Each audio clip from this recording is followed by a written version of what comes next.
So it all started when I was at a friend's party. Mia, can you send me that? Sure. Everyone keeps asking. Mia, can you send me that? Even my French neighbor. Mia! I mean, all the time. Can you send me that? I'm not making this up. Hey, can you send me that? Everyone. Sure. Samsung Galaxy S23 Series 5G. Get it now.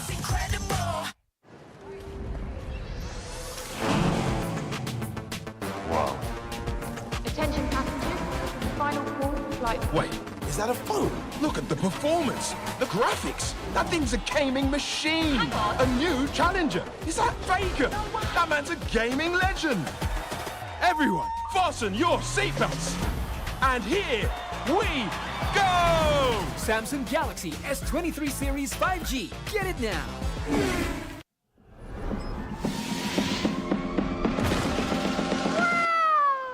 It's only you.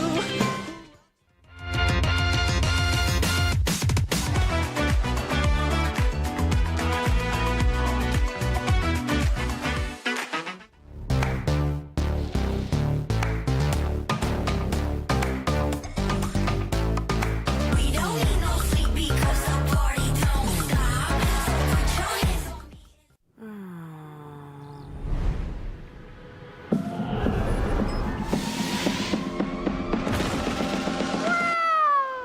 It's only you who rocks my world.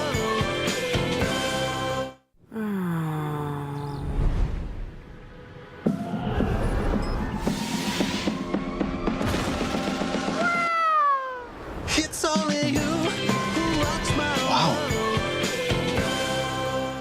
Rasain nih Gatot kacau. Ih, tombe basah. Bro, move on ke Head and Shoulders. 100% pede, ketombe basah dan gatal. Wiped out. Dapetin edisi baru Gatot kaca di minimarket terdekat. Head and Shoulders. Ini Gatot, ini kaca. Mas Gatot, benerin kaca. Di dunia game, top up jadi lebih mudah. Pilih game, masukkan game ID. Pilih Diamond. Masukkan kode promo, dan pilih metode pembayaran. Masukkan kode OTP dan konfirmasi pembelian. Selamat, kamu dapat tambah kuota. Kumpulkan DG Point setiap top up. Tukar dengan merchandise dan voucher game menarik. Nikmati juga promo setiap harinya. Upgrade gameplaymu sekarang.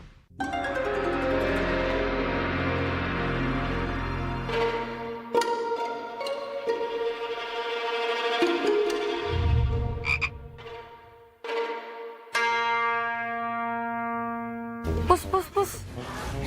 Kamu lagi ngapain? Ini nih lagi push rank pakai Akai. Ikut dong.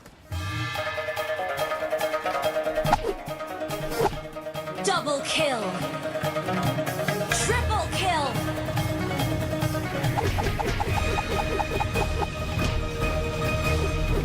Savage. Itu keren banget loh itu. Ya dong, top gue Bami.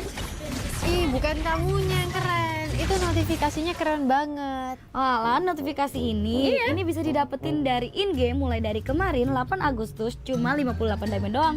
Murah banget kan? Iya sih, murah banget ya. Nah, kita main. Hanya perlu melihat ke dalam dirimu.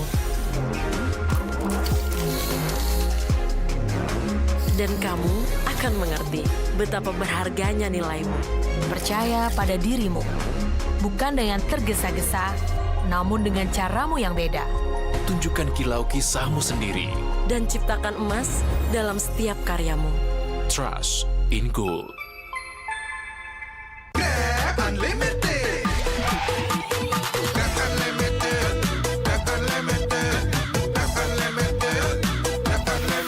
Modal gratis, untung berkali-kali.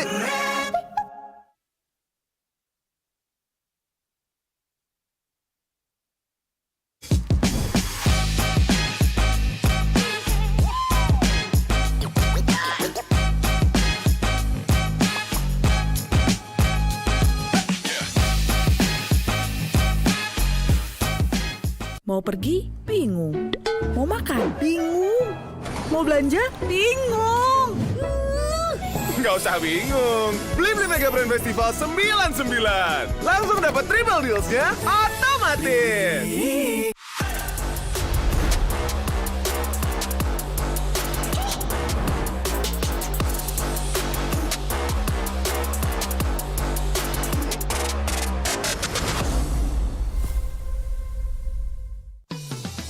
Belanja di Indomaret makin banyak untungnya. Kumpulkan cashback poin jadi untung terus. Makin sering belanja, makin banyak poin yang kamu dapatkan. Dapat diskon, jadi untung terus.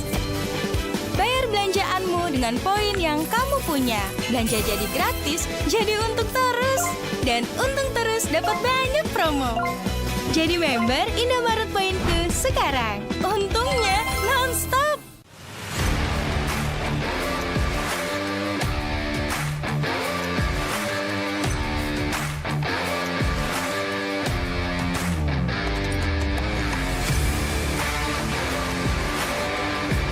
Di dunia games, top up jadi lebih mudah. Pilih game, masukkan game ID. Pilih Diamond. Masukkan kode promo, dan pilih metode pembayaran. Masukkan kode OTP dan konfirmasi pembelian. Selamat, kamu dapat tambahan kuota.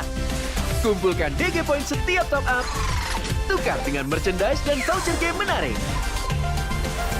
Nikmati juga promo setiap harinya. Upgrade gameplaymu sekarang.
Slowly but surely, they crack the robot's defense down with the call alter already taken out. Now Kabuki flickers forward, going with the base, and Aura Fire has done it. And taking game away.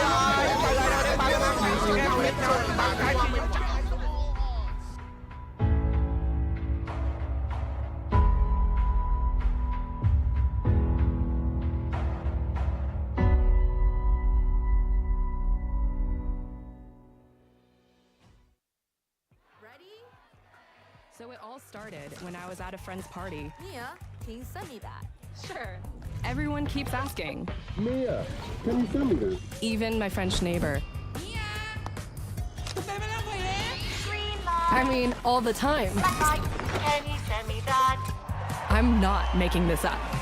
Hey, can you send me that?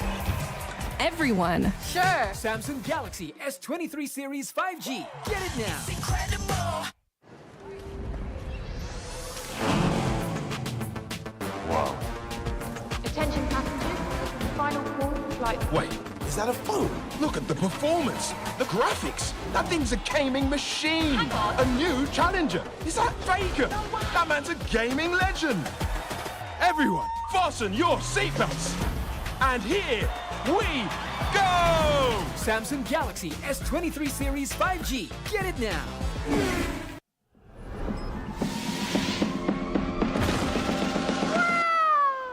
It's only you.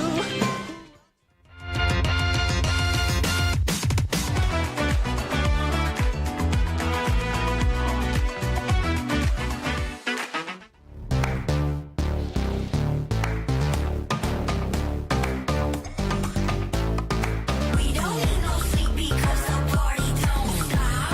So put your hands on me.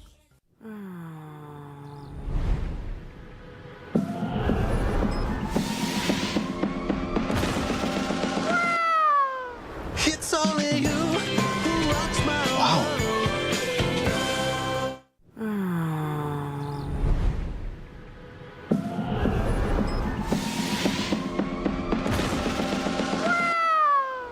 It's only you who rocks my world.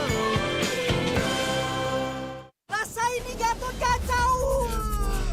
Ih, tombe basah. Bro, move on ke Head and Shoulders. 100% pede, ketombe basah dan gatal. Wiped out. Dapetin edisi baru Gatot kaca di minimarket terdekat. Head and Shoulders. Ini Gatot, ini kaca. Mas Gatot, benerin kaca. Di dunia games, top up jadi lebih mudah. Pilih game, masukkan game ID. Pilih Diamond. Masukkan kode promo, dan pilih metode pembayaran. Masukkan kode OTP dan konfirmasi pembelian. Selamat, kamu dapat tambah kuota. Kumpulkan DG Point setiap top up. Tukar dengan merchandise dan voucher game menarik. Nikmati juga promo setiap harinya. Upgrade gameplaymu sekarang.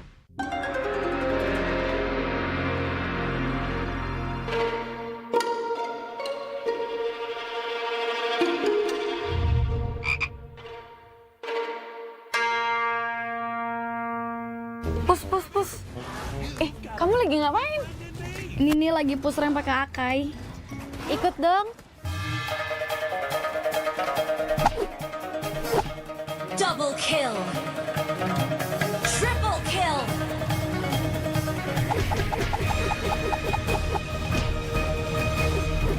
Savage.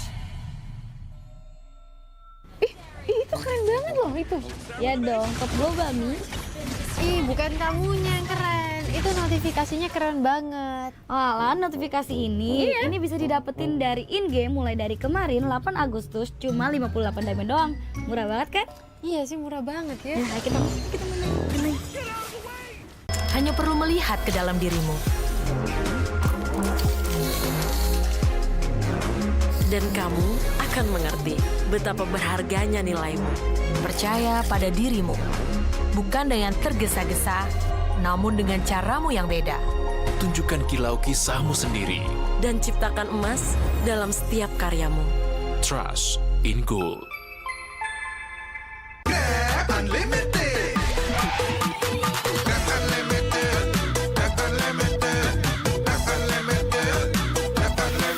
Modal gratis, untung berkali-kali.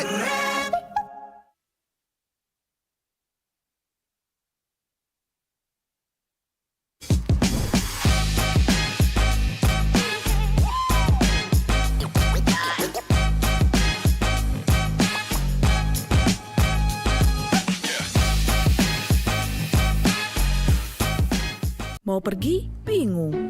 Mau makan? Bingung. Mau belanja? Bingung. Nggak usah bingung. Beli Mega Brand Festival 99. Langsung dapat triple deals-nya otomatis.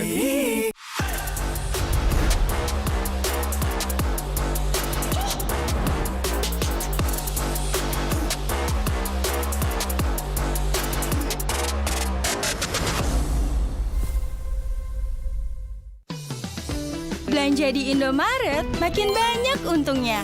Kumpulkan cashback poin, jadi untung terus. Makin sering belanja, makin banyak poin yang kamu dapatkan. Dapat diskon, jadi untung terus.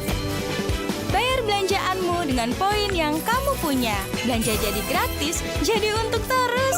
Dan untung terus dapat banyak promo. Jadi member Indomaret Poinku sekarang. Untungnya non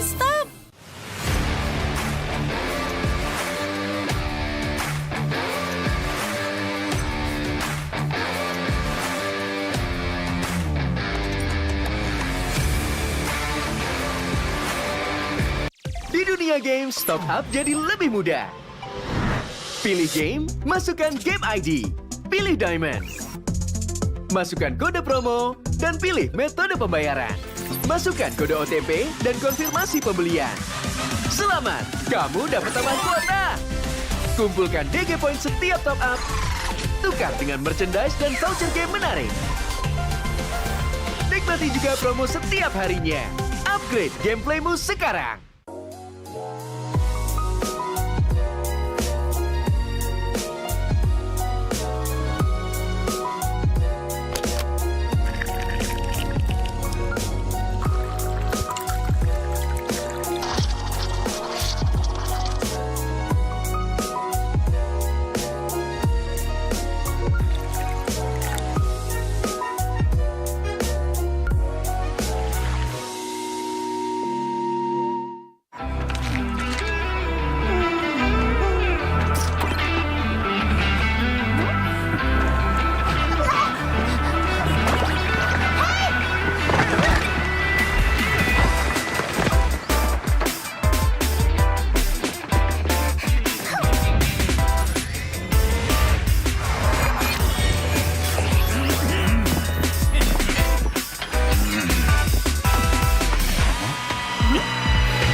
Onto the Lord.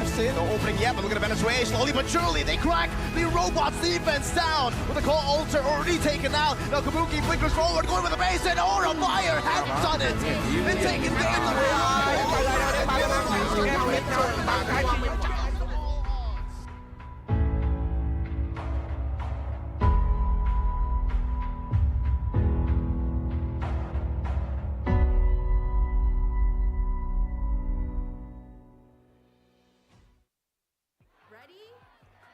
So it all started when I was at a friend's party. Mia, can you send me that?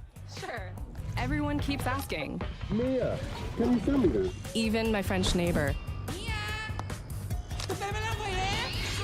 I mean, all the time. Can you send me that? I'm not making this up. Hey, can you send me that? Everyone. Sure. Samsung Galaxy S23 Series 5G. Get it now.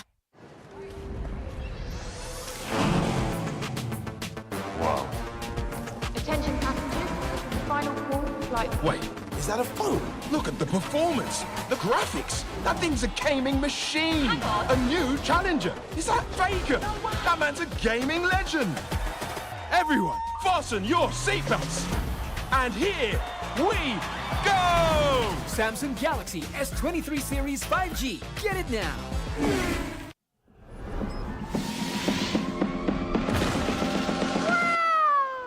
It's only you.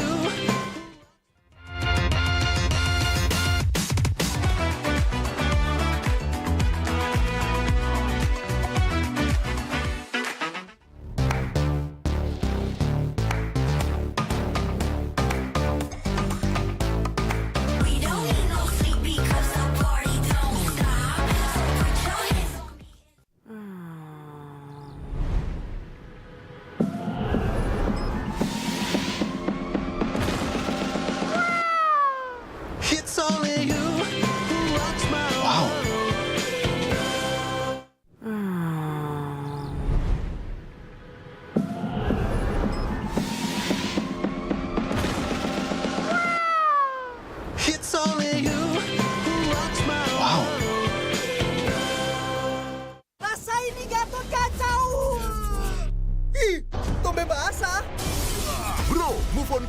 Shoulders, 100% pede, ketombe basah dan gatal, Wiped out.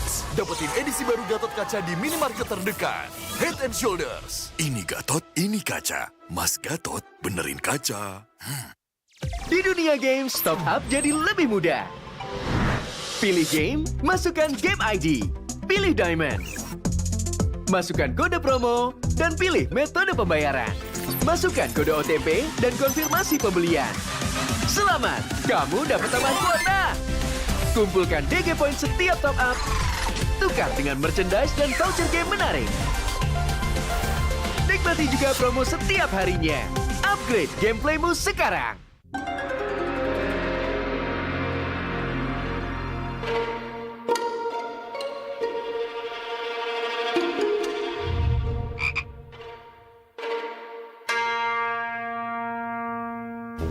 Pus.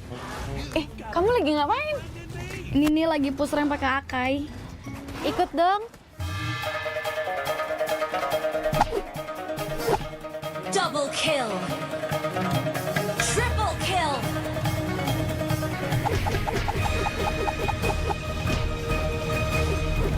Savage. Itu keren banget loh itu. Ya dong, top global Mi. Bukan kamunya yang keren. Itu notifikasinya keren banget. Alah, notifikasi ini bisa didapetin dari in-game mulai dari kemarin 8 Agustus cuma 58 diamond doang. Murah banget kan? Iya sih, murah banget ya. Nah, kita main. Hanya perlu melihat ke dalam dirimu. Dan kamu akan mengerti betapa berharganya nilaimu. Percaya pada dirimu. Bukan dengan tergesa-gesa, namun dengan caramu yang beda. Tunjukkan kilau kisahmu sendiri. Dan ciptakan emas dalam setiap karyamu. Trust in Gold. Unlimited.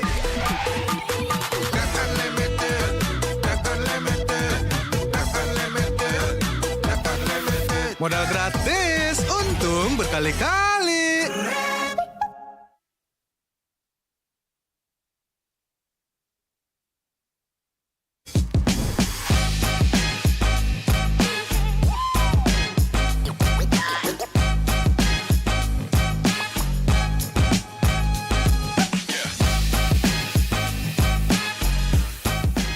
Mau pergi? Bingung.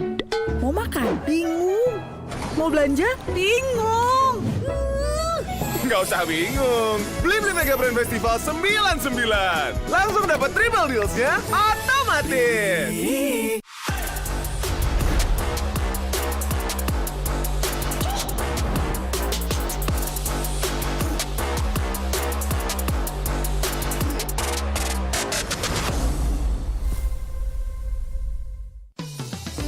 Belanja di Indomaret, makin banyak untungnya. Kumpulkan cashback poin, jadi untung terus. Makin sering belanja, makin banyak poin yang kamu dapatkan. Dapat diskon, jadi untung terus. Bayar belanjaanmu dengan poin yang kamu punya. Belanja jadi gratis, jadi untung terus. Dan untung terus dapat banyak promo. Jadi member Indomaret Poinku sekarang. Untungnya non-stop.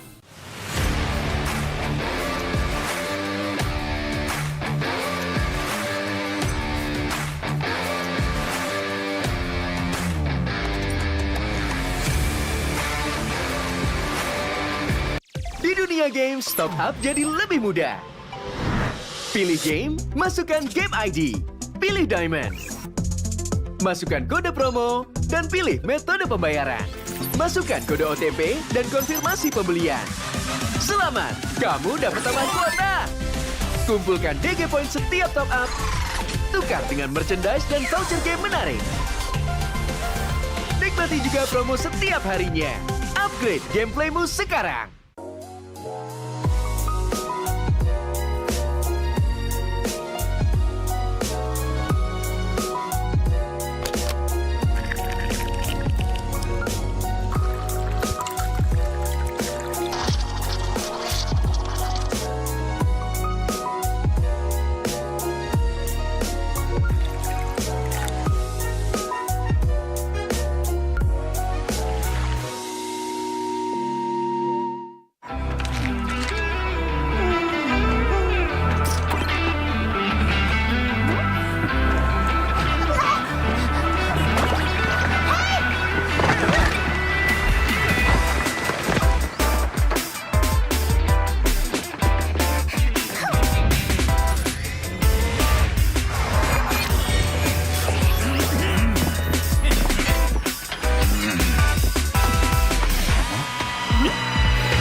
it. No opening yet, but look at Venezuela. Slowly but surely, they crack the robots defense down with the core altar already taken out. Now Kabuki flickers forward, going with the base, and Aura Fire has done it.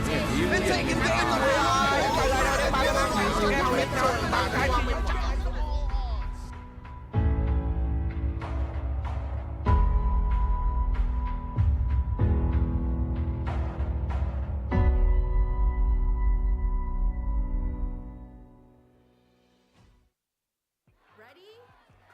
So it all started when I was at a friend's party. Mia, can you send me that?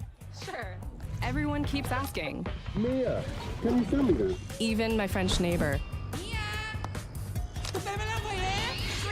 I mean, all the time. Can you send me that? I'm not making this up. Hey, can you send me that? Everyone. Sure. Samsung Galaxy S23 Series 5G. Get it now.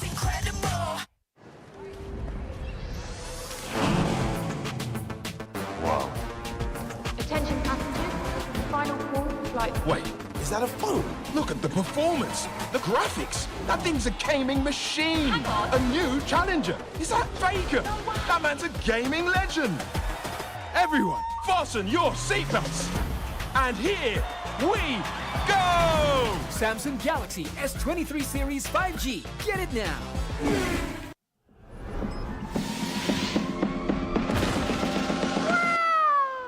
It's only you.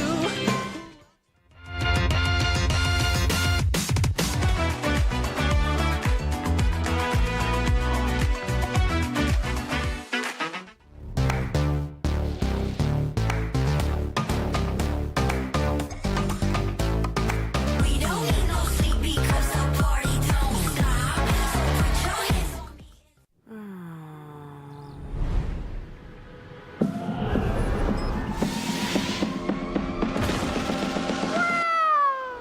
It's only you who rocks my world.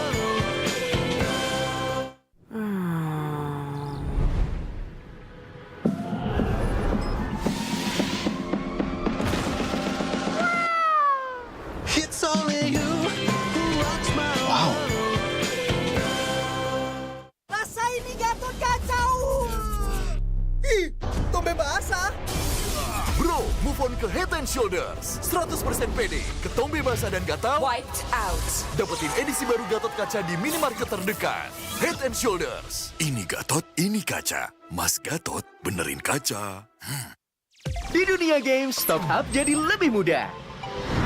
Pilih game, masukkan game ID. Pilih Diamond. Masukkan kode promo, dan pilih metode pembayaran. Masukkan kode OTP dan konfirmasi pembelian. Selamat, kamu dapat tambahan kuota. Kumpulkan DG Point setiap top up. Tukar dengan merchandise dan voucher game menarik.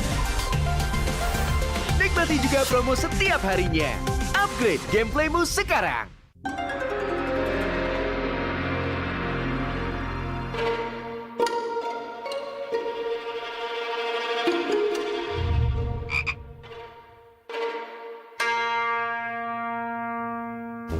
Pus.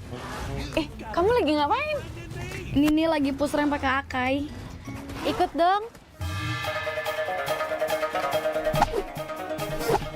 Double kill. Triple kill.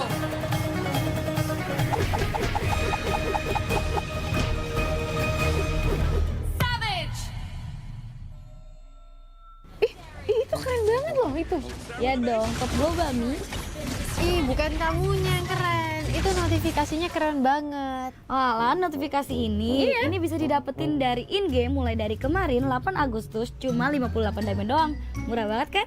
Iya sih, murah banget ya. Nah, kita main. Hanya perlu melihat ke dalam dirimu. Dan kamu akan mengerti betapa berharganya nilaimu. Percaya pada dirimu. Bukan dengan tergesa-gesa, namun dengan caramu yang beda. Tunjukkan kilau kisahmu sendiri. Dan ciptakan emas dalam setiap karyamu. Trust in gold. Grab Unlimited. Grab Unlimited. Grab Unlimited. Grab Unlimited. Grab Unlimited. Modal gratis, untung berkali-kali.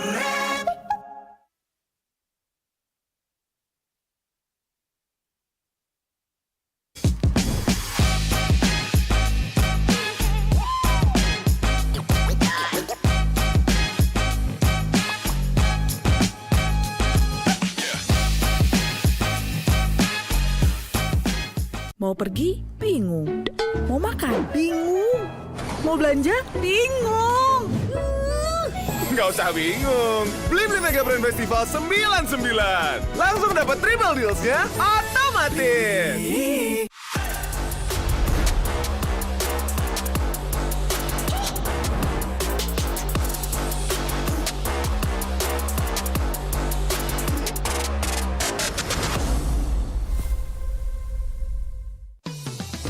Belanja di Indomaret makin banyak untungnya. Kumpulkan cashback poin jadi untung terus. Makin sering belanja, makin banyak poin yang kamu dapatkan. Dapat diskon, jadi untung terus. Bayar belanjaanmu dengan poin yang kamu punya. Belanja jadi gratis, jadi untung terus. Dan untung terus dapat banyak promo. Jadi member Indomaret Poinku sekarang. Untungnya non-stop.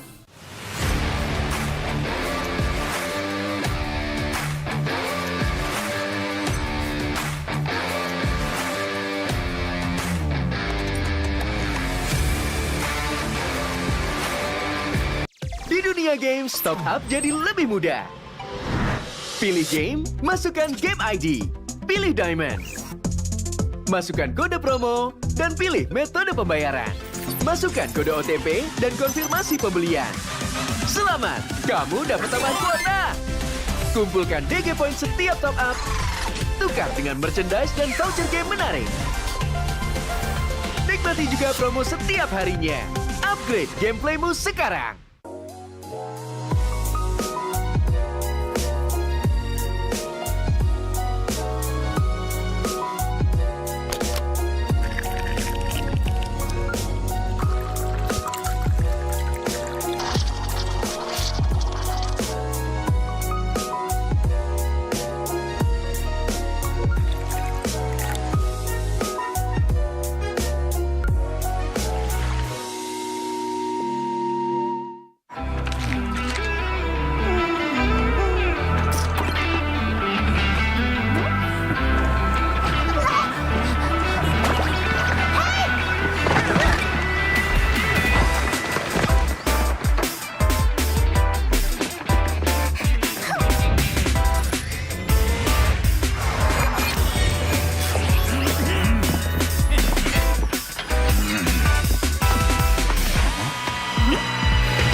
Onto the Lord. No opening yet, but look at Venezuela. Slowly but surely, they crack the robot's defense down. With the call altar already taken out. Now Kabuki flickers forward, going with the base, and Aura Fire has done it. It's taken game away.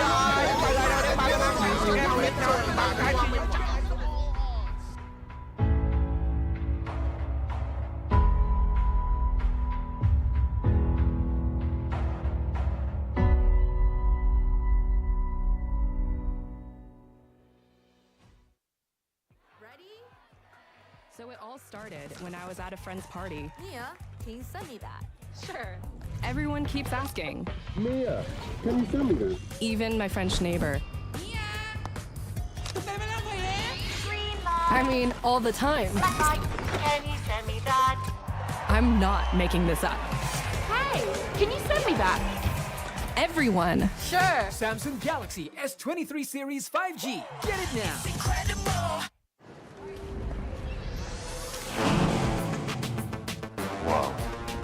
Attention passengers. Final call for flight. Wait, Is that a phone? Look at the performance, the graphics. That thing's a gaming machine. A new challenger. Is that Faker? That man's a gaming legend. Everyone, fasten your seatbelts. And here we go! Samsung Galaxy S23 Series 5G. Get it now.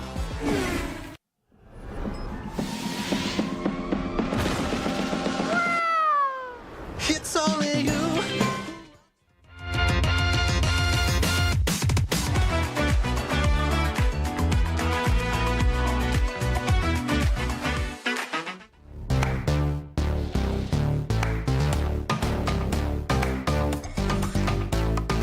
We don't need no sleep because the party don't stop. So put your hands on me.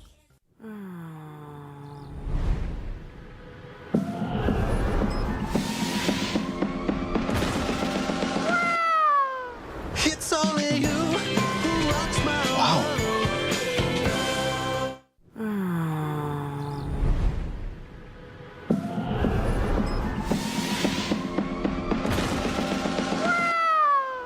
It's only you who rocks my world. Rasa ini Gatot kacau. Ih, tombe basah. Bro, move on ke Head and Shoulders. 100% pede, ketombe basah dan gatal wiped out. Dapetin edisi baru Gatot kaca di minimarket terdekat. Head and Shoulders. Ini Gatot, ini kaca. Mas Gatot, benerin kaca. Di dunia games, top up jadi lebih mudah.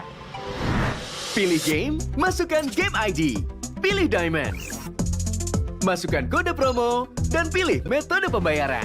Masukkan kode OTP dan konfirmasi pembelian. Selamat, kamu dapat tambahan kuota.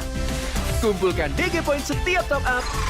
Tukar dengan merchandise dan voucher game menarik.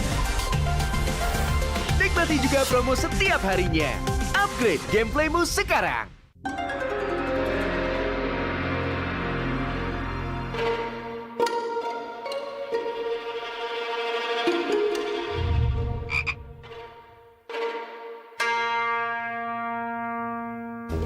Pus. Kamu lagi ngapain? Ini nih lagi push rank pakai Akai. Ikut dong. Double kill. Triple kill.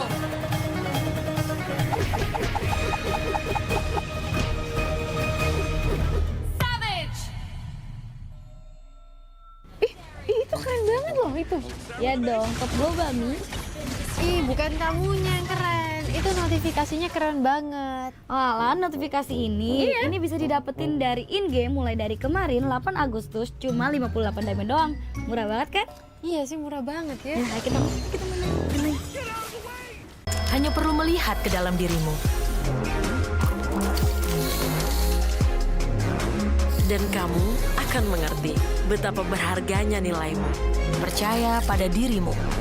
Bukan dengan tergesa-gesa, namun dengan caramu yang beda.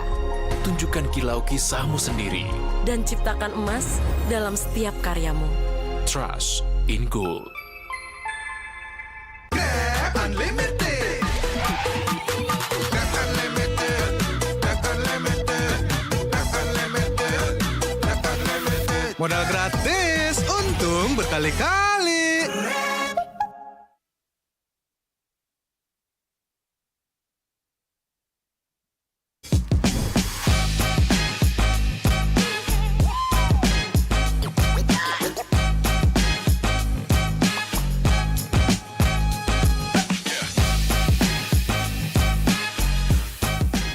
Mau pergi? Bingung. Mau makan? Bingung. Mau belanja? Bingung. Nggak usah bingung. Beli Mega Brand Festival 99. Langsung dapat triple deals-nya otomatis.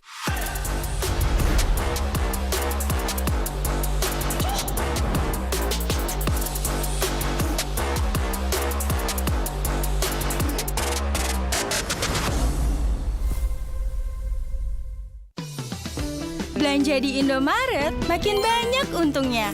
Kumpulkan cashback poin, jadi untung terus. Makin sering belanja, makin banyak poin yang kamu dapatkan. Dapat diskon, jadi untung terus. Bayar belanjaanmu dengan poin yang kamu punya. Belanja jadi gratis, jadi untung terus. Dan untung terus dapat banyak promo. Jadi member Indomaret Poinku sekarang. Untungnya non-stop.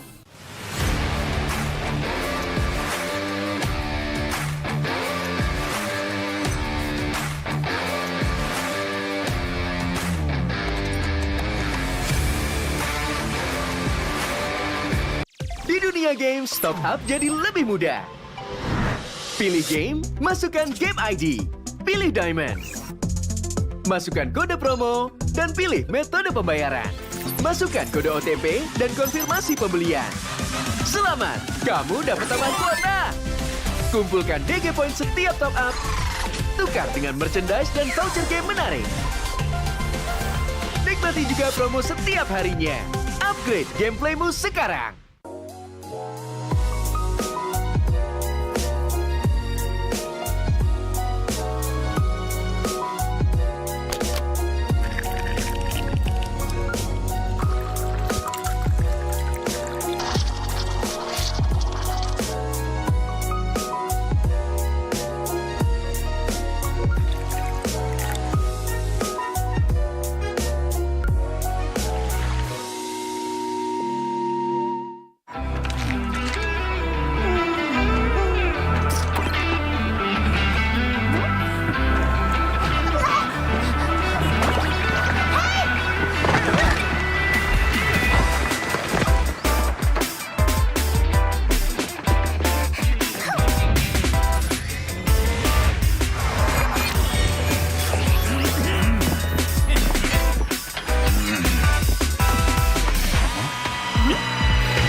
Onto the Lord. No opening yet, but look at Venezuela. Slowly but surely, they crack the robot's defense down with the call altar already taken out. Now Kabuki blinkers forward, going with the base, and Aura Fire has done it. It's taken down the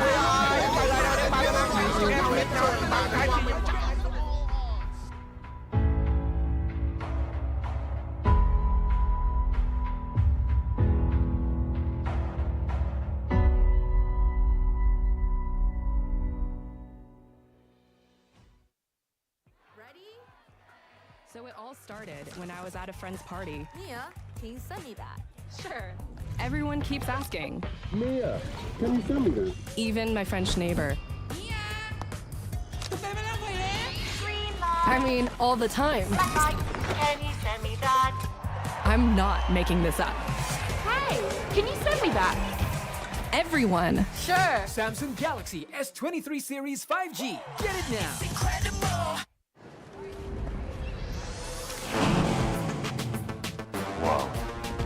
Attention passengers. Final call for flight. Wait, is that a phone? Look at the performance, the graphics. That thing's a gaming machine. A new challenger. Is that Faker? That man's a gaming legend. Everyone, fasten your seatbelts. And here we go! Samsung Galaxy S23 Series 5G. Get it now.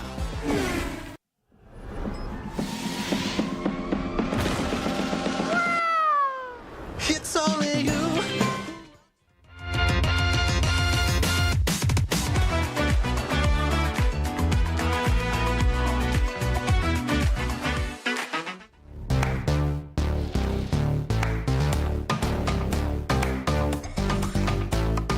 We don't need no sleep because the party don't stop. So put your hands on me.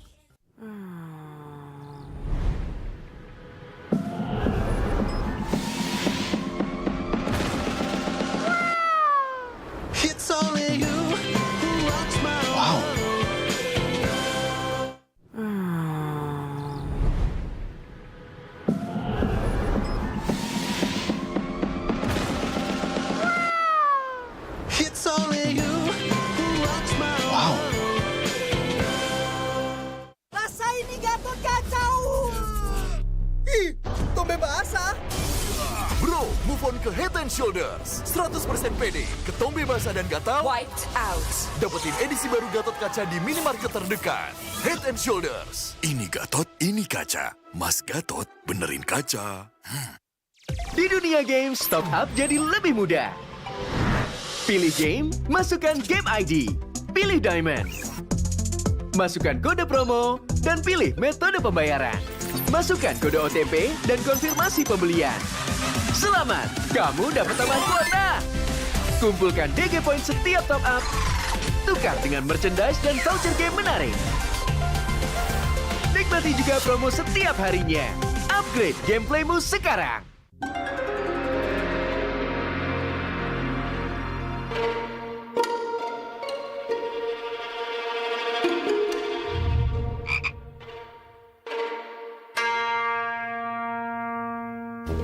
Pus. Kamu lagi ngapain? Ini nih lagi push rank pakai Akai. Ikut dong.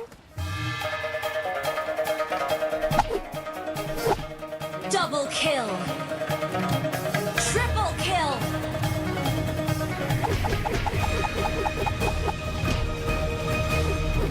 Savage. Itu keren banget loh itu. Ya dong, top global Mi. Bukan kamunya yang keren. Itu notifikasinya keren banget. Alah, notifikasi ini bisa didapetin dari in-game mulai dari kemarin 8 Agustus cuma 58 diamond doang. Murah banget kan? Iya sih, murah banget ya. Nah, kita main. Hanya perlu melihat ke dalam dirimu. Dan kamu akan mengerti betapa berharganya nilaimu. Percaya pada dirimu. Bukan dengan tergesa-gesa, namun dengan caramu yang beda. Tunjukkan kilau kisahmu sendiri. Dan ciptakan emas dalam setiap karyamu. Trust in Gold. Unlimited.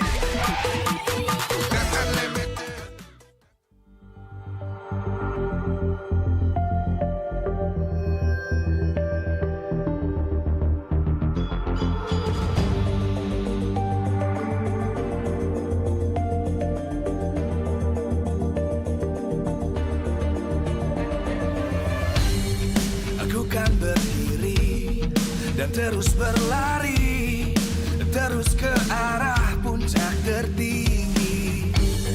Ku takkan berhenti, hanya sampai di sini. Kemenangan abadi menanti. You know we won't miss if we unite our focus. And if you haven't noticed, we all live. Nyalakan apimu, hadapi semua tantangan, hadang semua serangan, jatuh bukan halangan. Bakar semangatmu, janganlah engkau menyerah. Kita akan buat sejarah. We all this, we won't miss. We all this, we won't miss.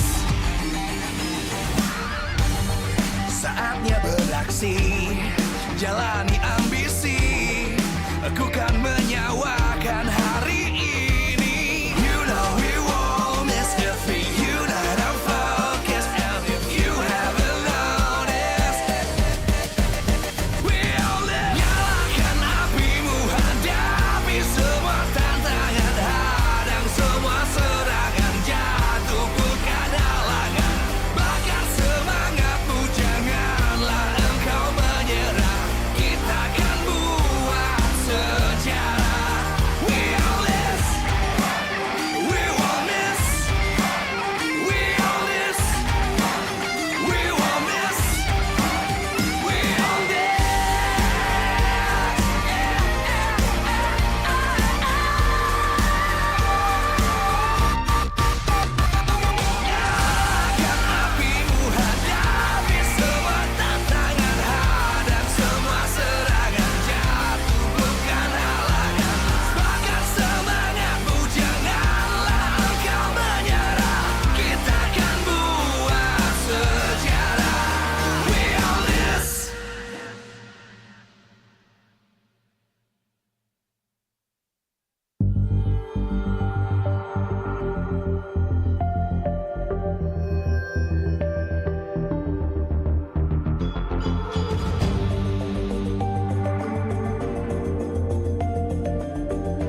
dan terus berlari, terus ke arah puncak tertinggi.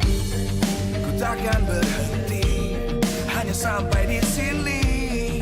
Kemenangan abadi menanti. You know we won't miss if we unite our focus. And if you haven't noticed, we all live. Nyalakan apimu, hadapi semua tantangan, hadang semua serangan, jatuh bukan halangan. Bakar semangatmu, janganlah engkau menyerah. Kita akan buat sejarah. We all this, we won't miss. We all this, we won't miss. Saatnya beraksi, jalani ambisi. Aku kan menyawakan hari ini. You know we won't miss if we unite our focus. And if you haven't noticed, we all live. Nyalakan apimu, hadapi semua tantangan, hadang semua serangan, jatuh bukan halangan. Bakar semangatmu, janganlah engkau menyerah. Kita akan buat sejarah. We all this, we won't miss. We all this, we won't miss. We all this.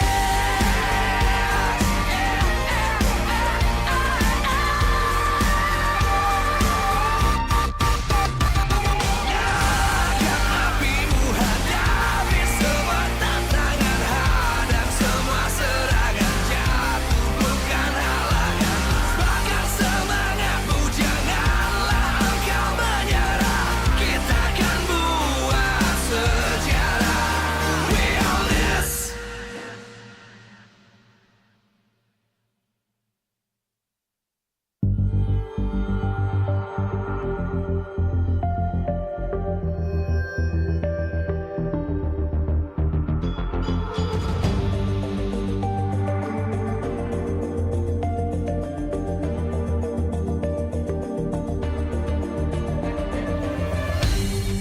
Aku kan berdiri dan terus berlari, terus ke arah puncak tertinggi. Ku takkan berhenti, hanya sampai di sini.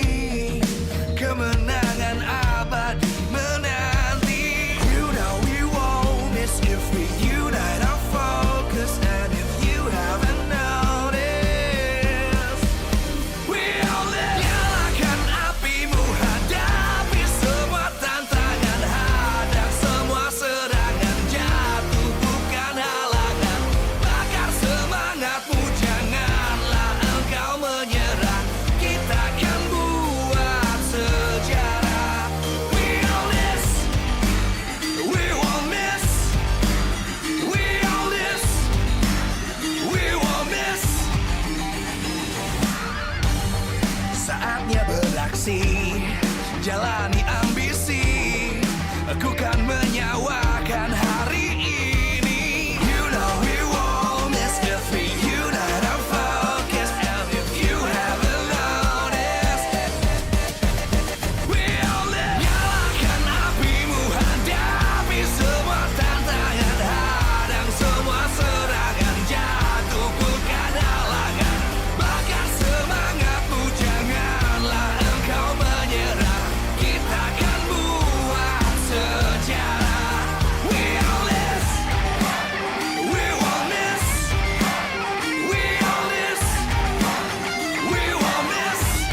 dan terus berlari, terus ke arah puncak tertinggi.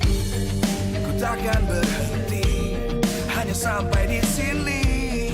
Kemenangan abadi menanti. You know we won't miss if we unite our focus. And if you haven't noticed, we all live. Nyalakan apimu, hadapi semua tantangan, hadang semua serangan, jatuh bukan halangan. Bakar semangatmu, janganlah engkau menyerah. Kita akan buat sejarah. We all this, we won't miss. We all this, we won't miss. Saatnya beraksi, jalani ambisi. Aku kan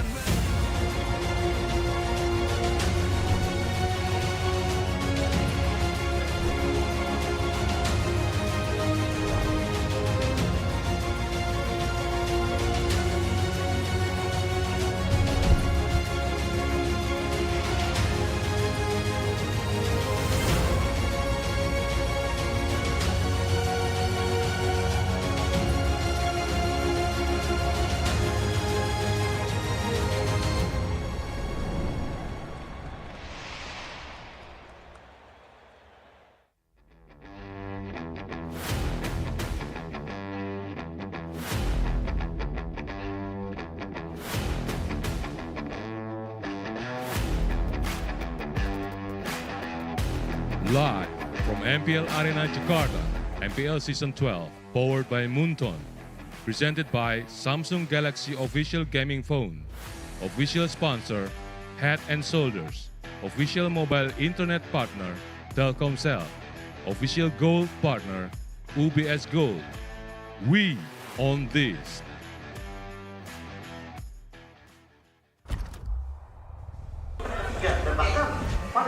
Welcome, ladies and gentlemen, back to MPL ID Season 12. It's very, I was going to say very and really, and it became verily. Verily. It is verily nice to see you once again here. We are in Season 6, Week 6. There's something wrong with me today. We're going There's back something in wrong with time. me today. Season 6. Season 6. I wasn't even casting yet. But anyway, MPL ID Season 12 is powered by Moonton, presented to you by the Samsung Galaxy Official Gaming Phone. Our official sponsor is Head and Shoulders. Official mobile internet partner Telkomsel. Our official gold partner UBS Gold. We also have our partners in esports. We have Blee, Dunia Game, Grab, Ovo, YouTube. You can also catch us on our official broadcast, Maxstream, Tefri Sport, and Video. Don't forget our suppliers, Innomart, Point Coffee, Mineski, Samsung, and of course MPL ID Season 12 is supported by PBSE. Now coming back to that, what was that, Season 6? I guess I'm just waiting for that epic moment in the grand finals that we witnessed in Season 6. And we might even find a little taste of that in this next upcoming match between EVOS Legends and Alter Ego. Well, yeah, there's one of those teams that made it to the grand finals of Season 6. And yes, it definitely left us with a very, very great and memorable grand finals. Maybe even the best in MPL Indonesia history. Season 6 plus 6, though. We're getting the most competitive season so far. When their opponents is also playing later on in the day, so maybe that's why we're having a good bit of nostalgia right here. But the first match is definitely the interesting one, because right now the season is so competitive, you have no idea what's really going to happen and how it's going to end up. 1 or 2 victories can be the determining factor on whether or not you make it out of the red zone. I agree. I mean, this week alone, we've been given so many insane outcomes, results that I don't think a lot of casters expected. So coming into this next matchup, I think it's going to be even more interesting because honestly, both of these teams have really up and down performances as we get to what they've accomplished so far. I mean, they were in the top 3 and now they are in the bottom 3. Interesting, man. 2nd place in MPL ID Season 11 for EVOS. 3rd place for Alter Ego after a so-called miracle run where after the patch, after the halfway point of the season, they instantly improved. We thought the similar thing was going to happen in this season, but it turns out the path really is a lot thornier for Alter Ego this time around. And you can even say the same thing for EVOS. right? Right. Which roster do they want to stick with? Which gold laner? Okay, just going back to that topic yesterday when I was watching, I was like, why in the world are they swapping it so frequently? Because players, they need time to adjust. Give him the trust and, fight for that. I think it's due to a lot of things. That random, swap, right? They wanted to try out Doma. Obviously, they expected good results, but with a loss, then they were pressured even more. They were already in 7th place yesterday, and if they took a loss to Geek Fam, then they would be bumped down to 8th. And that's what we're seeing right now. Unfortunately for them, even with the crazy bombastic change, they weren't able to find success. They still were kind of risking it a lot in the drafts, playing the Ixia, making its debut pick in MPL Indonesia Season 12, and unfortunately, again, 2-0. Yeah. So far, 2 Ixia picks here at MPL ID, 2 losses. 2 Very losses. different to MPL PH, if I believe. Yeah, Ixia made a very, very good impression in day 1 earlier yesterday. But for EVOS, no Doma today. The Tigers will rely on their veterans to carry. Ladies and gentlemen, EVOS Lega! The White Tigers are looking to take it all, trying to crawl their way back into their playoff run. Because as we all know, ladies and gentlemen, you don't want to sit out of the playoffs twice. They really need this victory, man. With a new mix, somehow, some way. This was the main criticism for a lot of people for EVOS and the lack of synergy in the last season. Can they find the winning formula? Will brands end up just continuing? We'll have to see, because they're up against the main roster from Alter Ego, the one that started their whole comeback arc. Veterans for EVOS, double veterans for Alter Ego. Let's see what mask they decide to wear today. On stage, the decider of whether they still have a chance. Alter Ego! They tried making changes. They tried it all. They tried to change their identity over and over. But it seems like this main 5 is still their key to success. Let's hope that their family-given values will be able to bring them out on top. As of course, we do need to welcome both of their coaches. Coach Age and Coach Cassius, can they really find each other's weaknesses? Can they win out in the mental battle with the help of Coach Nafari and Caleb in the drafts, in the analytics? Can they just find some kind of winning strat? Because right now, considering the flexibility of the patch, you can really see a lot more strategies having value. Are you going for pickoff? Are you going for dive? Are you just going for split push macro pressure? There's a lot of things that both these teams have shown that they are able to do in the past. Now, against the current situation, have they done their homework to figure out what will be the key to victory? Now that's the question, right? When we're talking about strats, we also need to talk about their keys to victory here by the Samsung Galaxy S23 Series 5G. And for EVOS, I find this actually quite accurate. Exploring team fight compositions to avoid losing the in aggressivity, if that's even a real word, against Alter Ego, and avoid giving Rasi his pick of heroes. Alter Ego are just getting so much more momentum only if they're able to go aggressive, especially in those neutral objectives. So if EVOS can get a strong team fight composition, they can stave off that aggression, come out on top, and maybe force Alter Ego to a more macro-centric strategy that EVOS has shown to be, in a way, a bit more superior, especially if they're able to deny the pickoff or engage heroes from the hands of Rasi. What do you think about that, Mirko, right? Because Rasi has quite a large hero pool this season. Do you think that that is the main way for EVOS to win? I think Rasi's pickoff heroes has been the main weapon that Alter Ego have been utilizing in their arsenal this season. Yes, it did seem like he has a lot of heroes in his arsenal, even the S12 and the Florin that we got to see last season. But unfortunately, this season, they've only been able to find success, on these initiation heroes, these pickoff heroes. We went from Oh My Rasi to Rawi real quick. Well, it's because of the neutral objective weight in the current patch. Keys to victory here by the Samsung Galaxy S23 Series 5G. On that note, Mirko, counterplay against EVOS' aggressive objective contests and contest Fluffy's playmaking heroes, especially the Terizla. The Terizla is just a huge factor right now, especially if your team is going for a all-out, like full combo-based team fight composition. if you can land a penalty zone and zone away the rest of your teammates, you can't really fight efficiently when you're separated from each other. So I think for Alter Ego, that can be a very solid pick, especially if they want to take it away from the hands of Fluffy, to ensure that Evos can't really stall their forward momentum in the middle of those really aggressive fights. Don't let them into their zone, bro. Yeah. Both penalty zones, both Terizlas. It seems like, again, yeah, for both Evos and Alter Ego, it's not just the roamers who decide and dictate exactly how neutral objective team fights go on, but mainly their XP laners. If you get a playmaking hero in that XP laner, whether it be a Lapu or a Terizla, whatever that has CC, that has initiation, it's been the key to victory for most teams, not just for these two teams, even Dewa yesterday. But I think for Fluffy in particular, I think he's found most success on the Terizla with the way that he plays. So understanding that, I do believe that even if you let the Terizla go, there are ways to work around the penalty zone from Fluffy, because I feel like his gameplay is quite predictable. He always goes for the back line, he always starts first, and that's always his way. So if you can bait that out earlier on with other heroes, I think that's something that they can utilize. Definitely. I think if they want to try and give Alter Ego some more problems, right? If they only rely on Fluffy as the main engage tool, it becomes very predictable. But if they can get more picks that can be a constant threat, a constant reminder of the potential of engage from Evos, Alter Ego, they might just find it difficult to be ready and prepared for every single one. Hopefully they can.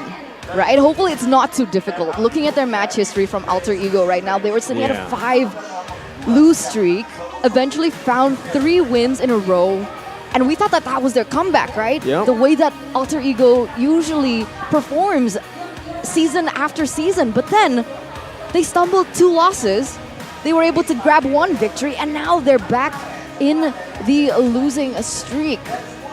And if this continues on, it's over. It's over. No playoffs for Alter Ego if this continues, this horrible trend for them. And if they don't adapt, again, they found success. The 3-win streak that they were able to find in week 3, week 5, it was due to Rossi getting a comfort pick and Nino also abusing the Irithel post-patch. Now that a lot of people have finally adapted to the meta, understanding how Nino plays on that Irithel, even understanding the prio level of Irithel and how to counter the Irithel, we've seen that Irithel has dropped a lot in prio, in picks that we've seen in week 6. And again, Rossi, ultimately, no Kadita, no Cho, no play. And with that being said, ladies and gentlemen, this drafting phase gets even more intense. Both of these teams are trying to fight for their legacy in order for them to continue into the playoffs. And with that, let's welcome you to the drafting phase of game number 1. Evo's gonna be on the blue side, Alter Ego on the red, Kadita, Yves taken away, but so has the Fanny and the Paquito.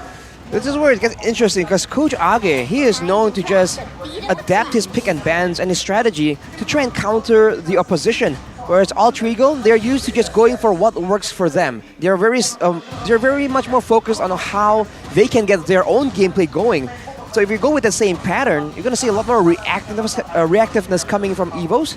But considering they have to show their first pick first, we'll have to see what exactly they pick. What do they think is so important to show to Alter Ego first? It's already a very different style of bans here for the Tigers.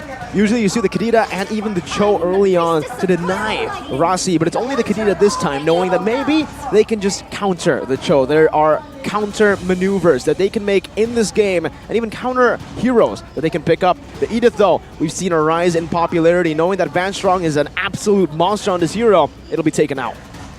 4 Evos right here. They can go for an early gold laner if they want. We've seen that being utilized a bit more, but I think right now the mid lane is still pretty much open. Usually we see that teams that can utilize the Novaria likes picking it up, but I don't know if Evos wants to pick such a vulnerable hero against a team that is usually known to be as aggressive as Alter Ego. I know this is a controversial take, but as you were talking about the mid laners, Valentina pops into mind, right? Safe pick Fredrin can be flexed, like we keep mentioning over and over throughout the season, but Valentina, I think that's a very interesting topic. I think she has one of the worst win rates so far here at MPL ID as a mid laner, but in the certain hands, like we saw Clay on, they're able to actually utilize that to its utmost potential. It's definitely a solid hero with a lot of outplays, a lot of flexibility available. And in the early game, if both teams want to really try and get a lead, especially in the first turtle, it will be a great resource, and that will be picked up by Coach Cassius, along with a very early X-Borg. Super early. We usually see this right after the Terizla pick. But I actually think that Alter Ego might utilize this X-Borg as a flex pick. I don't know any other reason. I can't think of any other reason as to why they would first pick the X-Borg. Don't think it's that prio. Flex how? Flex into the jungle. Something that we have not seen in a while. What, the last time was season 8? Exactly. But I don't know, it's something that they aren't cooking right now, knowing that EVO's Legends can't really flex the Fredrin either, right? It's mostly going to go to the jungle here. I've never seen Fluffy utilize the Fredrin XP this season. But do you not think that this can be a pick to counter the Terizla? What? Whoa! What a Gord early on, and a Bruno! So preemptive counter. Yeah, I was thinking like, that makes a bit of sense, right? Terizla, his passive doesn't really counter true damage per se, so the X-Borg makes some sense, but what doesn't make too much sense is this Gord pick. That is very, very early on. Is this a curveball by Coach Age? Or does he have a particular plan? By Coach Caleb, yeah. Well, he does have a comment for us, so let's take a look at that first. Out of all the Alter Ego players, everyone should be observed, but the main focus is on Rossi as well as Udil. Very interesting comment that he has here, as I guess it does kind of focus into the bans. We see it kind of just reflect that with the Kadita as well as the Yves being taken out. Trying to respect both of those players that Caleb mentioned earlier on, but Alter Ego will close out the first drafting phase with a Brody pick. Brody versus Bruno in lane. This looks kind of scary for EVOs. If they can't really get control in the early game, Alter Ego has so many more outplay potentials, right? A lot more mobility, a lot more invulnerabilities that they can really use to make aggressive plays like tower dives early on. For EVOs right now, it's only the Fredrin that can really be a threat in those situations. They require some more crowd control, or maybe even some safety, some peel, some safety tools that Alter Ego immediately bans away by taking away the Diggy. They need to, man. Is this a hint at the Atlas? And a Bruno. I don't think it's a hint at an Atlas. It's just a combo. Bruno Diggy that we've seen many, many times in ranked. I honestly said it as well that it might just be a ranked strat, but looking at the Gord, it will give a lot more pressure to both these backline members when you can't dive them, when you can't cancel their abilities and stun them up with that Diggy. So Alter Ego, I think that might be the way to go this time. They want to just overwhelm the Gord and the Bruno with some CC and dive. Which is why EVOs are trying to protect that from happening, right? They're taking away Helkert, a hero that has been notoriously utilized by Selly Boy and is actually the perfect answer to take away the Gord in the back line, as we do have a comment from Coach Cassius now. Our preparations are in full swing to escape the red zone. Let's hope that that's true because they severely need it. Alter Ego, they have one more ban. What do you think Coach Cassius and Ars are thinking? It's probably some kind of crowd control hero, but no. Well, kind of. It's gonna be that Florin, just to reduce the protection, the healing that EVOs can utilize for a proper front-to-back situation. Technically, it can be countered with the Valentina, stealing away the Bloom, but I think Alter Ego just want to get it done faster, because if you look at their composition so far, it's not really DPS oriented, it's a lot more burst damage heavy. So if they can't really secure the kill fast, it's gonna be a bit more of a disadvantage for them. So EVOs, I think they're gonna try and limit some more crowd control, some more utility. Because I feel like this Helkert pick, the damage is a big problem, but the darkness is what really makes it very difficult to adapt in the middle of a team fight. Yeah, I agree. And Gord is just going to be a standing duck in the back line. And there's a little bit of emphasis, I think, from EVOs and Alter Ego. Alter Ego taking away Diggy as well as Florin. These are two heroes that can protect the Bruno in lane, help him snowball, and that's exactly what Alter Ego are trying to prevent. With the Cho takeaway, it still goes for the same function. What do you think about this so far? I mean, I'm looking at it right now, Alter Ego. I don't know where this X-Borg is going. I honestly feel like it should just go to the XP lane here. It's a good matchup to prevent the Terizla, like you said, and against anyone, really, you're okay. Thing is, what's risky is the fact that EVO's Legends can just pick up something like an Esmeralda in that XP lane.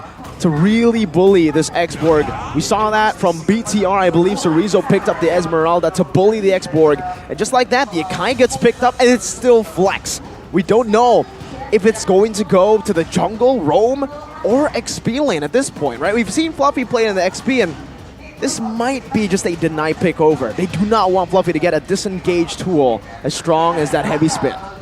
Well, if Alter Ego wants to use the Akai, I think it's more going to be for a bit more of an aggressive playstyle, right? Using the heavy spin to try and lock someone down, or maybe even spread everyone apart so that the X-Borg, the Brody, can just go in aggressively. But here we go. This is a great pick against Alter Ego due to the lack of DPS. Brody and Valentina are going to find it very difficult to deal with a Uranus, and on top of that, an Arlott as well that can be such a problem if they're trying to dive into the back line. So this is Arlott Roam that we're seeing right now. I think so. It should be, right? Uranus EXP, Fredrin jungle, Bruno Gold, Gord mid lane. So now, Alter Ego, they completely see what's ahead of them in terms of the lanes. And luckily, like you mentioned, Akai is still Flex. So in which scenario do you think would be best for Alter Ego? The Akai? I'm quite confused myself where to go to place these members. I would honestly think right now, put the Akai in the jungle, get that prio around neutral objectives, and just secure something like a Kaja or even a Valir. Okay, I was expecting maybe a bit more emphasis on pickoff against a team fight composition, but they say, bring it on. We'll try to poke and disengage with an Akai plus a searing turret from Valir. Valir.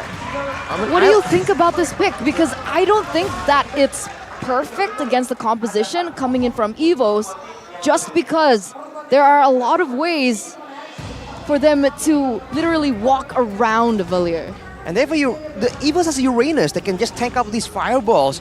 I don't know if Alter Ego has enough damage to match up to a Bruno, a Gord, right? Especially with the true damage coming in. Who is going to be the front line that will tank all of this up? I thought they were going to go and dive in, but with that Valir, are they trying to use it as follow-up? I'm not quite sure. I don't really see the synergy right here, but Alter Ego, man, you never know what they're up to. They might have been cooking.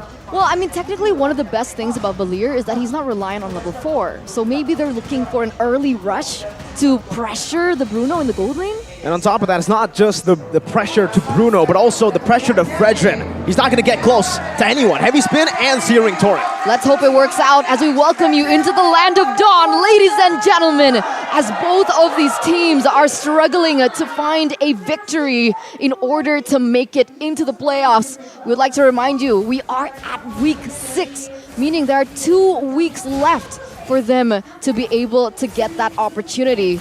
And face value, let's do a little bit of spell check and emblem checks first and foremost. Well, if you look at the emblems for Rasi, it's more of a defensive situation, but Van Strong getting chilled. They didn't just chunk down massively. And you can see that the mid lane is left by the mid laners. They're off doing their own things. Udil, though, goes with the weapon mastery, so he's still attempting to be a solid source of damage, and he's going to need it if he's going to rely on this composition. You're finding this to be a bit more of a trend, though, right? With the Novaria being meta, having the mage as your roamer ensures that you can go for a fighter somewhere else, but look at this, Taz gets low. Aggressive maneuvers already early from Alter Ego. Able to get a small XP lead on Sully Boy, but I think Taz can just pick himself back up with a few good clears. Again, on this Fredrin, super sustainable. You know, one of the things that I've noticed is a trend from mages in general. They opted earlier on, I think post-patch, for Lethal Ignition, but a lot has shifted to Impure Rage. Question is why? Well, Lethal Ignition really works well if you have synergy in the kit for it. If you're playing Valir, for instance, it's going to be a bit rare for you to be able to get so much damage, so many procs on that Lethal Ignition, but Pi, alone against 3 people. Suffering, but Woodill's here to back him up. Only loses the Faraga armor and a bit more HP, but what does this mean? Evos Legends has much more prio for the neutral objective department. Remember though, a lot of displacements from Sully Boy and Rossi. Sully Boy forced back Fluffy, dealing a good chunk of damage. Oh, up top, solo kill! Nito! Now it's gonna be the heavy spin from Sully Boy to look for an opening around this turtle. A good taunt to lock Udil down, forcing a flicker around as Fluffy is still in the back now. It's gonna be a final slash, and Fluffy with one good maneuver able to get a kill onto Sully Boy, and that means it is a free turtle for for EVO's Legends. So let's recap a little bit, right? Boy gets taken out. EVO's Legends lose Brands in the top lane, but they get a turtle in response. But wait a minute. Still want more. Taz didn't use the retry earlier for the turtle. It's a retry battle. Boy uses the retry a bit too soon, and he gets punished for it. Taz, calm, collected, ice cold. Now who's basically holding the game at this point?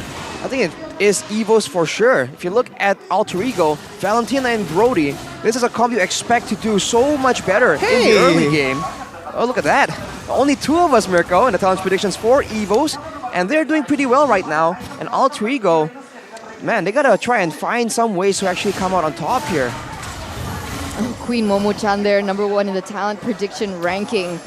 She did vote Alter Ego, so I mean, we'll see. Will that accuracy drop or will it increase? But back into the game, I do believe that Alter Ego are playing this intelligently, right? They understand how Bruno's kit works. He needs to snowball. He needs to have a little bit more pressure, and that's exactly how Brody also plays. And the fact that Nino was able to get a kill over Brands, and the fact that they weren't able to get at least a little bit of that gold shield in that top lane, I feel like EVO's Legends are a little bit behind in that particular sense. I think that's an argument to be made there for sure. So but what? Whoa. Might be a solo kill. Pi forced to flicker out.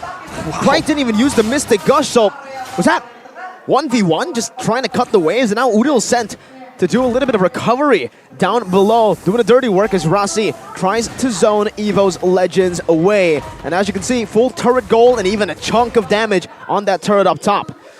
Well, on that point, man, for EVO's Legends, I feel like they have a good gold lead right now. And even if Brands just falls behind right here, later on, he'll have a lot more space to maneuver when he has to output that damage. Because Alter Ego are the ones that have to get closer, and relying on a Brody, they'll be able to poke and burst someone down, but Brody will also be very susceptible to getting jumped on by Vanstrong, getting stunned up by Taz and Krite as well.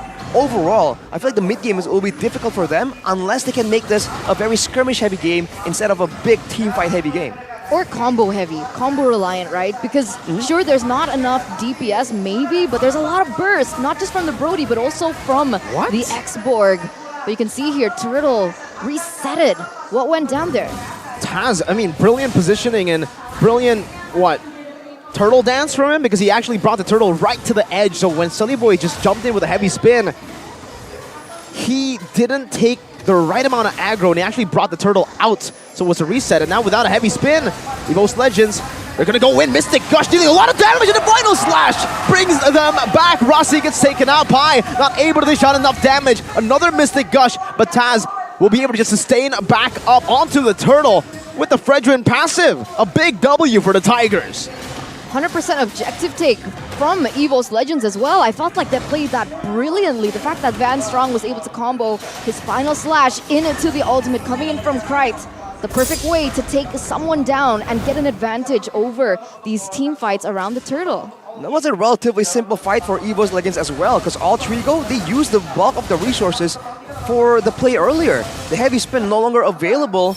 They're just relying on a select few ultimates, and that is just not enough. And look at Krite! Mr. Gosh, oh my god, flickers out to safety. Rossi saves him a bit as well there with a few fireballs and a searing torrent to stun Krite. My god, the kill pressure from Krite. Well, Gord, that's a lot of burst damage from so far away. That is one of the main strengths of this Gord pick. And keep in mind, the longer the game goes, there's gonna be true damage that Alter Ego needs to deal with. But Taz, look at that, already so tanky against 3 members. He is. He's a walking platform at this point, right? Not enough damage to take him down, but Nino earlier on was able to secure that Malefic Roar finally. Do you think that with this pickup, Alter Ego in these team fights might have a little bit of more advantage compared to EVO's? They'll have a bit more burst damage to play around with, but the same problem persists. If Taz and Fluffy walk up to the front, who is exactly gonna be the threat to try and burst them down? You saw Taz survive against 3 members, that's a Fredrin. The Uranus in the hands of Fluffy will theoretically be able to tank even more damage, and that means that Alter Ego, they can't really contest where EVO's Legends wants to go. If EVO's wants to push them away, further from an objective, from a buff, they can do so whenever they want. Vanstrong with a vengeance.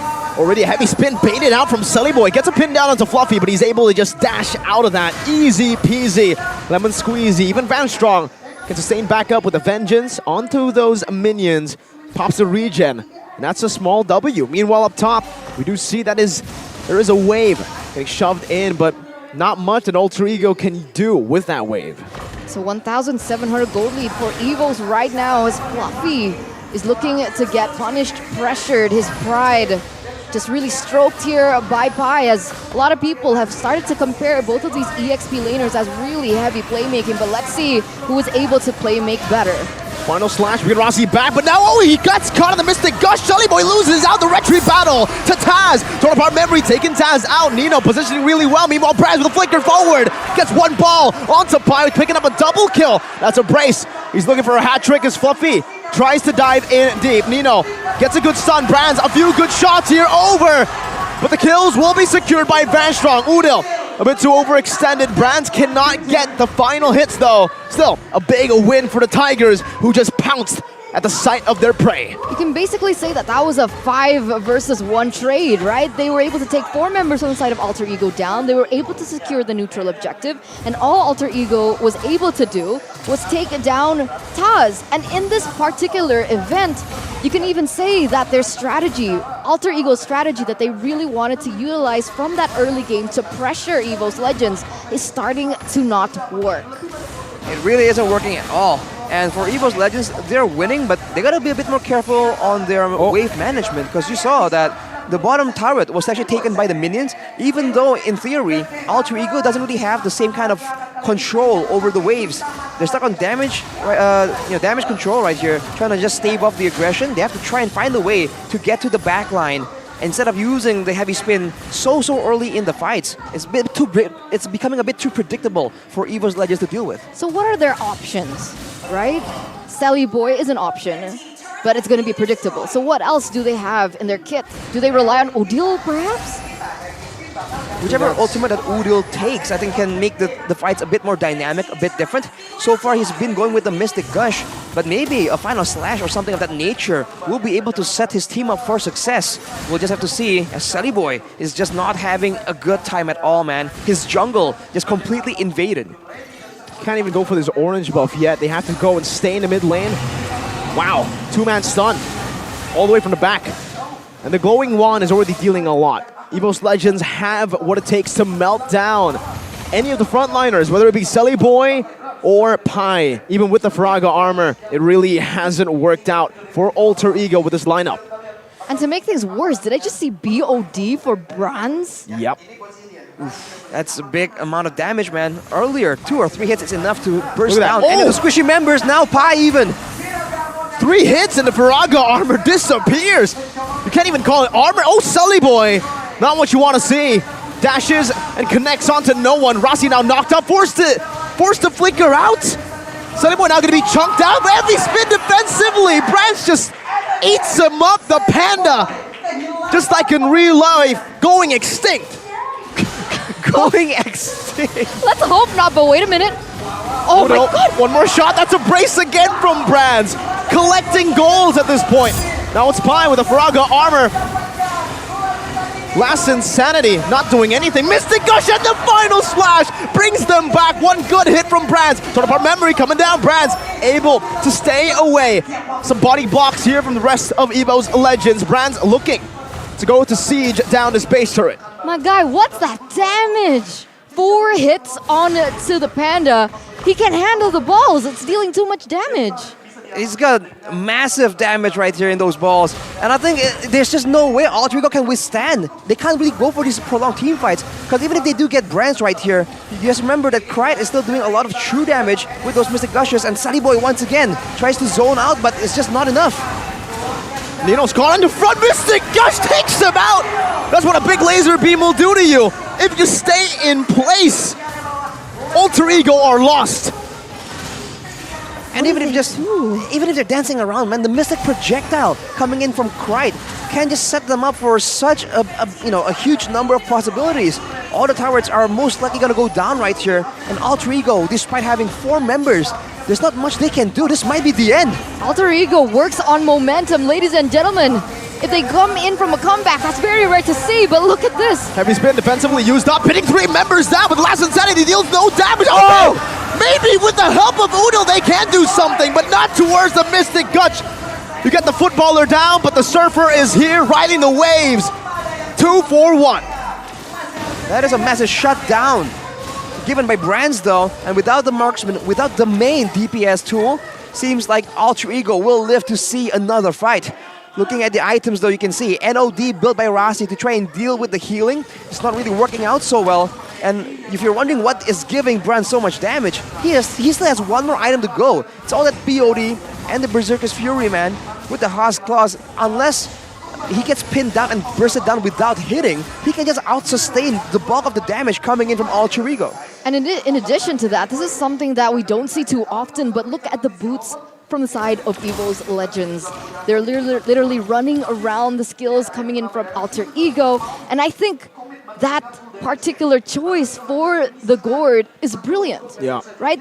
He has no escape skill. He's relying on the Flicker. If the Flicker is gone, because of how slow he is, despite him being on a skateboard, ironically, he's so slow. Sorry, surfboard. Surfboard. He's running those waves, man. All right, there are no wheels. I think Cho is one on the skateboard usually, depending on the skin. But yeah, it's the rapid boots it's such a smart itemization tool, knowing that for Alter Ego, they don't have crowd control. They're relying completely on slows from the Ice Queen's wand on Pi and Rasi, and essentially that has been completely negated, at least by the members that need it the most, that will be in the front line trying to make the distance management plays moving back and forth. So for now, for Evo's Legends, it's the same thing. They just have to make sure that they don't get caught out, not comboed by a huge last insanity. And for the most part, Alter Ego, they're the ones that have to be creative. Do something crazy, man. There's nothing much to lose at this point. I gotta give a shout out to the Rapid Boots decision to go for the side of Evo's Legends. Boy again, just jumping forward, now getting completely punished against the Mystic Gush and Brands' damage. A GDS also built up by Brands. With the Rapid Boots, they nullify the Ice Queen wands, the slows from Alter Ego, and with their damage, they nullify any sort of front to back that Alter Ego are trying to mount up. Boy looks like he's tilting. He keeps doing the same approach over and over, and he keeps failing, but there aren't any decisions made, adaptations made by Alter Ego to go around that. Meanwhile... Watch out, it's a Psycho Fredrin! The Worldie comes in, it's bouncing Udo. Still able to get out, Rasi flickers out, Mystic Gush. That's a big laser beam by the Surfer. Krite pushing Alter Ego back. The timing of that play, man, the conceal, when Alter Ego is expecting Evos to wait for the Lord, that was completely unexpected. But on that note, on Sully Boy and his aggressive playstyle, that's the only play they have because the slows aren't really working. The only real engage is that heavy spin, and that is why you can see that Evos are targeting Sully Boy as much as possible. But look at the damage, look at the Lord. Evos make the play. They're holding on to it with a mini wave spawning here. They're still able to defend it. Sully Boy, they're trying to bait out the final slash. Oh, it's a three-man taunt into the Brazer's Wrap, but a torn apart memory connects to the back. Taz still alive. Pi with the last insanity takes Taz's immortality out of play, and Udo gets a good splash of damage. The defense for Alter Ego, and we mentioned momentum. Do they have it now? Oh, that's the question here. I mean, you can even see the item swaps happening as well. Nino going in for the Rose Gold. Now he picks up an Athena Shield because that's his main predator right now from Evo's Legends. From the White Tigers, the main tiger for Nino is Krite. Every time Brands tries to go for damage, Nino can't do the same. Why? Because he keeps getting zoned away from Krite's abilities. There's got to be some way, but not again. Brands, half-court shot now though. The last insanity locks him down. He buys the immortality in time. The Mystic Gush comes down. Brands able to dodge away. Oh, what a save from Vanstrong! The final slash sweeps Nino out. Udo stealing it away as well. Talk about memory. Dodged away from by the winner, Twitchen. Vanstrong with a vengeance to the back. Now, some fireballs placed down by Rasi, but you cannot stop the Van who is strong. Van strong, man, with the saves, with the engage, and now with the play to secure the victory in game number 1. Can they do it?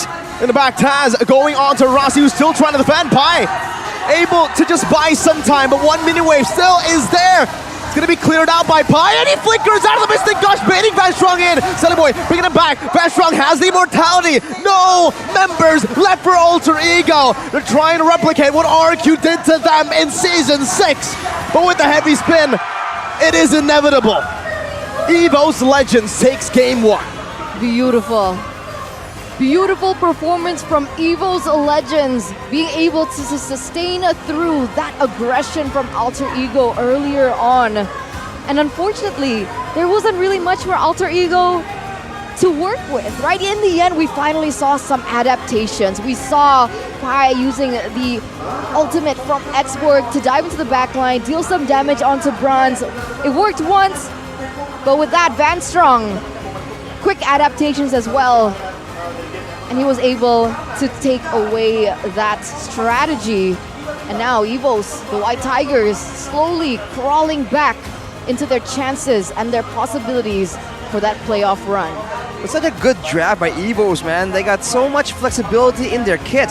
You see that Alter Ego, they were adapting, just expecting Fredrin to just come in and stun people. And then once they get too comfortable, the Gourd, Mystic Projectile, stops everyone in their tracks, gets the pickoffs. And once they're worried about that, you can see Van Strong just turns everything around. They can have so much more options. And ironically, that is what we're talking about from Alter Ego, having more ways to engage a fight and try and confuse EVOs. But EVOs are the ones that just threw all the possibilities in the face of Alter Ego. I genuinely saw a slight possibility that Alter Ego could have won. I do understand that it was a very risky composition for Alter Ego, but I thought that they could do it because that's their play style. They like to go for that aggressive play. They like to look for skirmishes in the early game, and it worked for a bit until it didn't. That's Sucks the to be thing. wrong. I honestly feel like for Alter Ego, I don't know.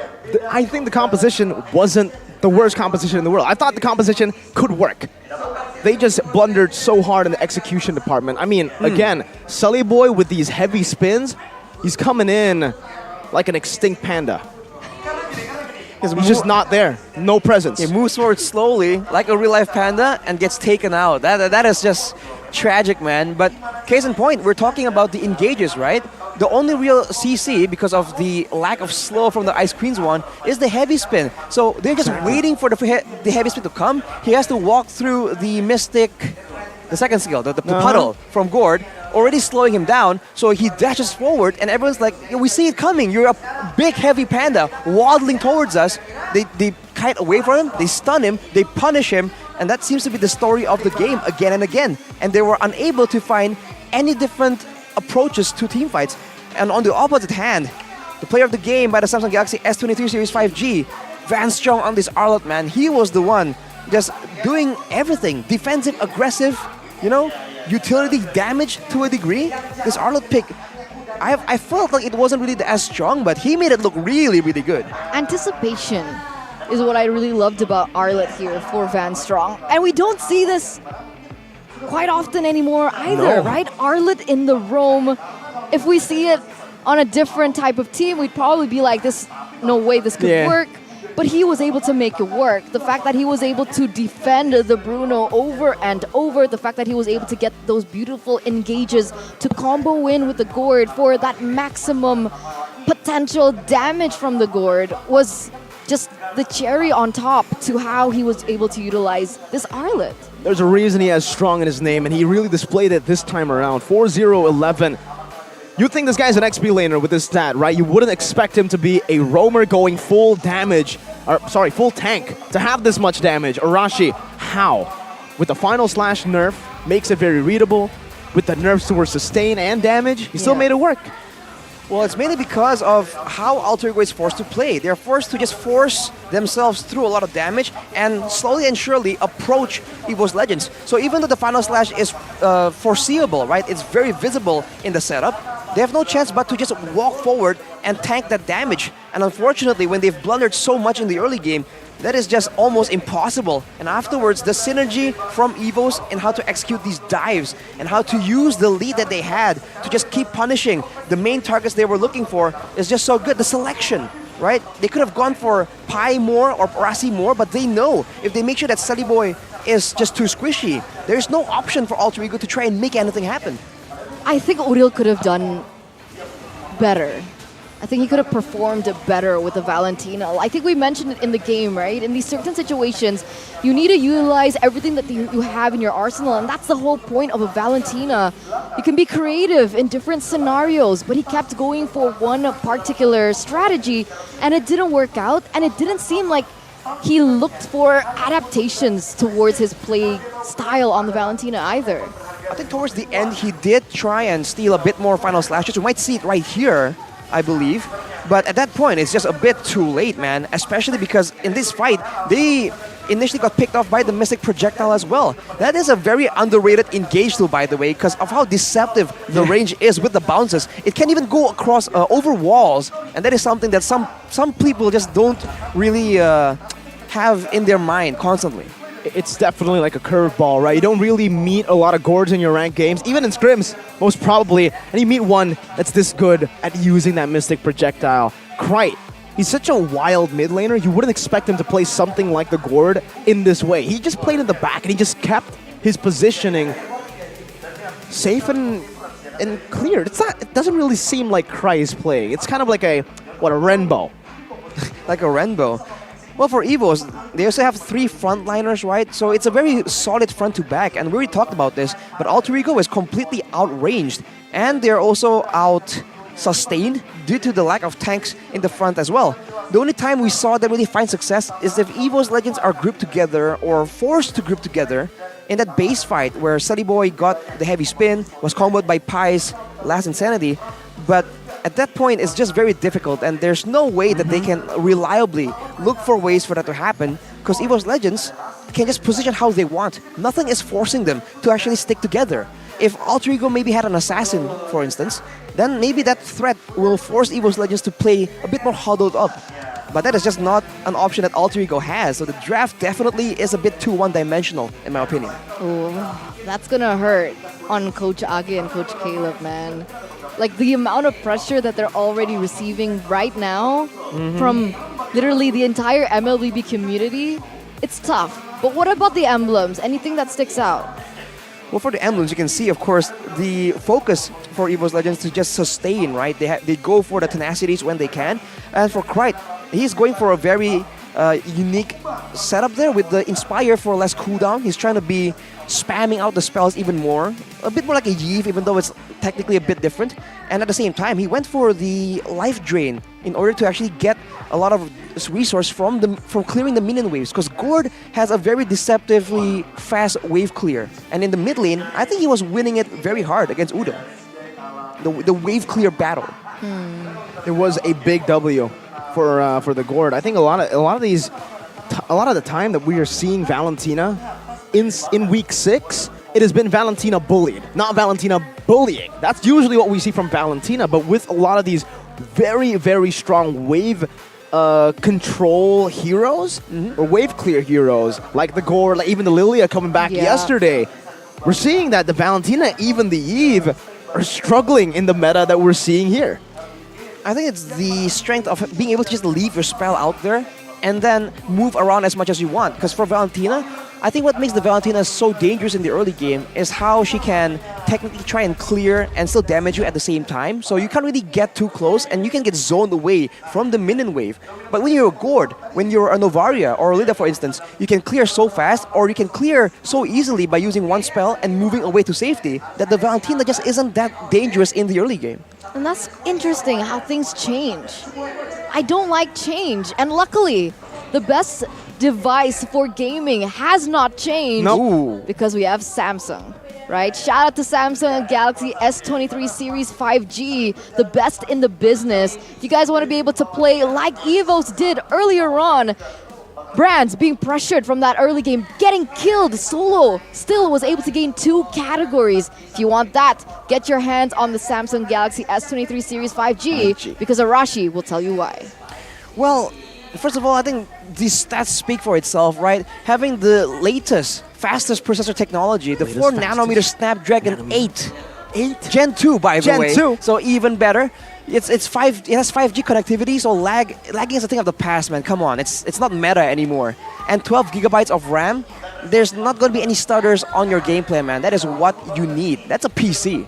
That's a PC. 12 gigs. That you can put in your pocket.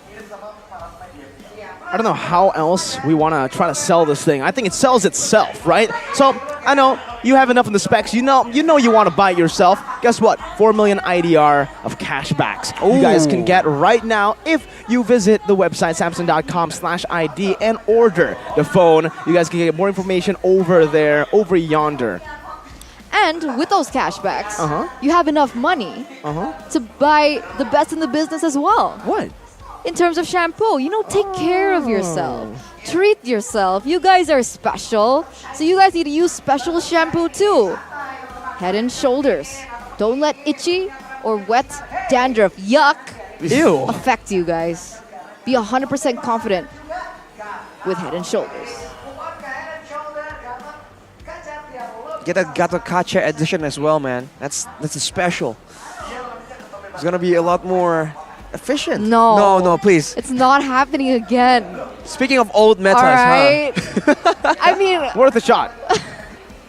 Worth a shot. You can offer it to the audience members. Maybe some of them wants to go for a shower break. I think it's an they would intense want- match, man. You can feel the heat in the arena right now. I think a lot of people would want Miracle to pour Head and that Shoulders? liquid onto their hands. We should offer someone like, You know hey, what they buddy. say, man? They would Well, be very Ranger happy. Moss actually gave it to a viewer who was standing behind him. He just dropped it over, and the viewer went to the bathroom and, hey, took a shower. He came back looking fresh. How do you take a shower in the bathroom? In the sink. In the sink. In the sink. Guys can do that, right? You got Yeah. short hair.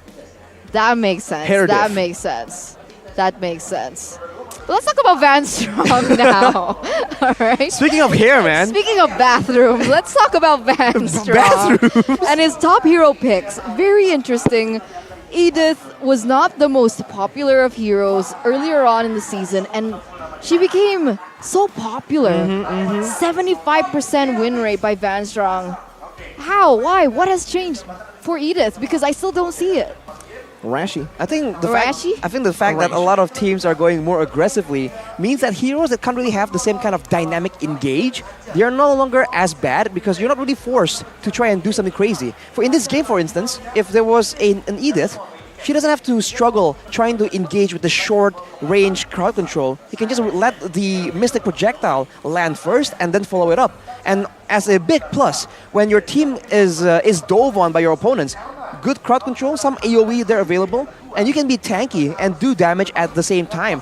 So right now, if you're trying to go for a composition that's maybe fighter heavy, like we saw in yesterday's match from Rebellion, like maybe technically the composition you see from EVOs right now, while in game number 1, you can use the Edith as a secondary DPS character. So even if you have a Brody or someone else that just doesn't do as much DPS, the Edith can make up for that difference. Flexibility is where it comes down to. All right, Arashi. We've heard enough for Van Strong. What about Rashi, your brother? Rashi. Well, I think something more aggressive will benefit him. Or if he wants to go for something passive, I think it's very important and almost crucial for Alter Ego to have options, man. When Sully Boy is the only engage tool, you saw how difficult it was. I think Pai needs to be able to make some plays happen on his own, and if Udil can also do something on top of that, that is, I think, peak Alter Ego, where everyone needs to have your attention, right? Everyone is dividing your attention between all 5. They can just do something crazy at a moment's notice. You know what? I'm just going to dumb it down and just say CC, man. I think they need a little bit more CC, and they can't rely on the slows. Because we saw that they were able to actually work around that really quick. EVO's Legends adapt really quick to that. So, ladies and gentlemen, we'll welcome you to the second drafting phase here of this particular match. Again, we would like to remind you that honestly, the outcome of this second game is going to be more crucial and even detrimental to the health status of both of these teams. If EVOs are able to win it 2-0, it will propel them and advance them to the playoffs. If Alter Ego loses again, I think it might be over for that team morale. So we do see a Joy, Yves, Fredrin being banned out. Kadita, Fanny, Paquito taken out as well. I don't think anything has changed except for the Fredrin takeaway.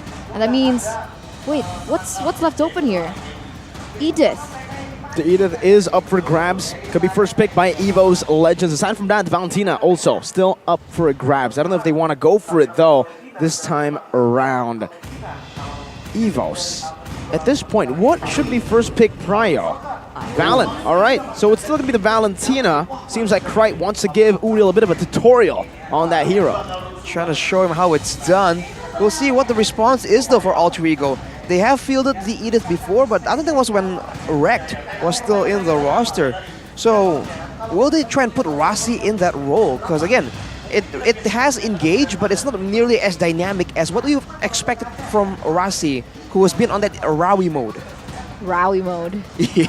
We're going to see an Atlas, a Kufra from Mr. Rasi Rawi, or are we going to see an Oh My Rasi moment here? Terizla, though, is still going to be the choice. We mentioned this in the keys of victory, but in game one, both teams ignored the Terizla. Now, though, that the Terizla has been picked by Alter Ego, does this mean Evos might go for the X-Borg to try to counter the Terizla? That will be a funny situation, but the Bruno is also taken away from Brands. Put in the hands of Nino, that is great potential. For Evos then, are they going to go and try and outlast the damage? Are they going to try and fight it with the Brody, the same way we saw Nino did in game number 1? Or maybe they can just hide that gold pick for now. It could definitely work. If they don't want to risk it, you know, Evo's Legends might pick up a Diggy, honestly, taking it away from Alter Ego. I don't know if Alter Ego would commit onto the Diggy Bruno, but they definitely do have a chance here in the first phase, seeing as they do have one more slot left. So do you think the Diggy pick is worth it? It can work against Terizla, right? Considering there's a huge signal to the beginning of the fight from Alter Ego. The Diggy, it can work, but I don't know if it's a bit too early for now. Lancelot is going to be where it's at, along with that Edith, man. This is dangerous, because for Alter Ego, with the Terizla, this means that it's going to be a bit divey, and that is where the Edith really shines. Diggy for Alter Ego. You can see the smile, the cheeky little smile from Rossi. He knows what he wants to go for. Oh my Rossi, will we see that Diggy? A hero that we have seen many times in Season 11 that led to Alter Ego winning? No, is the answer. The Hellcurt will be the option. I would have thought up against an Edith as well, some lockdown there, some CC. They want to go for something like that Diggy to provide Bruno with more opportunities. But here with the Hellcurt, what does the Hellcurt give to Alter Ego? It gives Alter Ego a chance to just confuse Evos and make a mess out of their formation. The problem in game number 1 is they can't really find a way to flank because of the scouting, because of the tankiness of the front lines of Evos. Now they have a Terizla that can match that, and with the ultimate from the Hellcurt coming in, they could give Alter Ego opportunities to go for a crazy flank and a crazy playmaking opportunity by Silly Boy as well. But in order for that to happen, you have to be careful not to fall behind, especially with the Lancelot. From the side of Evos, Taz can very easily take control of that jungle. But that's exactly the question though, right? Flank what? You're right, actually. There's nothing to flank right now, and Evos might just stay that way here with a very safe marksman later on. Something with a Purify, right? That would be the best option to go for. Honestly, an Irithel would be a good option to go for here, and Alter Ego might need to ban it away. They've already banned a very good hero that can actually escape from a lot of the damage and the dive that they have picked for themselves. That's that Claude, taken out. Now if they go for Irithel, then we have a problem for Evo's Legends. Who is going to go in the gold lane for Mr. B-Rans? And that's the question, right? Because I think Alter Ego, they're playing this very intelligently. They pick up Hellcurt, understanding that they can't rely on that type of gold laner who's, you know, at the back line. No right? HF for you. Exactly, and that's why they ban out the Claude. Because I think the Claude is one of the only marksman heroes that you can utilize in the gold lane. That is the most safest. I think second best would be Brody because of his Kiss ability. But other than that, there's not really any hero that really comes to mind. If you want to make a bit of a stretch, maybe the Leslie, but of course, it's not exactly true, so right? Weak against Hellcurt. Exactly, so it's not exactly the solution that we're looking for right here. Unless Evos want to try and bring something unorthodox into the gold lane, right? They can, you know, if they really feel like it's that important, they can really put the Valentina in the gold lane. We haven't seen that. No. There was a time where the Edith made an appearance in the gold lane as well. So if they want to be crazy, right? Coach Aguirre, remember, is one of the crazier coaches in MPL ID. Maybe they're gonna try and experiment with something crazy. I think it's a bit too far of a stretch to see that to happen to Diggy, though. Will be banned out. A hero again that I mentioned earlier in the first phase that could be utilized by Alter Ego. Brody, an option. I think the safest pick would still be the Irithel. The Brody does well, but you can't go for the Purify. Once you get silenced by the Hellcurt, say goodbye to your HP bar. You have no counterplay to that dive. And also against the Terizla, not too good of a matchup. Yes, the Terizla is the big problem right here for Evos, right?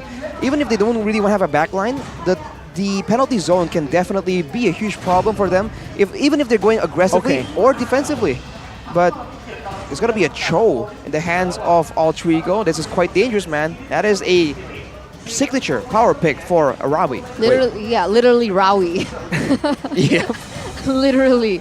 All right. This is putting Evos in quite a difficult position, right? Because if they are going to be forced on the Irithel and the Bruno in lane is going to be quite difficult for the Irithel. It would really require a hero in that roam position that can help the Irithel in the lane. And the only hero that comes to mind for me personally would be Diggy, but Diggy's banned out. Yeah, Melissa would be a good option against the Terizla and the Cho. Against the Bruno, you do struggle. It seems like they will be going for that Irithel and a Grok, too, to facilitate some of these initiations. Not too sure who's going to be going to the XP lane just yet, but I think the Grok should be the one in the XP for some more damage. I think that makes sense. And so far, it's a mobile dive composition, but the lack of engage right now is a bit of a stark contrast compared to game number 1. It's going to be a wild charge only and an onward Earth Shatter combo. Both, maybe you can say a bit reliable, but they're also on quite long cooldown. Alter Ego, on the other hand, has a penalty zone to play around with. Have the Jeet Kune with the Dragon combo, and they can even try and engage with Hellcurt and start with the Hellcurt instead. So this is looking quite scary, especially because we haven't seen the final pick for Alter Ego. Quick question, can the Valentina take Hellcurt's ult? Yes. I believe she can, yes. But then that's not really a useful tool, I feel like. I guess it's Ooh, all right. So we're going to see a Faramis here for Alter Ego last pick, giving them a little bit more sustain in these team fights. Help protect when Evos go for an engage. And with that being said, who do you think has a better draft? Well, I got to put my bet on Evos right here.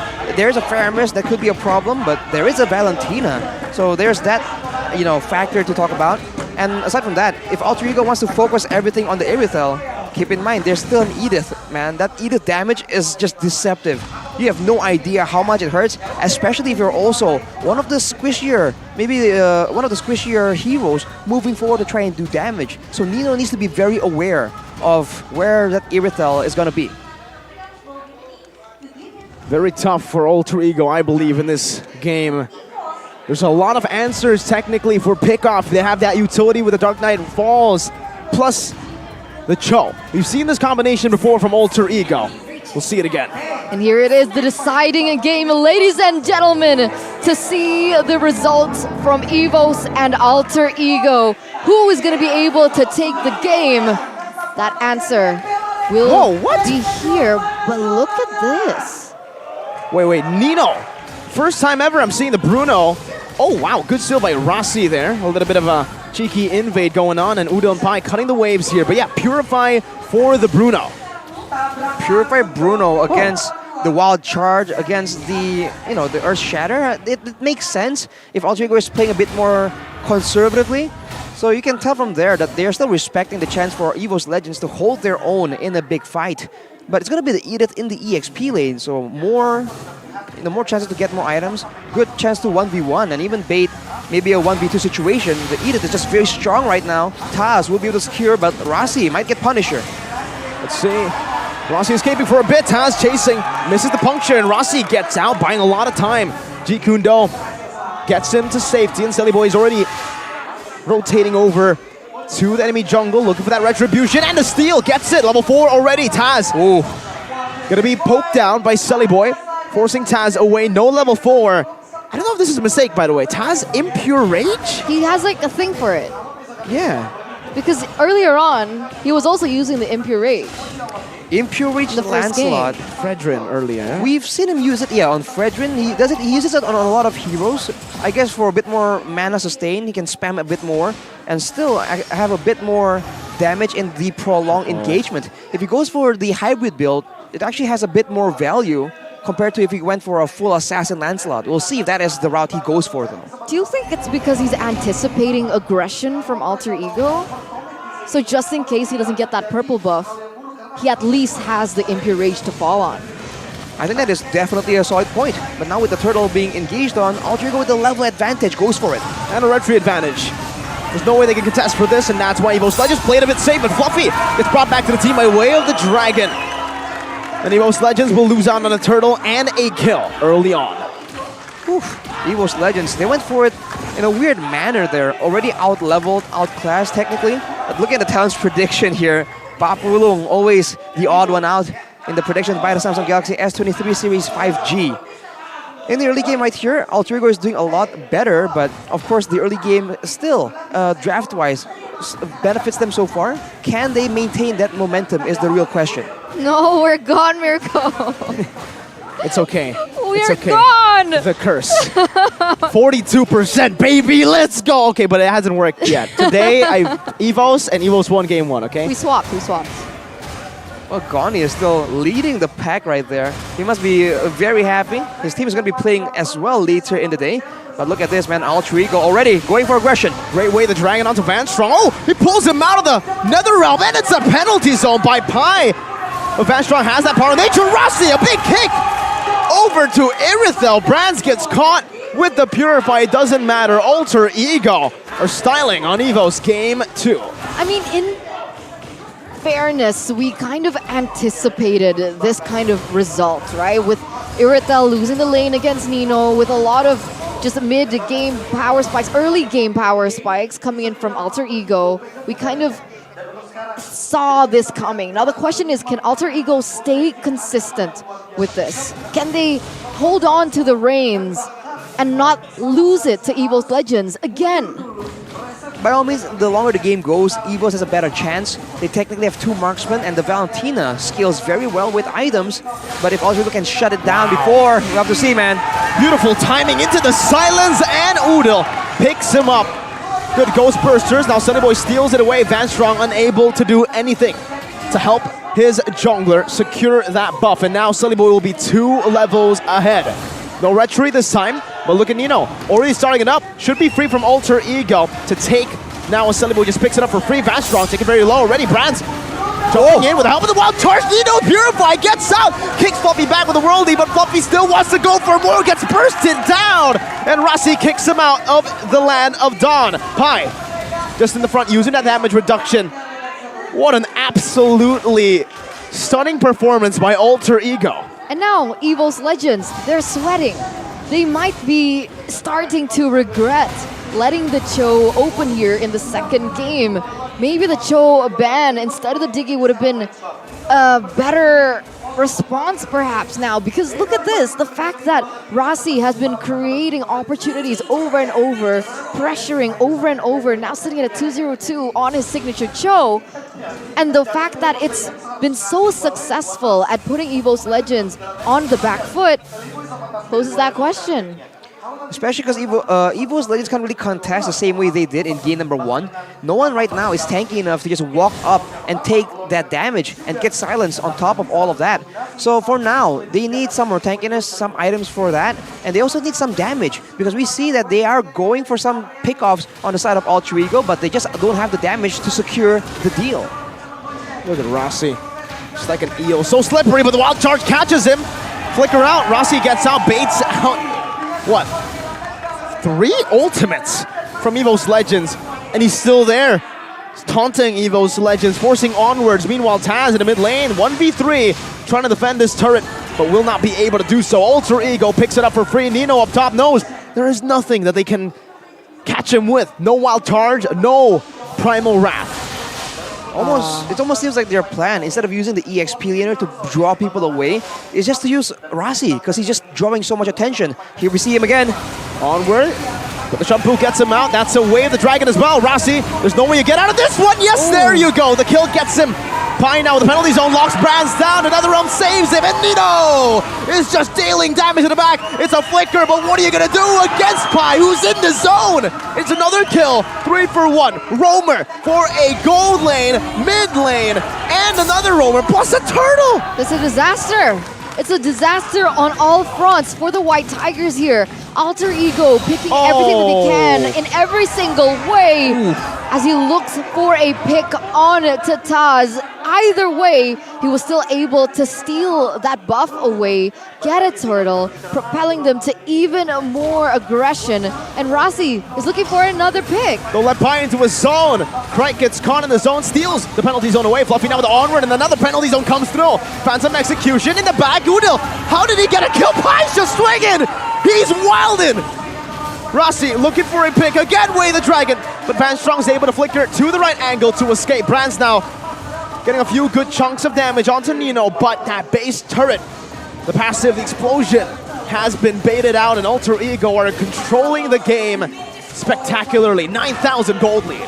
They're just not letting EVO's Legends get any fight on their terms, man. I think Krite here needs to be a bit more decisive on what he wants to do with the ultimate, and EVOs have to plan around the aggression. They need to know that if they stop Rasi, Pi is still going to go in as well. And look at that, man. He is just doing, Rasi is doing such a good job of being a nuisance and forcing out so many spells. He rushed the Blade Armor as well, so he will be very immune to Brands' damage for now. And just like that, he's just waiting around Alter Ego, trying to cut EVOs away from their own turret. Van Strong's already very low. Oh my god! Look at the Stampede. Way the Dragon flicker brings Fluffy back. Another realm saves Krite. They don't even need minions to take this tier 2 down. They're going in. My goodness, Brands forced to play defensively. One more hit would have taken Brands out, but Brands was able to space perfectly. Taz takes and secures his orange buff, but he had to use the red tree. No way. Brands is nowhere near ready for a fight at this point, right? Yeah. I don't think he is anywhere close in gold. He is 2 levels behind Nino as well. And this time, Alter Ego has an assassin. So in stark contrast to game number 1, now Alter Ego have the tools they want. Multiple engages, security and mobility, and on top of that, an assassin to ensure that EVOs cannot just cruise towards a comfortable late game. I like that. I like that emote. That was pretty cute. All right. Because in a way, I was thinking, you're like, EVO's Legends, they definitely still have an opportunity. They definitely still have a chance in the late game.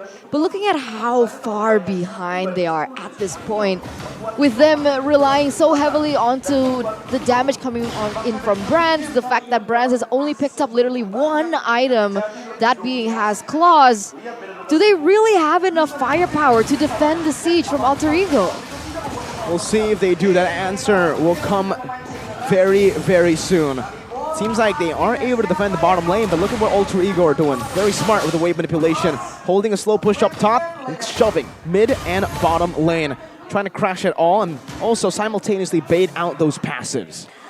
EVO's Legends composition really excels when they're together, so if they can be split apart right here by the wave manipulation, that is definitely a great way for Alter Ego to ensure that they can get something of value right here. Already splitting, letting Sunny Boy do his thing. Now with the Lord, Rasi gets some engage towards the back line. No onward, penalty zone.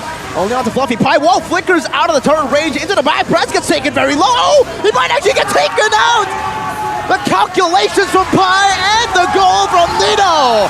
Base is wide open. Taz is hunting for a kill. He gets Sunny Boy, but at the cost of his base, 1-1. And here it is, both teams fighting for their tournament lives, forcing a game number 3. EVOS and Alter Ego, they don't want to go down without a fight. And this is definitely the match to watch. Man, the throw pick for Rasi just swung everything in favor of Alter Ego, man. How crazy is that? It's insane. Like just that's one hero difference. Rashi is crazy. I mean, it's just the fact that he can go in and out so reliably. And Evos, despite using multiple ultimates, is unable to actually get anything done. That is just insane. That is the kind of pick that Alter Ego require to try and take control. We'll have to see if they can get that similar kind of pick in game number 3, man. I think Evos will really learn from this experience. And now we understand the keys to victory. Rossi, pick off hero, equals Cho. So far. And equals to win. Equals win. I don't think he's lost a single game on Cho just yet. So Alter Ego are definitely playing within their strengths. Meanwhile, Evos, they were too concerned with the Novaria, the Diggy, the utility, and the mages in the roam position that we don't really see Rossi on anymore. They were concerned with Oh My Rossi. They completely forgot about that second personality, baby. Rawi. You know, on that note, right, even though they let go of the Diggy, let's say they did, I don't think their composition really struggles to deal with that as an issue. So I really felt like that ban was a bit too over careful, over exaggerated. Because again, if they can't really crowd control Alter Ego, it's not like Alter Ego has all the mobility to just run them down. They have an Irithel that can kite back quite reliably, even against a Diggy. So I think adjustments definitely can be made for Evos. Do you think Brody would have worked better?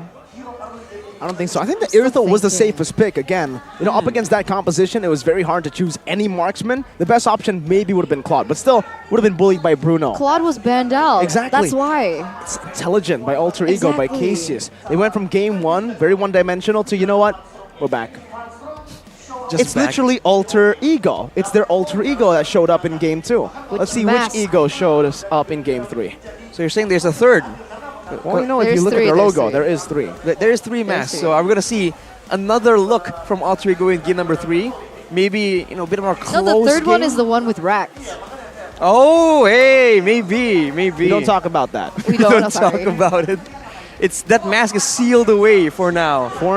we'll see if it makes an appearance yet again. Rex been playing a lot of gold lane, Arashi. Do you think he can take Nino's spot? Oh, that's a tall order, man. Nino has been playing so well. And it seems like... I wanted a better answer. You could have just said Nino. Oh, N-I-N-O. Exactly. There you go, ladies and gentlemen. 1-1 and now in this upcoming match. And the question is, how does Evo's Legends swing back? And how do I repair my talent prediction? Literally, I've been wrong twice in a row. Everyone voted for Evos though. Pa Pulong just, you know, reaping the benefits of being the believer. Because like, you would say, okay, a turn is just dumb. But then literally everyone picked Evos as well. You were all dumb. It's like, what? I mean, you bully us. From game 1, you know what I was trying to do. I'm just committing, man, you know? Arashi made a right call on Evos, and then game 2 was... It happens, okay? Sometimes in Season 12, you don't need to think. You just accept what happens. You just accept. You go with Rossi gets Cho, when Ro is playing, he's going to row your boats, bro. Rao. It's Rawi. Well, whoever he is, been playing in MPLPH. So whoever he is, man, he's a player of the game by the Samsung Galaxy S23 Series 5G on this Cho. And shows again that Evos, they were so behind that he went immediately for the Blade Armor and just completely shut down any real damage coming in from Irithel. And everyone else from the side of Evos, there's no real big magic damage. And he went for the Athena afterwards, knowing that if he can withstand the initial burst damage, he won't stick around long enough to actually take enough to take him down. So it's a great itemization that really complements the way he plays this game. I can't believe he only died once.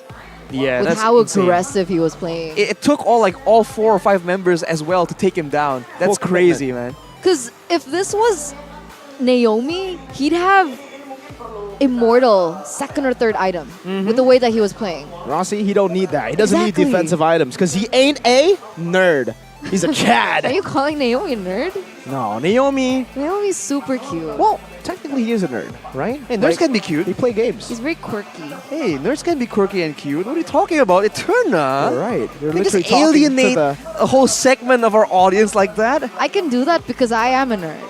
Absolutely. Oh, so there's some friendly fire here. Yeah, it's fine. Like if you yourself are okay, let's Arashi. It doesn't let Arashi count. Analyze this. Analyze Right. Rossi. Well, the Rossi. heat map just shows that Rossi is everywhere, man, especially in the jungle. Look at the lanes. He doesn't really go for the early lane gank the way we have come to expect Chos to do. Like maybe a Franco, right? Hide in the bush, tip the balance in one of your laners' favor, and call it a day.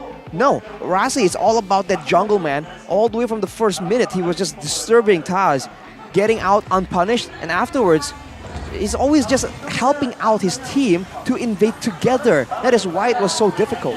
But do you not think that is because of the fact that they didn't really need him to tip the scales in a certain balance?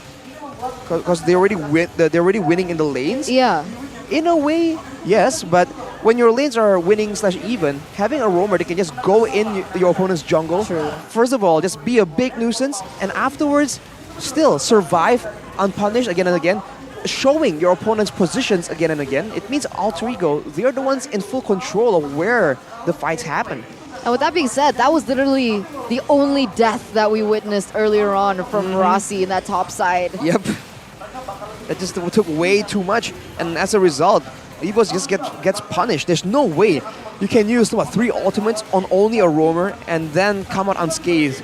Every time that happens, they're just forced to concede control, and Alter Ego wastes none of it. They go for the buffs, they go for the lords, and that play from Pi just shutting down Brands, that was just brutal, man. Brands is just not given a chance to do anything in this game.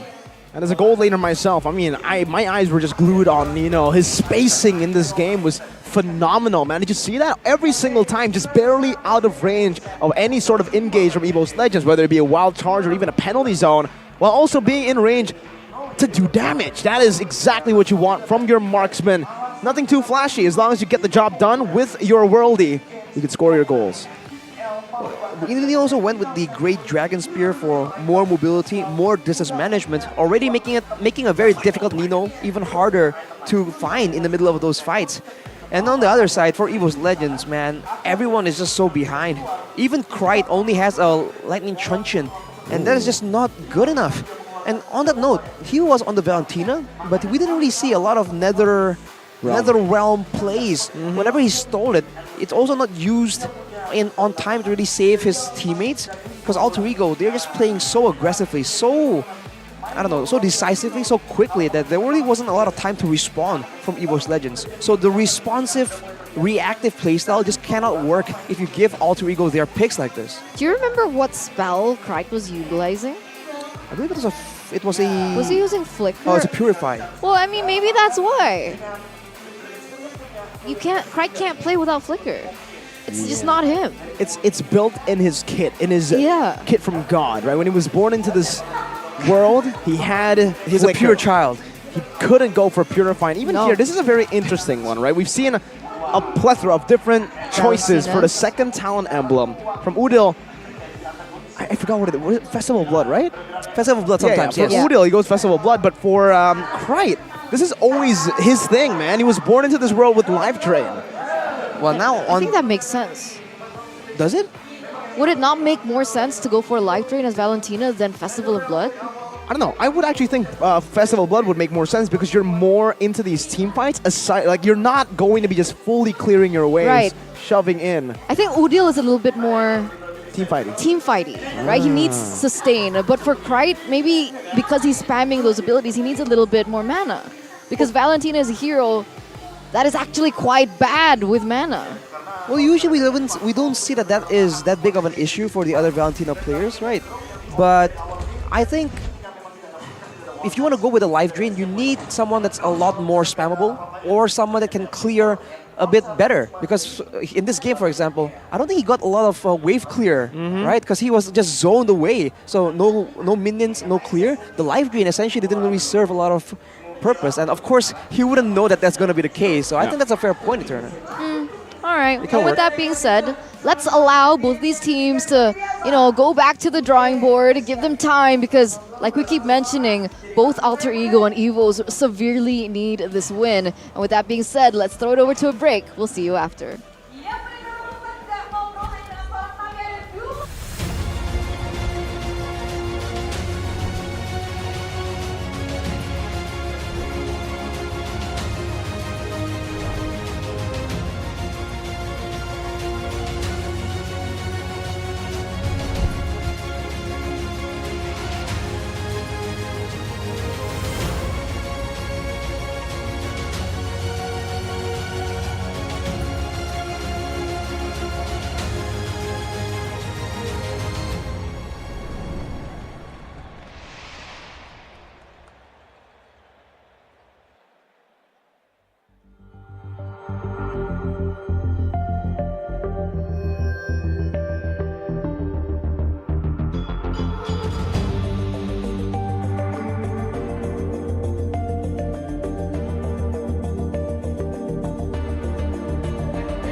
terus berlari, terus ke arah puncak tertinggi. Ku takkan berhenti, hanya sampai di sini. Kemenangan abadi menanti. You know we won't miss if we unite our focus. And if you haven't noticed, we all live. Nyalakan apimu, hadapi semua tantangan, hadang semua serangan, jatuh bukan halangan. Bakar semangatmu, janganlah engkau menyerah. Kita akan buat sejarah. We all this, we won't miss. We all this, we won't miss.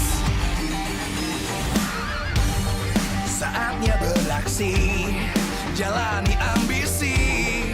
Aku kan menyawakan hari ini. You know we won't miss if we unite our focus. And if you haven't noticed, we all live. Nyalakan apimu, hadapi semua tantangan, hadang semua serangan, jatuh bukan halangan. Bakar semangatmu, janganlah engkau menyerah. Kita akan buat sejarah.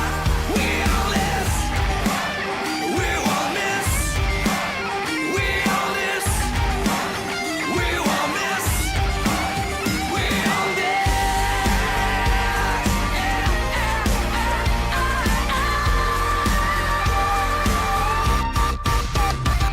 Nyalakan apimu, hadapi semua tantangan, hadang semua serangan, jatuh bukan halangan. Bakar semangatmu, janganlah engkau menyerah. Kita akan buat sejarah. We all this.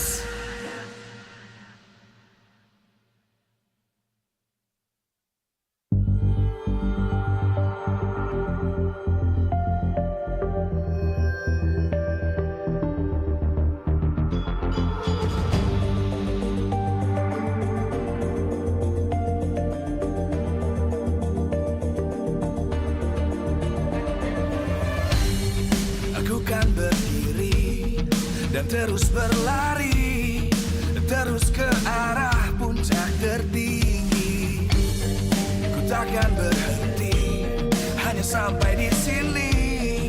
Kemenangan abadi menanti. You know we won't miss if we unite our focus. And if you haven't noticed, we all live. Nyalakan apimu, hadapi semua tantangan, hadang semua serangan, jatuh bukan halangan.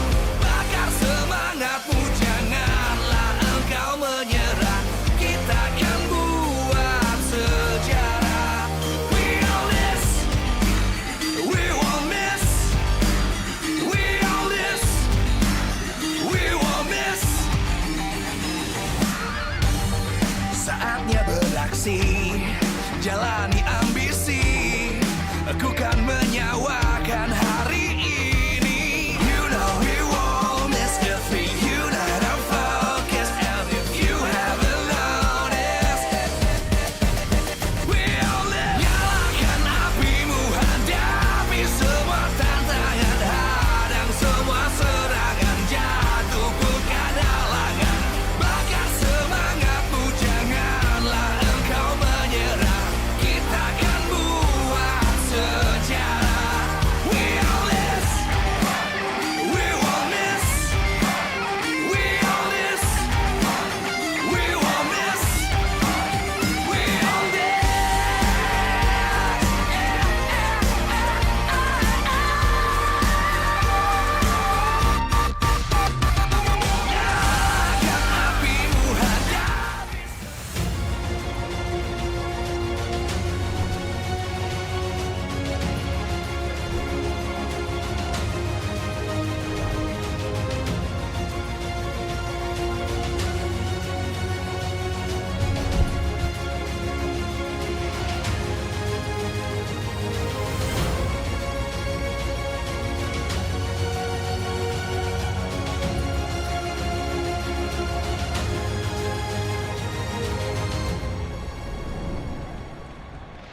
Ladies and gentlemen, we're back from that 3-minute 50-second break.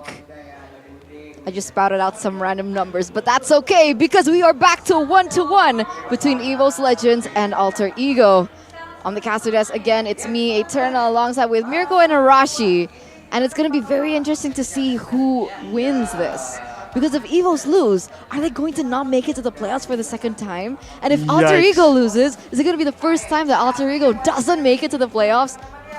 Well, you know, So my golden. question is, are they going to swap their gold laners now that they took a loss? I hope not. You're right.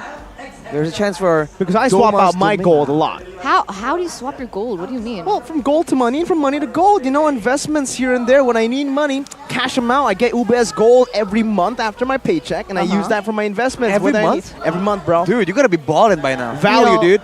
Honestly, it's so easy. It's literally you just go to the website and you literally just buy the gold per gram. Per gram. Because I was looking at it. See? Like honestly. I mean, it's really nice to just look at all the gold you've collected sometimes. And interestingly, UBS Gold is a lot cheaper than other options. So it's so you get super more value. You get more exactly. bang for buck. Exactly. Okay, how do I? What you're saying? I can look at a website. What website? You can go to ubslifestyle.com. Uh-huh. You can go to the UBS Lifestyle e-commerce, or you can even go check it out at Blibli UBS Lifestyle. So you have 3 Ooh. options. 3. Are you saying, Mirko, you're saying you've been buying, are you saying you've been going on location to actually buy UBS Gold? Yeah. I see. No, I mean, do you not remember Season 11 playoffs? They have an UBS Gold booth. Like a vending machine? Yeah, they actually have a vending machine outside too. Not this season, but they have a booth. You can get a 500,000 IDR worth of gold, and you get MMBB skins. That's why I've been buying it a lot. I have an unhealthy addiction to buying skins. That was why, you know, might as well just buy it from UBS Gold. Well, now you crazy. can do it from the website, Mirko, so you can be more efficient, man. And I think efficiency is definitely the name of the game, especially looking at these two teams, man. The team that can do everything easier really comes out on top. The fact that Rasi can so easily find info, find engages, it's important. But I we have agree. a new record. Wait, which game was this? Game 2? Was game 2 10 minutes and 36 Was it that fast? seconds? Yeah, I didn't even. It was 10 minutes. I didn't even realize. Me neither. 10 minutes and 36 seconds. New record, and it came from EVOs and Alter Ego. My lord. Wait. I actually didn't realize it was 10 minutes. This Yeah, I is didn't. faster than the Indo loss of PH at ISF. Oh, we don't talk about that. Didn't happen. Oh, ouch. At I least can it say wasn't that my because team. I am I'm a fan of that team. Yeah. I'm a boy. You know what? They're still my boys. At least it wasn't my team. All right. And there you go, a new record. Just, you know, new things happening here at MPL ID Season 12. Not necessarily the best things, but at least we got a new record of the shortest game ever this season. 10:36. Let's pray for M4. Were you M5. expecting it, like coming into today's match? I really wasn't expecting something of that nature, but just like that, ladies and gentlemen, without wasting any time at all, we are back to the drafting phase. I mean, that's what you expect from a team that is allowed to snowball from that early game and is also allowed to be as aggressive as that. Like Alter Ego, that's exactly what you can expect. So now, coming to the drafting phase here for game number 3, let's see if EVO's Legends are able to alleviate that and take away that facilitation. You know, Choban, maybe just something to take away from Rasi to help that out. Alter Ego and EVOs this time, though, have swapped sides. Do you think that this is going to give an effect?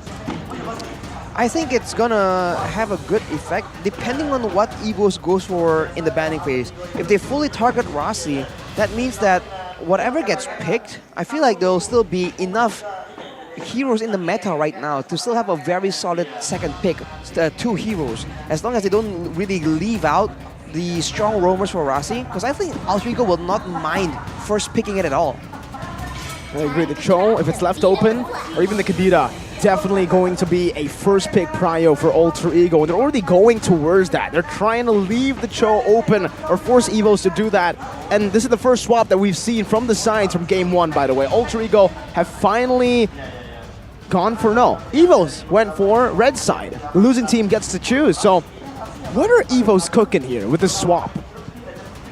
They might be looking for a strategy that really maybe counter engages. They know that Alter Ego doesn't really play the macro game so well.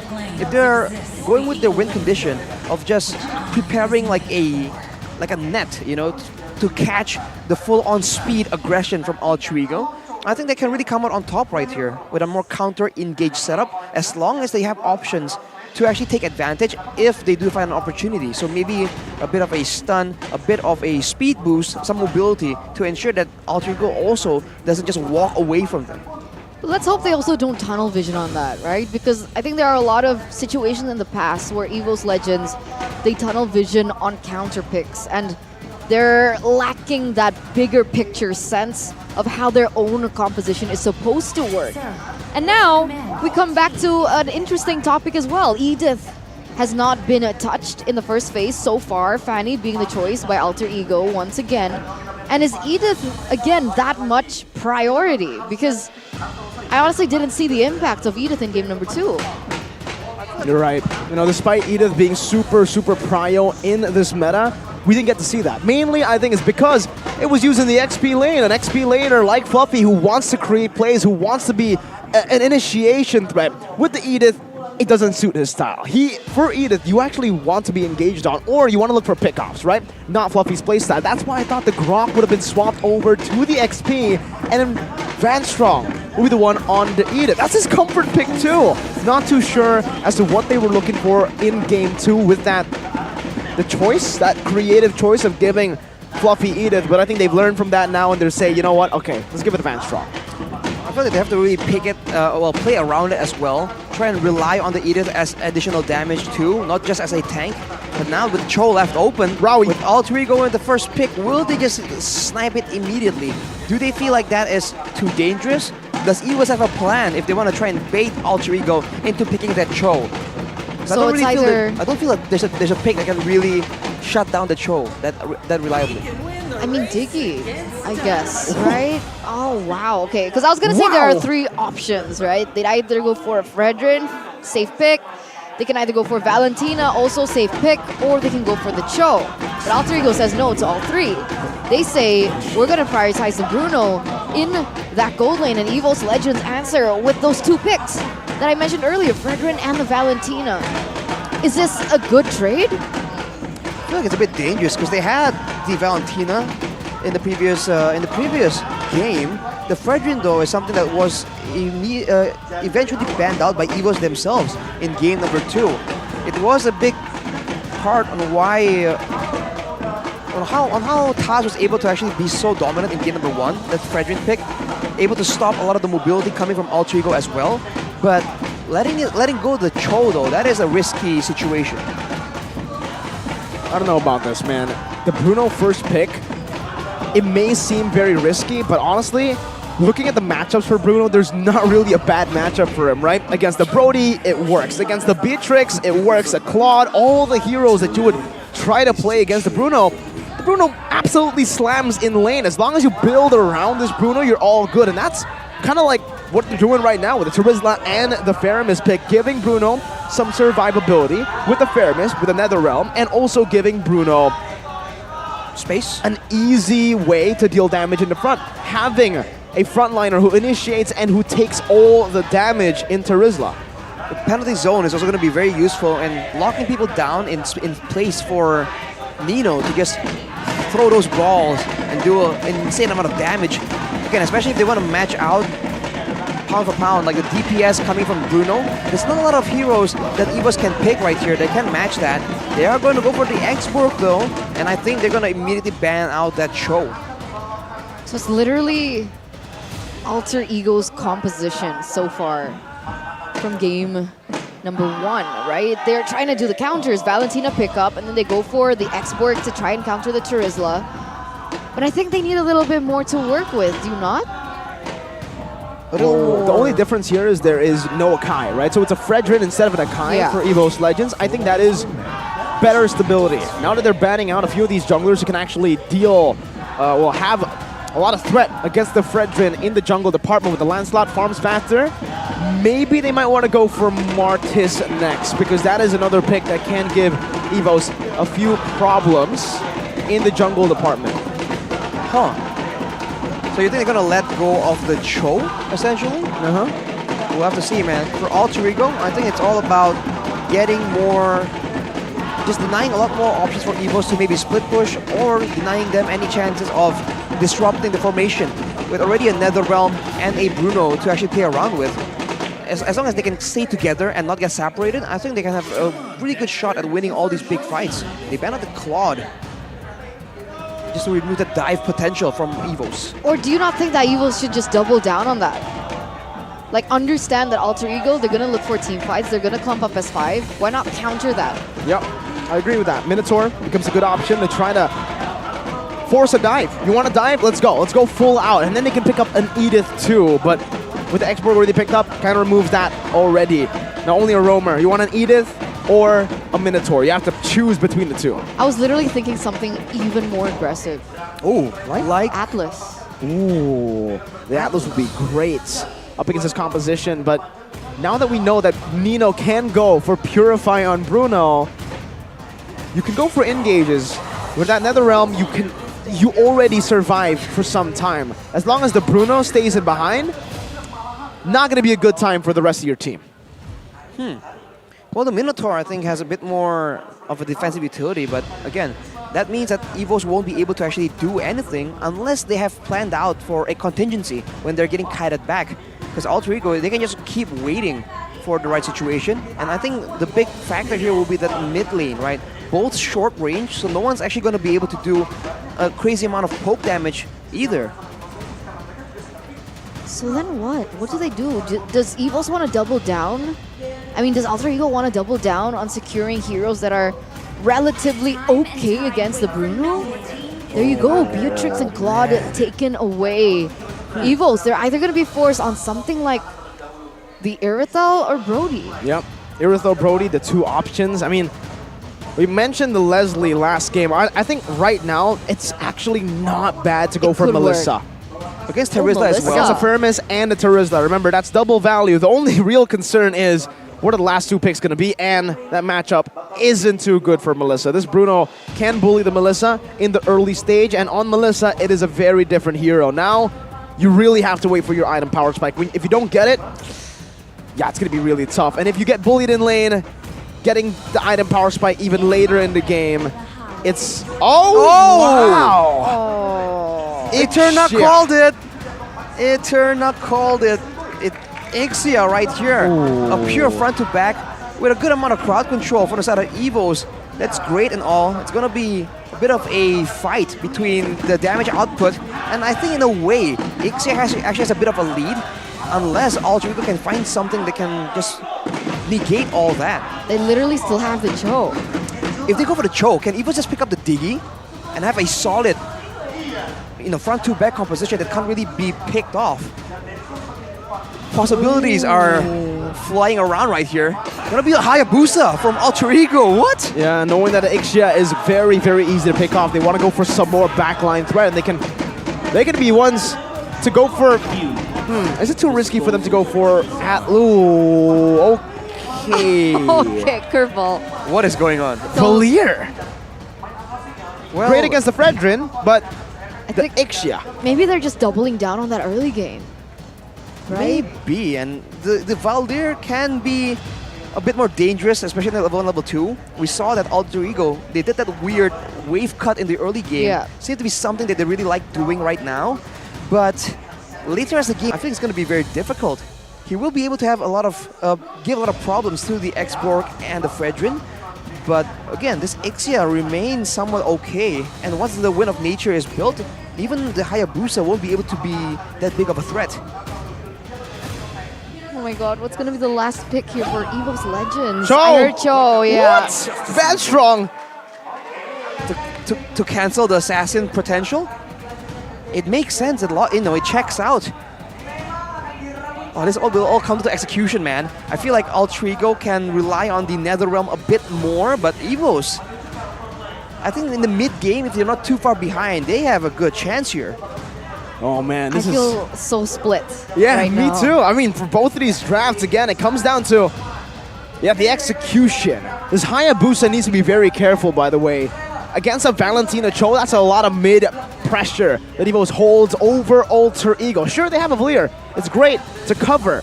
But if the Fredrin can invade early and shut this Haya down, it's going to be scary. Very scary. It truly is, and looking at this, you're right, it's going to be a Bruno with the Purify. So that does alleviate a little bit of pressure from the playmaking that EVOS Legends has brought with their composition. Of course, they need to be wary of the Valentina, they need to be wary of the Cho, and they also need to be wary of their tournament lives here. Ladies and gentlemen, welcome into the Land of Dawn for the final game of this best of 3. Will EVOS Legends take it 2-1, or will finally the three-faced mass look for an opening here? I think you have to keep your eyes open and pay attention to the gold lane, man. Right here, whichever gold lane really wins out means that, you know, whoever gold lanes actually wins means that the team can be a lot more aggressive when it comes to those team fights. And considering that there's an assassin in play, I think both teams will be trying to pick off the gold laner and protect the gold laner at the same time. We'll see, right? Because so far, it looks like they're putting a lot of pressure in the top lane. I think they're trying to get their mid laners to level 4 as soon as possible.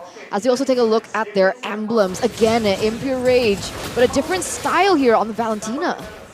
Oof, Impure Rage with the tenacity and the firmness, going for full tankiness, expecting to be in the fray, dealing crowd control, dealing damage, or maybe even stealing a penalty zone. We'll have to see. Taz getting zoned away, getting just chased down by 3 members. Oh wow, very aggressive from Alter Ego. Yeah, they also baited out a Retribution. The Taz actually won there, the 50-50.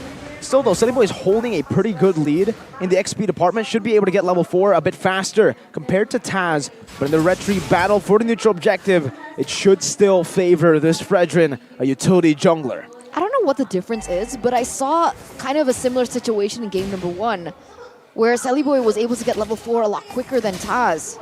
Is it rotations or what's going on? Might come down to the rotation and how much early game focus is there from Alter Ego to clear the waves faster almost, right? If they can get more minions down before the spawns, that's a chance. But look at this play. Shadow kill coming down. Cry. Oh, no, he beats him in. The shadow kill comes out and Cry is brought back to the team. Well played to Sully Boy. My goodness. Now Pime in the front, just trying to zone. Sully Boy's looking for the opening, but Taz will be able to secure the Retri with an Appraiser's Wrath combo. Even with Sully Boy's Retri, it was not enough. Wait, sorry, how did that happen again? What was that interaction? Sully Boy jumped in, used Shadow Kill right as he got out. Oh, we have a split, by the way. Oh, but finally. Right as he got out, Krite used Shadow Kill.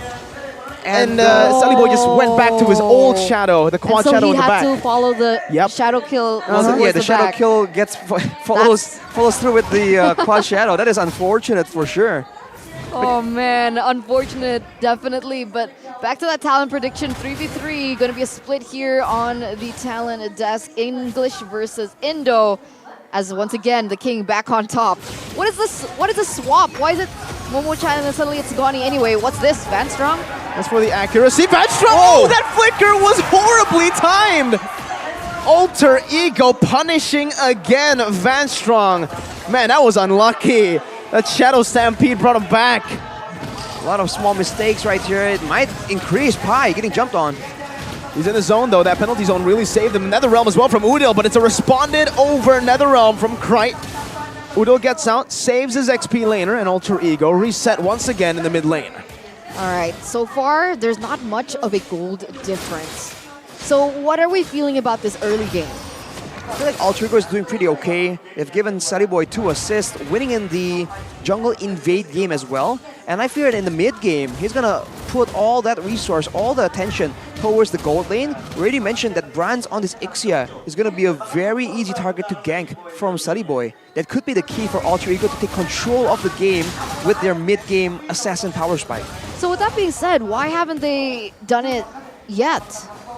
Why are they leaving that alone? Maybe it's because if they put too much emphasis there early on, it's going to be very difficult for the Terizla to deal with the X-Borg and by proxy the Turtle as well. Alter Ego has always played for this Turtle, and it just happens to be that the gold lane is further away right now, and they're going to try and win out here, and if they do, that's where you can see more focus being put in the gold lane. You see some damage plays down though. Oh, Last Insanity was cancelled, and now they're still going to go in. 3-man penalty zone by Pi. This might just be it. Yeah, Pi will get that kill. Fluffy still able to sustain back up just a bit on to the turtle. Now Saliba with the quad shadow going back and forth, baiting out the Jeet Kune Do and taking Van Strong down. Alter Ego playing it clean. Very aggressive, very clean, a 1,000 gold lead, and this is going to be a quick and easy turtle for them, unless Taz and Krite have something to say for this. Do they want to go for it? Well, they've actually successfully zoned Alter Ego away.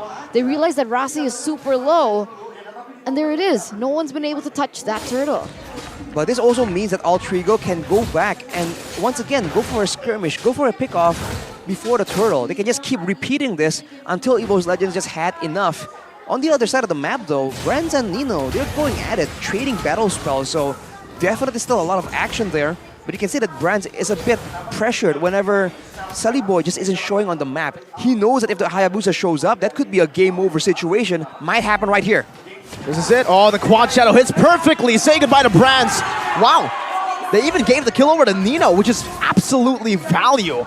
Well played by Alter Ego, but now they might lose some pressure or all the pressure onto that turtle. Celeboy already used the retribution, and that's the Appraiser's Wrath to seal the deal. Turtle traded in for a kill.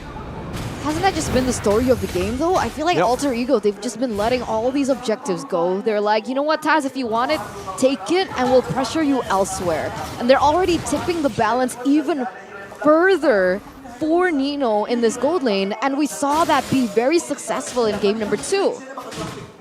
Considering that it's a Bruno with a Purify as well, Van Strong won't be as difficult of a menace for him compared to the Hayabusa for Brands.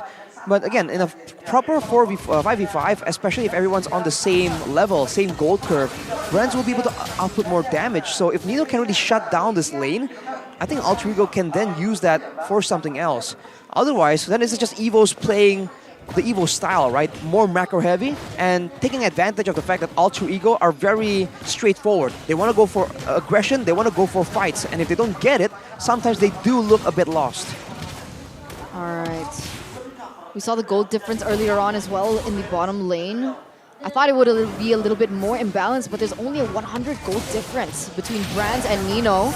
Ooh, Van Strong with a good way of the dragon, but it's only on to Pi. He'll take that easily. Netherrealm comes down. Nino, it's a worldie! And a penalty zone right onto 3, but it doesn't connect onto Brands and Krite. Poorly timed. Brands now doing a lot of damage with a full barrage in the back, but so is Nino. Getting Van Strong very low. Now Nino has to respect this damage coming from Brands. As a flicker from Fluffy and a last Insanity. Nino should fall here, and Brands picks up the kill. Fluffy still in the midst of it all right now, tanking up the damage.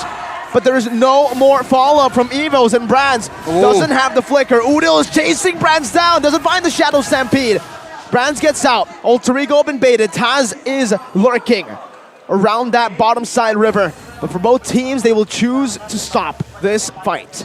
Looking at the top side though, that's a free turret for Alter Ego, using the pressure to just bully Evo's Legends, ensuring that they can't really control the waves as ideally as they want to. Great moves from both teams, but Alter Ego still having a 2k gold lead. This is the 8-minute mark, where usually teams with a stronger mid-game power spike will start taking over. Evo's Legends need to be more careful than ever. They've already stifled one play. They need to try and do so more here, especially with the Lord spawning. Especially with the Lord spawning, and especially with that much belief coming in from the Alter Champs right now. 66% in the audience prediction, Whoa, but here we go. Udo forced to use that Purify early. Oh, the back, what a beautiful shadow kill from Sully Boy.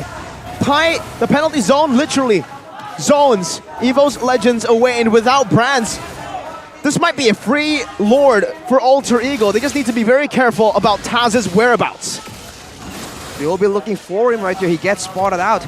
He's trying his best to still go for a fight, go for a steal maybe, Fluffy as well, but won't be enough. I think Evos will be forced to give it up, and that's unfortunate, man. That will be the story of the game if Sunny Boy gets his way.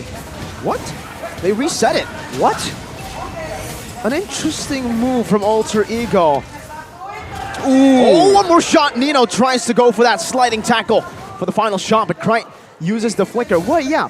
Were they looking for a team fight? An engage? Taz was all the way bottom lane. Was that a mistake? Well, we already mentioned that Alter Ego, they can use the objective to just keep baiting Evo's Legends for more and more pickoffs, right? They have no urgency right now as the wave is still pushing on the bot side, but look at that. Boy, the Dragon. Pi gonna be brought back. Netherrealm as well from Crichton. Say goodbye to Pi. Brands. He picks up the kill. Worldy bouncing on every single member right now with a full barrage. Comes in from Brands. Onto the back. Big ultimate spent by Evo's Legends, but a big kill for them too. It's so easy to walk out of that ultimate, isn't it? It really is. Shadow kill. Used up onto the... Oh my god, they're taking all the damage! Great! Can't survive it, and even Brands is taken so low that he's practically picked off. He's forced to recall away. And Pi is back in. Perfect timing for Alter Ego.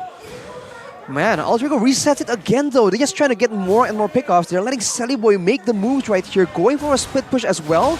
Evo's Legends, they might lose multiple objectives. You're forcing Brands to go on the bottom side. This might be the chance if Alter Ego really wants to go for it, unless they really just want to keep going for more pickoffs on Evo's Legends. Oh, such a roller coaster of a ride in this game. They're threading the needle. They're dancing around this Lord fight. It looks like both of these teams are looking for the best opening. You can see that Pi initially was looking for a penalty zone onto Evo's Legends. He was the one getting caught out from Van Strong, so there's a little bit more center focus on to Van Strong, but he's still able to kite away. There you go. One more shot. The Worldy connects. Oh my god, Brands is getting bullied this game. No! With a shot to the back, right? Has been taken out, and Fluffy's next on the chopping block, forced to flicker out. Alter Ego have been waiting all this game for the Lord. They've waited enough. They finally found the right moment, unless they reset it again. Seems like they just go for the mid turret. The bottom wave was pushing for Evos, but that won't be a factor any longer. Finally, after getting the multiple person pickoff that they wanted, Crichton and Brands on top of that, the core members of Evo's Legends, they just go for it, and now, after securing even more of a lead, they're gonna try and split Evo's Legends apart, take away the turrets, and go and make sure that the base will be cracked open quite reliably. It's so difficult, man. I mean, you know, technically there's not even too much of a gold difference between Bruno and the Ixia compared to what we saw with the Irithel, right? So does this also mean that in a way Evo's Legends still have a chance to come back? I think they definitely do. And with the Ixia, they do have a bit more of a high ground defense situation. And they have crowd control. If Steady Boy can't really just slide in undetected, they have the Way of the Dragon, they have Taz with the taunts and knockups as well. So Alter Ego are the ones who have to play a bit more carefully in this situation.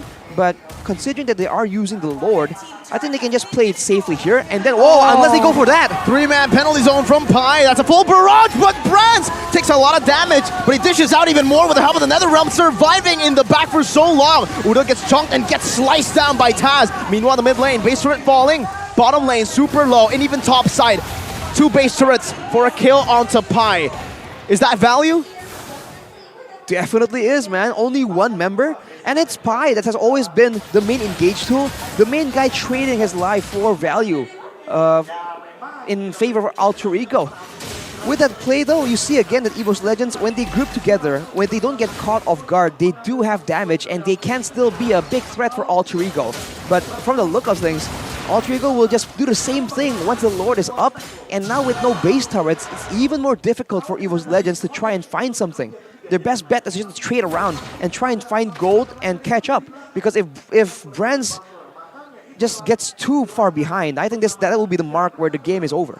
I think Brands needs to get Wind of Nature as soon as possible, right? Get that out of the way. So even if he does get engaged on in a 1v1 situation with the Hayabusa, He already has it. There's a little bit more survivability. I saw that he had the Golden Spear, so he's already gotten the Wind of Nature. So now this kind of tips the balance a little bit in favor of Evo's Legends. If Alter Ego continue on engaging in that angle, it literally facilitates the doom of their own demise. We saw that happen earlier on, because if the full barrage hits in that angle like it did before, that's going to be a team fight won by Evo's Legends. Well, with that pressure, Alter Ego just brute forced the turret. And in the siege situation, they actually have enough damage to hold their own. Fortunately, they do have the Valir, but Ooh, Evos, they might need to be a bit more careful here walking into the jungle. Penalty zone only onto Taj right now. Rossi's doing some good poke damage, but Pi gets brought back. Now the realm perfectly timed! It's Sully Boy in the back with a shadow kill! Brand's assassinated, and it's another double kill for Sully Boy, looking for a triple. It's great! Gets balled down by Nino. Fluffy flickers to the other side of the map, and it's 4-1. Sully Boy's hunting him down. That's a triple kill that he's smelling. Will Alter Ego give him the opportunity to hunt Fluffy down all the way? It seems like they will. Alter Ego are in no rush to end the game. They'll let the minions do the dirty work as Sully Boy just taunts Fluffy. And now Evo's Legends will be dropped down another position in the standings. They don't give it to him. They don't give him the final kill. But like you mentioned, this is a step in the right direction for Alter Ego. Can they stay this consistent? Can they utilize their creativity? That is a question. And I bet Evo's fans are devastated. Yeah, devastated, disheartened. Is this going to be another Evo's? I mean, at 7th place? We'll have to see how this plays out, man. No, it won't. Because they're not 7th, they're 8th. They're 8th now? That's even worse. We'll see if they can recover from this situation, but Alter Ego, man. We talked about Rossi needing to have an engaged hero. They show that now. That's no longer the case. We say they're inconsistent and they can't play patiently. Game number 3, that is all about patience, man. All about finding the right fight at the right moment. So they're showing a lot of improvement, a lot of growth in such rapid fashion. I think this is a great sign for the Alter Ego fans who are very excited to be in the building. And they made Valir work. Yeah. I love it. That's great news, man. I like Valir. I think They it's failed a in great game hero. 1, and they said, you know what? We can just make some micro adjustments to make it work. And in game 3, there were some weird decisions that were made, but it was all creative decisions, not going for the Lord, instead baiting them to continue to fight, continue to misposition themselves for Sully Boy to find these openings. And wow, just wow, man. Alter Ego have come a long way, and Evos as well. I just can't believe it. The top 3 of MPL Indo Season 11 are now fighting in the bottom 3 of MPL Season 12 regular season. I don't think anyone would have expected this outcome at all. Because a lot of people, a lot of top streamers in MLBB have actually mentioned that the three teams right now shouldn't be in the red zone. We'll talk about that a little bit later as we take to the host for an interview with Alter Ego, our champions of this match.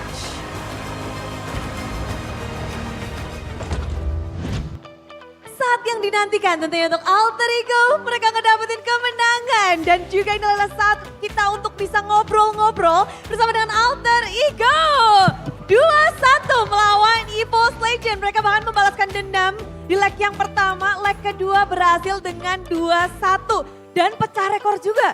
Paling cepat, kenapa tadi mainnya cepat banget ya di game kedua kalian? Di scrim juga kita sering menang cepat sebenarnya. Oh, di scrim? Iya, di scrim juga sering menang cepat sih. Oke. Lapar juga, lapar. Oh, lapar. Iya, lapar. Dan ngelawan EVOS kali ini bisa ngedapetin, mungkin bisa dibilang balas dendam setelah 2-0, bisa dilawan dengan 2-1. Leg kedua ini setelah break, apa yang kalian habis semedi atau habis ngapain? Sampai akhirnya bisa ngedapetin kemenangan ini? Yoga bareng. Beneran ini? Iya bener, itu kayak gini. Belajar keseimbangan diri, lebih rendah diri juga. Cuman kalau emang pada sombong emang dari diri masing-masing aja sih Bude. Oh. Iya, udah yang penting yoga sih kita. Yang penting yoga bersama? Yoga bersama. Ide siapa? Kalian dari yoga ke keseimbangan tim, terus untuk merendah juga, ide siapa itu? Bocil. Oh, Celi Boy yang minta? Celi Boy yang minta. Oke, dan hasilnya ternyata baik. Ini akan dilanjutkan berarti olahraganya ya? Iya. Nah, kalau bisa ditanya lagi ya, setelah kalian mungkin sempat berada di jurang terdalam, posisi 9, pas break itu, apa yang kalian diskusiin? 2 minggu berarti kalian di bawah gitu kan? Nggak kaget sih Bude kalau kita di bawah, yang kaget kalau kita di atas. Udah biasa soalnya. Lebih shock ya? Iya lebih shock kalau di atas di STX 1. Tapi permasalahannya, ini semua tim bisa dibilang dari posisi 3 sampai 9 itu masih bisa berubah-ubah dengan sangat cepat. Gimana kalian ngelihat mungkin persaingan dari tim-tim lain yang ada di MPL 12? Gokil lah season ini pada pengen perform yang terbaik semuanya, semua tim, semua pihak juga itu aja sih. Gokil, keren. Keren ya? Iya keren.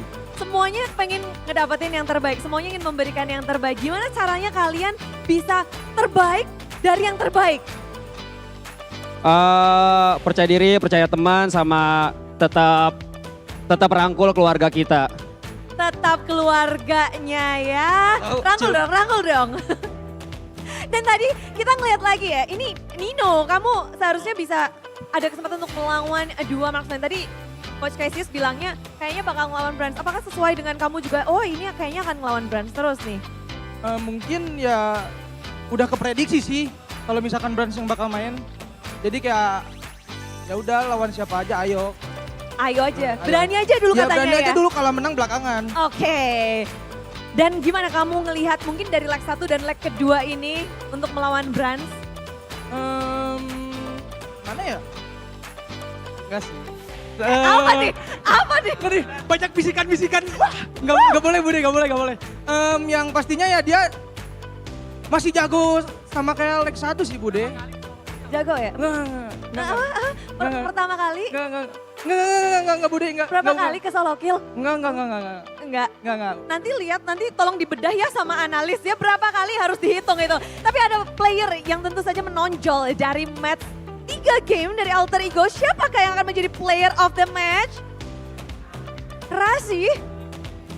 Alter Charms apakah Rasi? Apakah player lain? Langsung kita cek bersama ini dia player of the match dari Alter Ego. Rasi! Males banget lihat mukanya. Kepengennya siapa emang Kak Bay? Aku lah. Ya kalau enggak, kalau bukan aku jangan dia lah. Males banget lihat mukanya. Kiri ya? Sering ya masalahnya? Iya. Rasi, Ya, Bude. berhadapan dengan Impulse Legion di leg kedua kali ini. Apa yang paling mungkin tantangan kamu paling hadapi di leg kedua ini? Apa ya? Gak tahu sih. Gue main aja sekarang, Bude. Main aja? Apa yang Do the kamu best. pikirkan saat bermain? Bantai musuh, udah gitu doang. Bantai musuh.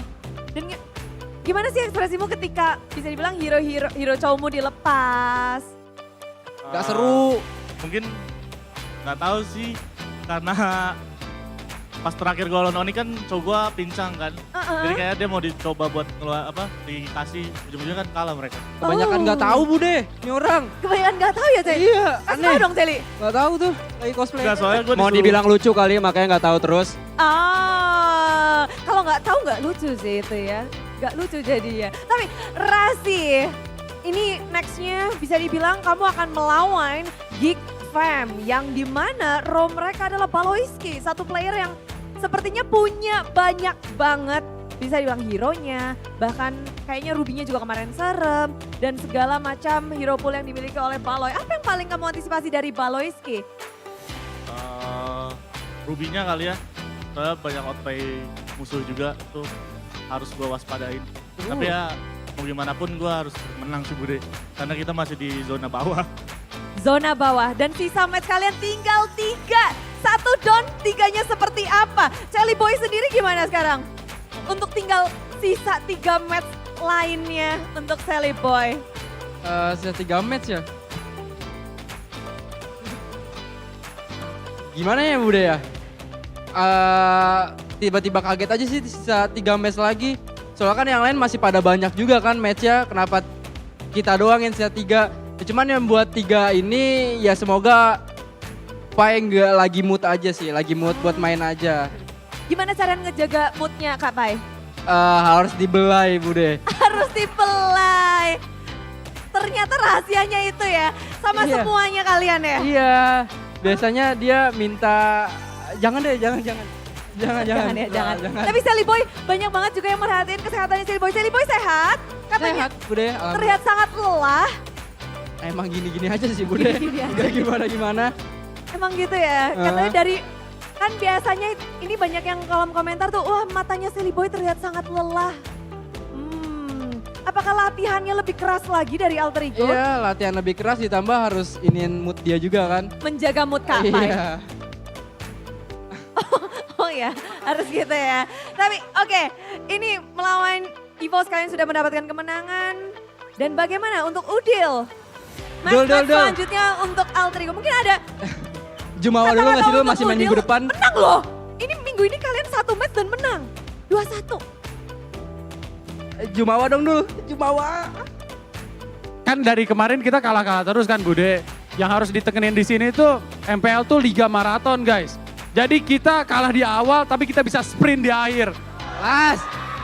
Jadi santai aja. Sama terima kasih banyak buat Alter Champs atas dukungan kalian. Kami semua masih semangat. Dan ya gue sayang sama kalian. Sampai ketemu lagi lain waktu guys. Udah ditutup sama Udil, langsung aja ya kita lemparin kepada para caster untuk membedah game yang sangat cepat di game kedua dan seperti apa kemenangan mereka atas EVOS Legends di leg yang kedua. Langsung saja silahkan caster.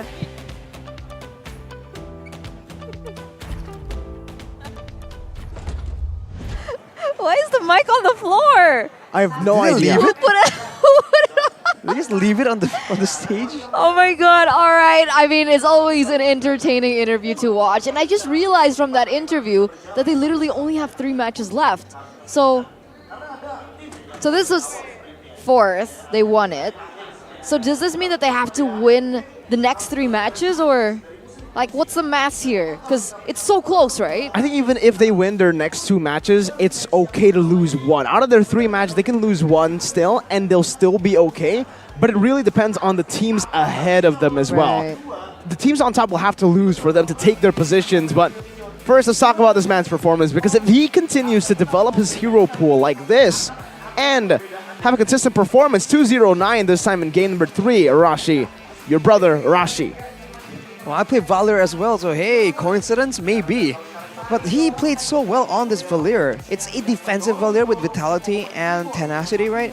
In pure rage for more regeneration with the basic emblem as well. He is pretty independent, and considering the composition that his team has, he is never really too vulnerable in the front. Considering that there is an assassin in the jungle, you would think that Alter Ego would lack in frontline, but actually, considering how aggressive they're playing, how they just use Pi to just be a complete menace in the engage game, they're able to just maintain a strong front to back and use the Nether Realm as well to just force EVOS to be out of position. And we can see in the highlights here, will be making crazy moves just beyond EVOS' frontliners to ensure that he can get to the backline, get to Brands and Krite. Going against a really good Valir player sucks, right? It really does. It really sucks because you literally can't move in a lot of these engages, and you can see that EVOS Legends, when they usually go for an aggressive play, that's what happens. You get stuck. It's like glue, especially when you already have that Ice Queen wand. And there are so many moments here that EVOS Legends' plan gets denied away from them. It's gross to see. Oh, yuck! Good Valir players. Oh man, Rossi, I don't think he's a good Valir player. He's more of a great Valir player because the things he was able to do, yeah, you're right, it's nasty. Even here, the Searing Torrent just zoned them away, backing them up many times, and you can see the slow, the spam, right? It's so annoying, especially when you're a Fredrin, man. And you have to give credit to Seriboy, of course. He was the one that was just completely destroying the whole backline, and he was so ahead that even with the items, it doesn't matter. The pressure in its own is enough to just shut down EVOS Legends and any kind of counter-attack. And on that note, the Valor pick works extremely well here because it's an Ixia, right? It's a hero that stays in place, and when you use your ultimate, you pop the ultimate on the Valor, you know, the fireballs, they just keep popping on the same location. So if you're an immobile marksman like the Ixia, it's just even worse for you compared to someone who'll be moving around, dodging some of the fireballs, or at least moving away from the after explosion. So that means that Ixia is literally still sitting at a 0% win rate here at MPL ID Season 12. 0%, and we've seen different varieties of like builds and all the kind of experiments you would expect from the Ixia, from a crit build to an attack speed build to a hybrid build with the attack speed and raw damage, and nothing has worked just yet. We've also seen changes in the battle spells. Earlier, he took Quantum Charge, right? That was also what Eman took in MPLPH. That was the only Ixia game that ended up successful. Yeah. It was with Quantum Charge. So I think Brands tried to replicate that, but unfortunately, not the same result. Well, especially against the Hayabusa, right? That was a great pick. Everything it seems like EVOS was banking on, okay, you have Bruno, let's do a front-to-front, DPS battle. But then Alter just says, no thanks. Why would we? Why should we? And along with that, it's just a counter picks and the pick off from Rossi. So now, quite literally, it's a pick your poison situation. And even then, he can play supportive, he can play engage, and now he can play quote unquote like those mage poke heroes as well. So he is just really showing up. Stacking them up. Stacking them up. All the Literally. heroes. Stacking them up. Yep. Thought I don't know why you said feel so something strongly else. about this. Stacking them up, he says. Stacking them up. Stacking it up. He's just stacking them up. He's like an IRL Sicilian or Aldous. I've started to, he's growing on me. Rossi? Yeah. Arashi's brother? Yeah. Why? Just his versatility. He's been improving so much, Right? man. Remember Yeah. last season? people Like have been we were saying- actually like, oh man, Rossi's like can only play this hero. He can only play support heroes. He's I only think we were Oh My like, Rossi. Yeah, I think we talked about how one-dimensional he was. I think back in the day, and now he's really evolved to this. He's growing on me. He's I growing. might like him in better general. than Keyboy soon. Oh, whoa. I know. Oh man, you've certainly got that connection with Rossi. I don't know where that came from, but if you guys want better connection, you guys can visit or check out the best provider, Oh, it's Mr. Ahmad. DuniaGames/Telkomsel with Mr. Ahmad. Yeah, because yesterday he was talking about the promo to me. So apparently that with every purchase of MLBB vouchers or items using Telkomsel, you guys can get extra savings and additional 3 gigabytes of data quota. So it's just so beautiful. If you guys want more information, come over to the venue, talk to Mr. Ahmad, or if you guys want to stay at home, that's okay too. We don't judge. You guys can scan the QR code down below. See? Promo special gamers. What does that mean? That means Arashi is a cute boy. Wait, Whoa. what? Well, Interesting cute boys get translation. special promos like this, Arashi. Go and claim yours today, and that means everybody is a cute boy and a cute girl. And all you guys are cute because you guys can get the same promo, man. It's all special for you guys. Well, you're only cute if you take advantage of this promo. Okay, That's there what you it go. is. There you go. Boom. Arashi said it. Use it. Use it. Use it. Stack them up. Stack him up. Stack him up. We're gonna stack him up during this break as we go to the break. For the break. Whoa. 3 breaks? On the break. That's a lot of breaks, man. Stack them up. Yeah, exactly. We'll see you in a few for the next match, ladies and gentlemen. Stay tuned. Stack them up.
it. No opening yet, but look at the Venezuela. Slowly but surely, they crack the robot's defense down. With the core altar already taken out. Now Kabuki flickers forward, going with the base, and Aura Fire has done it. And taking game away.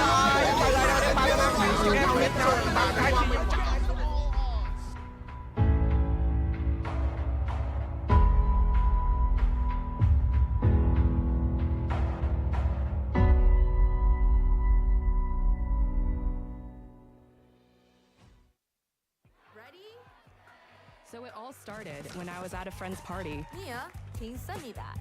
Sure. Everyone keeps asking. Mia, can you send me that? Even my French neighbor. I mean, all the time. Can you send me that? I'm not making this up. Hey, can you send me that? Everyone. Sure. Samsung Galaxy S23 Series 5G. Get it now.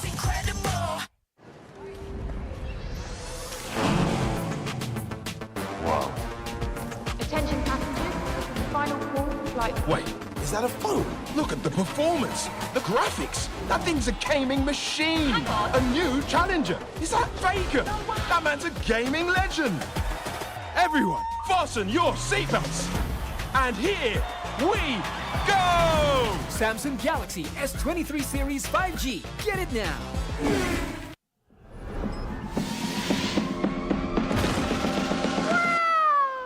It's only you.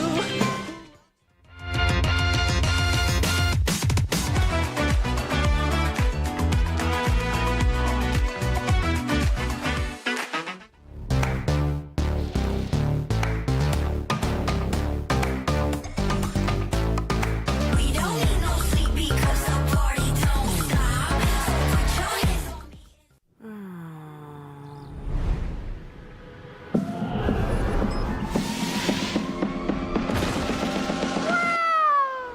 It's only you who rocks my world.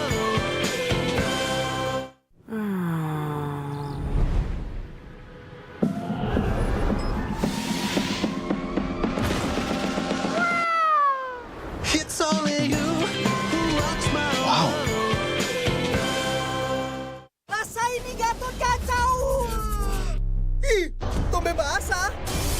Bro, move on ke Head and Shoulders. 100% pede, ketombe basah dan gatal. Wiped out. Dapetin edisi baru Gatot kaca di minimarket terdekat. Head and Shoulders. Ini Gatot, ini kaca. Mas Gatot, benerin kaca. Di dunia games, top up jadi lebih mudah. Pilih game, masukkan game ID. Pilih Diamond. Masukkan kode promo, dan pilih metode pembayaran. Masukkan kode OTP dan konfirmasi pembelian. Selamat, kamu dapat tambahan kuota. Kumpulkan DG Point setiap top up. Tukar dengan merchandise dan voucher game menarik. Nikmati juga promo setiap harinya. Upgrade gameplaymu sekarang.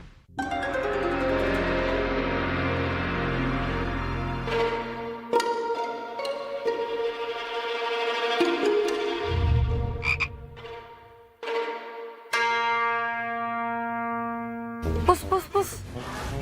Kamu lagi ngapain? Ini nih lagi push rank pakai Akai. Ikut dong. Double kill. Triple kill.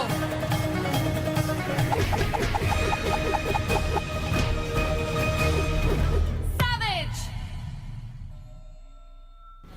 Itu keren banget loh itu. Ya dong, top gue Bami. Ih, bukan kamunya yang keren. Itu notifikasinya keren banget. Alah, notifikasi ini bisa didapetin dari in-game mulai dari kemarin 8 Agustus cuma 58 diamond doang. Murah banget kan? Iya sih, murah banget ya. Nah, kita main. Hanya perlu melihat ke dalam dirimu. Dan kamu akan mengerti betapa berharganya nilaimu. Percaya pada dirimu. Bukan dengan tergesa-gesa, namun dengan caramu yang beda. Tunjukkan kilau kisahmu sendiri. Dan ciptakan emas dalam setiap karyamu. Trust in Gold. Unlimited.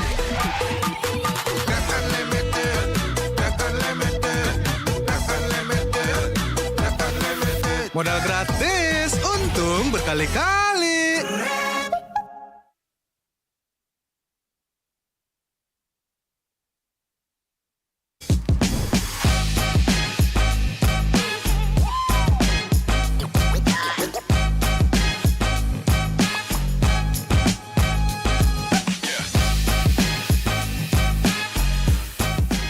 Mau pergi? Bingung. Mau makan? Bingung. Mau belanja? Bingung. Nggak usah bingung. Beli Mega Brand Festival 99. Langsung dapat triple deals-nya otomatis.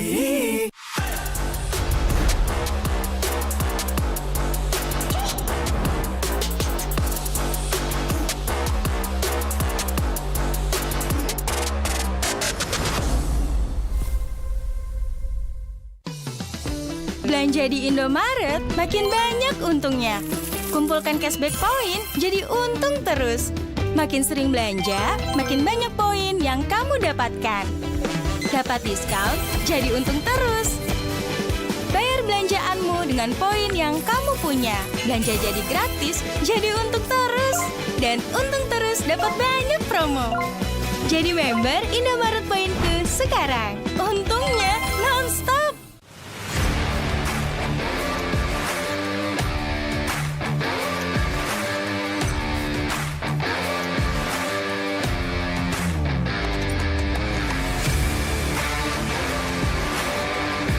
Di dunia games, top up jadi lebih mudah. Pilih game, masukkan game ID. Pilih Diamond. Masukkan kode promo, dan pilih metode pembayaran. Masukkan kode OTP dan konfirmasi pembelian. Selamat, kamu dapat tambahan kuota. Kumpulkan DG Point setiap top up. Tukar dengan merchandise dan voucher game menarik. Nikmati juga promo setiap harinya. Upgrade gameplaymu sekarang.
Onto the Lord.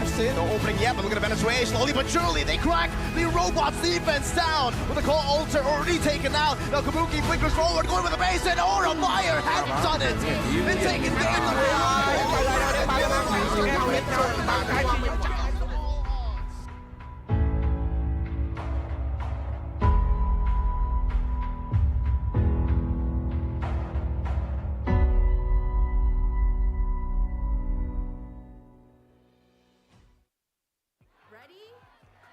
So it all started when I was at a friend's party. Mia, can you send me that? Sure. Everyone keeps asking. Mia, can you send me that? Even my French neighbor. I mean, all the time. Can you send me that? I'm not making this up. Hey, can you send me that? Everyone. Sure. Samsung Galaxy S23 Series 5G. Get it now. It's incredible. Wow. Attention passengers, final call for flight. Wait, Is that a phone? Look at the performance, the graphics. That thing's a gaming machine. A new challenger. Is that Faker? That man's a gaming legend. Everyone, fasten your seatbelts. And here we go! Samsung Galaxy S23 series 5G. Get it now.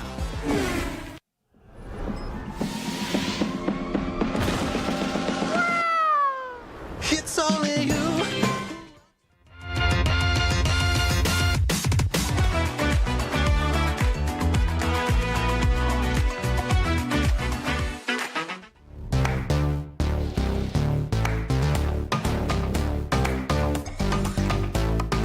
We don't need no sleep because the party don't stop.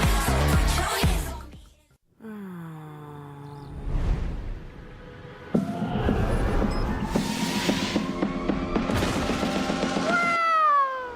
It's only you who rocks my world.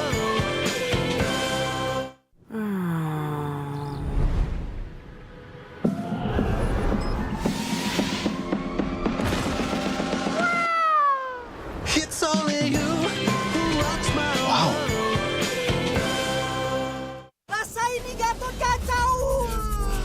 Ih, tombe basah. Bro, move on ke Head and Shoulders. 100% pede, ketombe basah dan gatal wiped out. Dapetin edisi baru Gatot kaca di minimarket terdekat. Head and Shoulders. Ini Gatot, ini kaca. Mas Gatot, benerin kaca. Di dunia games, top up jadi lebih mudah.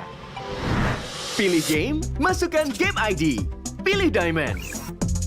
Masukkan kode promo, dan pilih metode pembayaran. Masukkan kode OTP dan konfirmasi pembelian.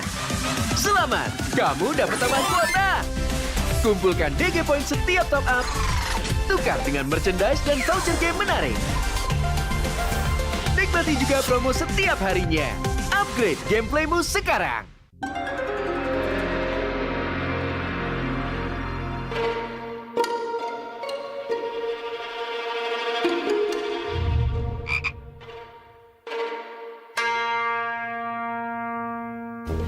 Pus.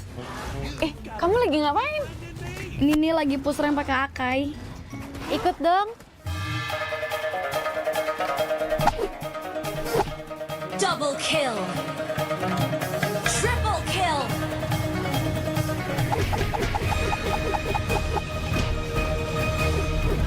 Savage. Itu keren banget loh itu. Ya dong, top global Mi. Ih, bukan kamunya yang keren. Itu notifikasinya keren banget. Alah, notifikasi ini bisa didapetin dari in-game mulai dari kemarin 8 Agustus cuma 58 diamond doang. Murah banget kan? Iya sih, murah banget ya. Nah, kita main. Hanya perlu melihat ke dalam dirimu. Dan kamu akan mengerti betapa berharganya nilaimu. Percaya pada dirimu. Bukan dengan tergesa-gesa, namun dengan caramu yang beda. Tunjukkan kilau kisahmu sendiri. Dan ciptakan emas dalam setiap karyamu. Trust in gold. Unlimited. That's unlimited. That's unlimited. That's unlimited. That's unlimited. Modal gratis, untung berkali-kali.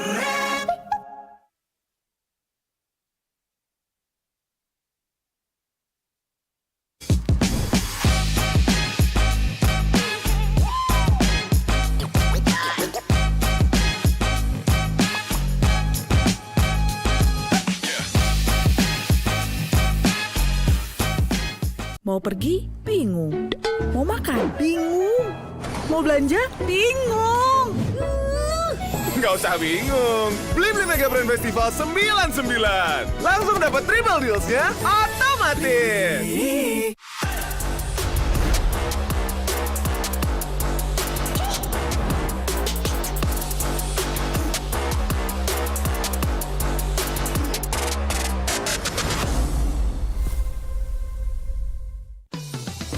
Belanja di Indomaret makin banyak untungnya.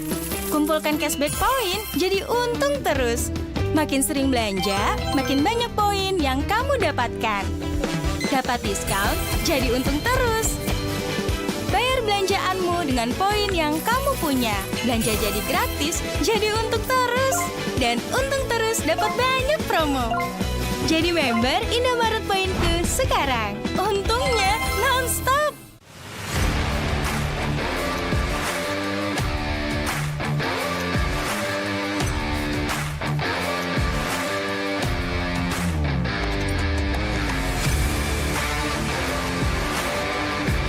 Di dunia games, top up jadi lebih mudah.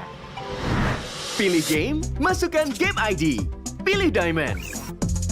Masukkan kode promo, dan pilih metode pembayaran. Masukkan kode OTP dan konfirmasi pembelian.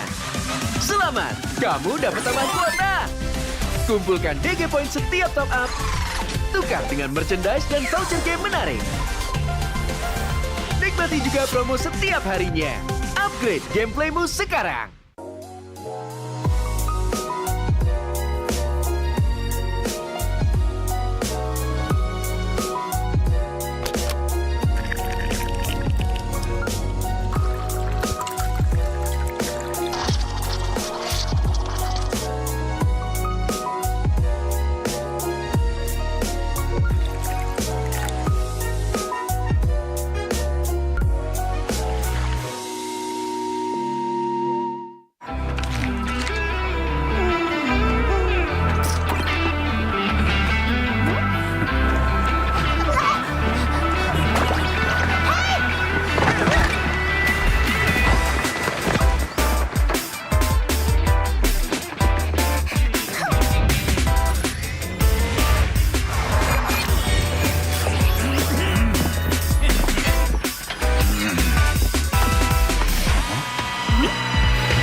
Onto the Lord. No opening yet, but look at Venezuela. Slowly but surely, they crack the robot's defense down. With the call altar already taken out. Now Kabuki flickers forward, going with the base, and Aura Fire has done it. And taking the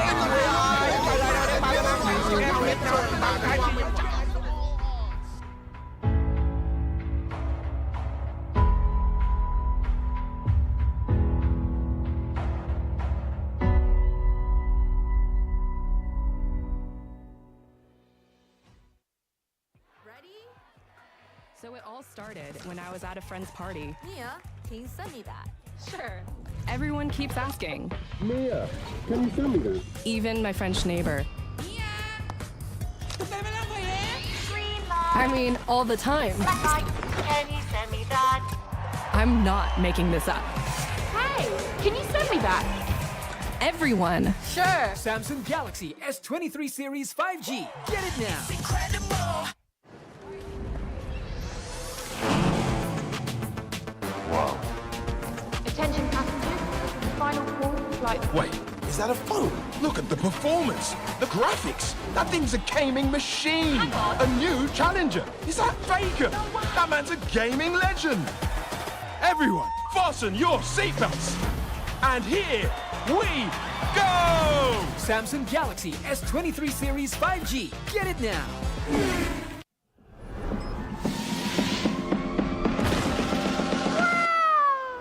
It's only you.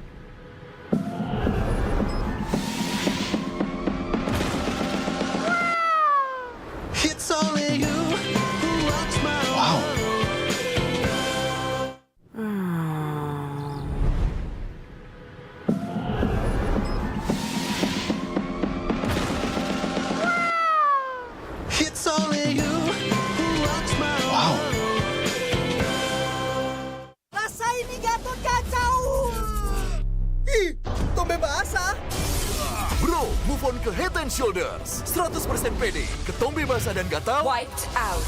Dapetin edisi baru Gatot kaca di minimarket terdekat. Head and Shoulders. Ini Gatot, ini kaca. Mas Gatot, benerin kaca. Di dunia games, top up jadi lebih mudah.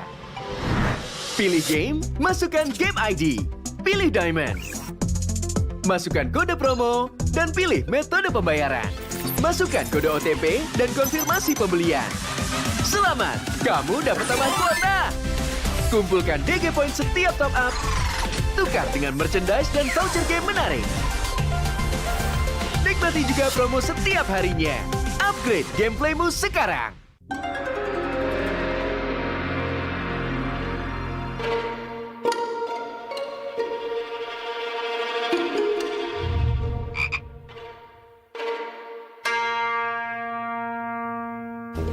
Pus. Kamu lagi ngapain? Ini nih lagi push rank pakai Akai. Ikut dong. Double kill. Triple kill.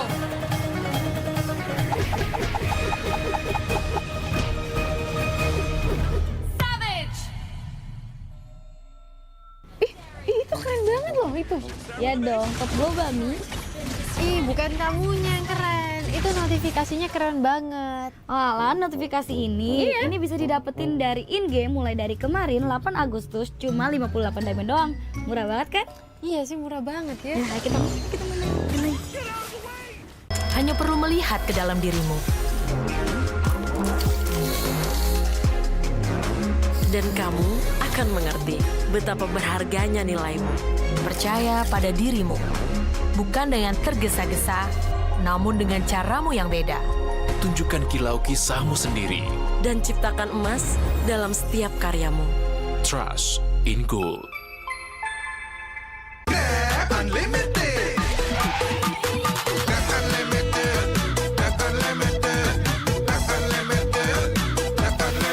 Modal gratis, untung berkali-kali.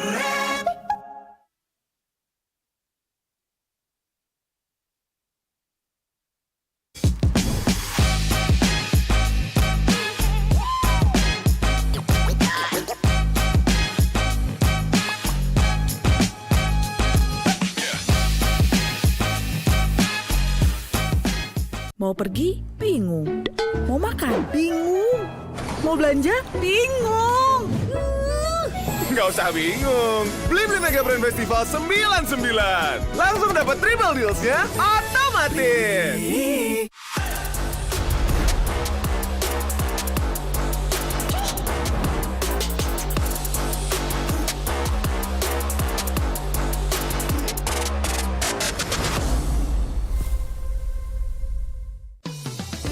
Belanja di Indomaret makin banyak untungnya. Kumpulkan cashback poin jadi untung terus. Makin sering belanja, makin banyak poin yang kamu dapatkan. Dapat diskon, jadi untung terus. Bayar belanjaanmu dengan poin yang kamu punya. Belanja jadi gratis, jadi untung terus. Dan untung terus dapat banyak promo. Jadi member Indomaret Poinku sekarang. Untungnya non-stop.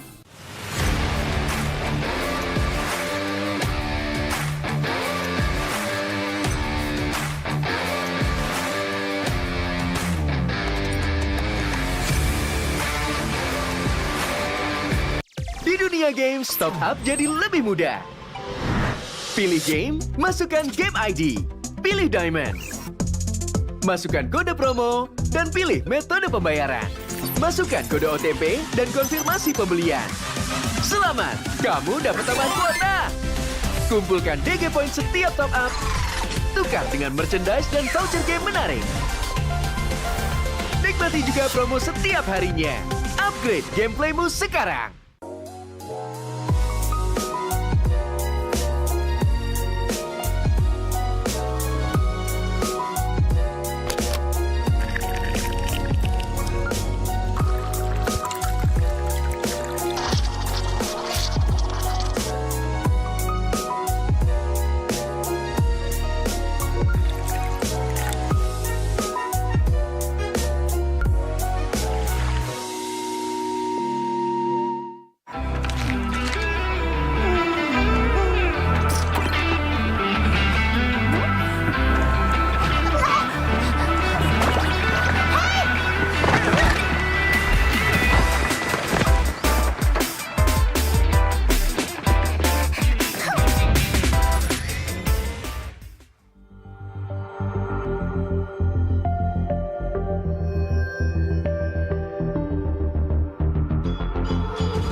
terus berlari, terus ke arah puncak tertinggi. Ku takkan berhenti, hanya sampai di sini. Kemenangan abadi menanti. You know we won't miss if we unite our focus. And if you haven't noticed, we all live. Nyalakan apimu, hadapi semua tantangan, hadang semua serangan, jatuh bukan halangan. Bakar semangatmu, janganlah engkau menyerah. Kita akan buat sejarah. We all this, we won't miss. We all this, we won't miss. Saatnya beraksi, jalani ambisi. Aku kan menyawakan hari ini. You know we won't miss if we unite our focus. And if you haven't noticed, we all live. Nyalakan apimu, hadapi semua tantangan, hadang semua serangan, jatuh bukan halangan. Bakar semangatmu, janganlah engkau menyerah. Kita akan buat sejarah. We all this, we won't miss. We all this, we won't miss. We all this.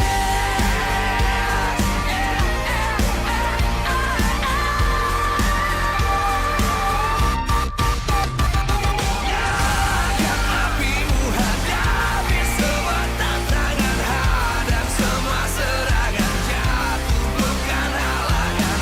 Bakar semangatmu, janganlah engkau menyerah. Kita akan buat sejarah. We all this.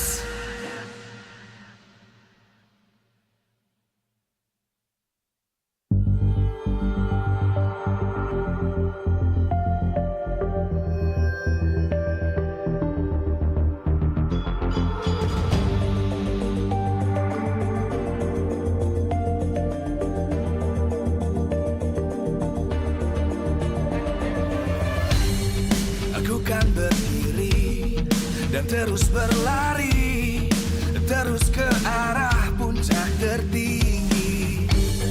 Ku takkan berhenti, hanya sampai di sini. Kemenangan abadi menanti. You know we won't miss if we unite our focus. And if you haven't noticed, we all live. Nyalakan apimu, hadapi semua tantangan, hadang semua serangan, jatuh bukan halangan. Bakar semangatmu, janganlah engkau menyerah. Kita akan buat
dan terus berlari, terus ke arah puncak tertinggi.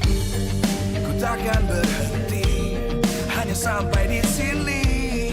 Kemenangan abadi menanti. You know we won't miss if we unite our focus. And if you haven't noticed, we all live. Nyalakan apimu, hadapi semua tantangan, hadang semua serangan, jatuh bukan halangan. Bakar semangatmu, janganlah engkau menyerah. Kita akan buat sejarah. We all this, we won't miss. We all this, we won't miss. Saatnya beraksi, jalani ambisi. Aku kan menyawakan hari ini. You know we won't miss if we unite our focus. And if you haven't noticed, we all live. Nyalakan apimu, hadapi semua tantangan, hadang semua serangan, jatuh bukan halangan. Bakar semangatmu, janganlah engkau menyerah. Kita akan buat sejarah. We all this, we won't miss. We all this, we won't miss. We all this.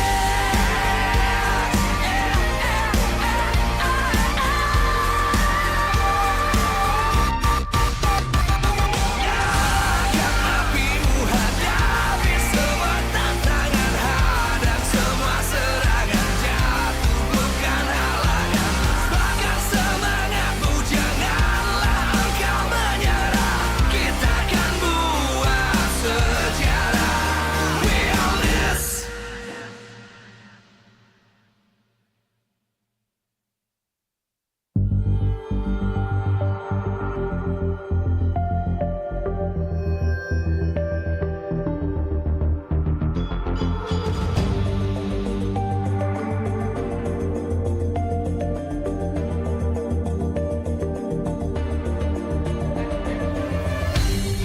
Aku kan berdiri dan terus berlari, terus ke arah puncak tertinggi. Ku takkan berhenti, hanya sampai di sini. Kemenangan abadi menanti. You know we won't miss if we unite our focus. And if you haven't noticed, we all live. Nyalakan apimu, hadapi semua tantangan, hadang semua serangan, jatuh bukan halangan. Bakar semangatmu, janganlah engkau menyerah. Kita akan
Live from MPL Arena Jakarta, MPL Season 12, powered by Moonton.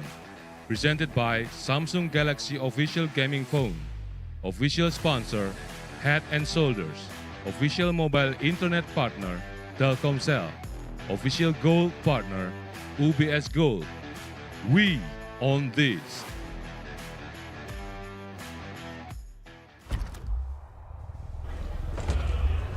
Ladies and gentlemen, welcome back from the break as we are entering match number 2 of the day. And just to remind you, it's 2 out of 3 because the third match is the Royal Derby. So, before we get to the Royal Derby though, we are going to have to go through... Okay, that sounded bad. I didn't mean it like that. I meant this match is going to be equally as interesting because it's going to be Rebellion Zion facing off once again against Aura Fire for the second time here in the second leg. And in the first leg, it was a 2-0 for Rebellion. So let's see if Aura Fire is going to be able to repair, as we want to thank our sponsors, because MPL ID Season 12 is powered by Moonton, presented to you by the Samsung Galaxy Official Gaming Phone. Our official sponsor is Head & Shoulders. Our official mobile internet partner, Telkomsel. Our official gold partner, UBS Gold. We also have our partners in esports. We have Blibli, Dunia Game, Grab, Ovo, as well as YouTube. Catch us on our official broadcast in Maxstream, Teferi Sports, as well as video. We also have our suppliers, Innomart, Point Coffee, Mineski, and Samsung. And of course, MPL ID Season 12 is supported by PBSI. How are we feeling today, Mirko? Feeling It's not great. loud at all. What? It's not loud at all. What? It's not loud at all? Yeah. What? Well, it's not loud yet for the fans especially because, hey, we're still in the interview segment and we're still waiting and chilling. Don't worry, we'll build the hype. And as you can see from the people behind us, we've got a full house for Rebellion Zion and Aura, so it'll get louder. Hey, Turna, we will see both these teams basically fight to the death because there's no place like home. It's finally home is quieter now. playoffs, and Aura are not home yet. Okay, it's finally quieter now in my headset. Yes. But anyway, Rebellion Zion and Aura Fire. Now, what can we expect today in this upcoming match? I think we can expect a lot of aggression for sure, but I think there's a lot of matchups we can highlight. In the EXP lane, for example, the Aran effect is definitely still in play, but for Rebellion, Cars has been very solid. We saw his performance yesterday, just having very few deaths, huge impact in game. And along with that, there's Audi TZ as well. We've been talking again and again about having multiple options on how to make plays, how to engage with crowd control. And usually, it's the roamer and the EXP lane. Rebellion has a bit of both. Oh, and that's exactly who we're going to be highlighting today. Who will take the crown in the second Rookie of the Week showdown? Because both of these players were extremely highlighted. I think in the first week, we did see a glimpse of brilliance from Audi, and he was really able to fully clop with the team, fully adapt to the team very fast. In week 2 and week 4, he stole the show as our Rookie of the Week for 2 weeks and our half-season rookie. He's also picked up 10 unique heroes. For Aran, there's a little bit of a difference here. Week 3, he came in with an absolute bang, but then he had a bit of a slump. He's finally recovered in Piala President. We did see his improvement, but Arashi isn't enough improvement. We'll have to see from today, right? There have been some time for improvement as well. And for both these players, they have a very wide hero pool as well. So the more time they have to prepare, the more those mechanics, those split-second decisions will be set in stone, especially with how risky, high risk, high reward both these players play, right? Even though they are not in the same role in the game, they have, in a way, the same kind of impact, right? What they do in the Land of Dawn dictates whether or not their team will have any kind of control, any kind of, maneuverability in the macro game department. All right, so those are definitely things that we need to consider coming to this next matchup. And I've also been hearing quite good things from Aura Fire in a certain tournament. Pepe. Piala President. Yeah. They were able to win in the closed qualifiers, and they went completely lossless. They were unbeatable in Piala President in the group stage all the way to the knockout stage, winning the entire event in the grand finals against EVO's Legends. So Aura Fire, they've improved quite a bit. But first, we gotta welcome their opponents here who are charging into the stage with the Matador himself, Audi TZ. ladies and gentlemen, Rebellion Zion. The Blue Bulls make their way on the stage with their main five. Captain Suelo back in the mid lane. I'm honestly quite curious as to what... There you go, that's it. That's what we're curious of. What reference is this? This is a One Piece reference. The Straw Hat, the poses, Rebellion. If anything, they know exactly how to make an entrance. And look at this. Who let them cook? So that's why. We've got a Witcher reference too. There you go. But let's welcome their opponents here. It's the big, it's the bad. Dragons of Indonesia walking up on stage with full confidence. After winning the closed qualifier, it's Prince Aran. He knows how to grab the spotlight. Ladies and gentlemen, Aura Fire! Aura Fire, here it is. Wait, is a familiar that's face. Facehugger in the mid lane. What is going on? Facehugger. Back for more, man. And look at that. The familiar face in the audience as well. Hezet trying to show some support. We'll have to see, man. The backstage staff. We'll see what can they bring out to try and get a victory. Coach Chico right here, the mastermind who's been able to bring Rebellion through so much success. He's going to go up against Coach Saint DeLucas. He's been quite genius at drafting, honestly. Coach Chico has really outdone himself so far, being able to win yesterday as well. It was quite a surprise. But here it is against Coach Saint DeLucas. What exactly are we going to expect from Coach Chico, right? Because we've seen so many weird things from them, and I think this is also one of the only teams who's picked out weird mid picks. Terizla mid, right? I think they're just really good at situationing, adapting their bans to be the worst possible matchup for their opponents. So considering that for Aura, the spotlight has always been on Aran and the macro plays and the EXP lane, I think you can expect something of that nature, something to counter that from the composition of Rebellion. But there is a victory here by the Samsung Galaxy S23 Series 5G. Hero composition optimization for neutral objective setups and utilize a fighter in the mid lane to apply pressure on Aura's mid laner. That strategy worked wonders yesterday, shutting down Clay completely in their match against RRQ. If they can do that now and shut down Facehugger, they can transition that lead into the jungle, and if they can shut down Van, that's also a huge blow to the effectiveness of Aura Fire. And I think the difference between Aura Fire and Rebellion Zion now, especially now that we're centering on the mid lane here at the Keys to Victory, is the fact that Facehugger is a little bit more predictable than Suelo, right? We're gonna expect Valentina, Farsa picks coming through. I think the craziest thing he's picked up in the mid lane is probably the Feramis, but even that is considered normal for other mid laners, and that's definitely something that Rebellion Zion can take advantage of. A wide hero pool within Suelo. Even though he has low in his name, he's a very high hero pool that he was able to utilize. Very different from Aura Fire's Facehugger, who is very limited now in his hero pool. And I honestly want to ask you, Arashi, why do you think Aura Fire chose him today instead of Sin? That's an interesting question. I think Sin does a lot more risky things. Maybe the plan is to be a bit more consistent, knowing that they're going up against a team that is just so much more aggressive in the early game. Their keys to victory here, though, by the Samsung Galaxy S23 Series 5G, is to contest the Paquito pick, get that dominance in the EXP lane that they can use to just pull around their opposition, and then let the rest of the team just dominate in the neutral objective setup. Afterwards, play a composition with power spikes in the mid game. If they bank too much on the late game, Rebellion is well known to just completely take over when they're given a chance. So either go for a mid game power spike and carry that with their discipline in the late game, or go all out in the early game and fight fire with fire, because this is Flaming Dragon. Oh, I like that. I like that. I like that. Do you think Aura Fire can pull that off, though? Fight fire against Rebellion Zion's early game aggression.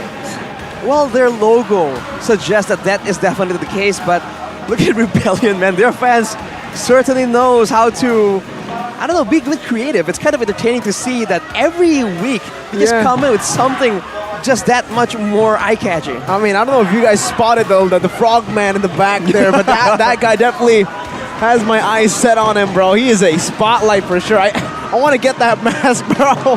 Where do I get it? But honestly, for the Aura Fire fans, Even though they don't have as many gimmicks, they don't change their outfits much, it's still representing their team fully.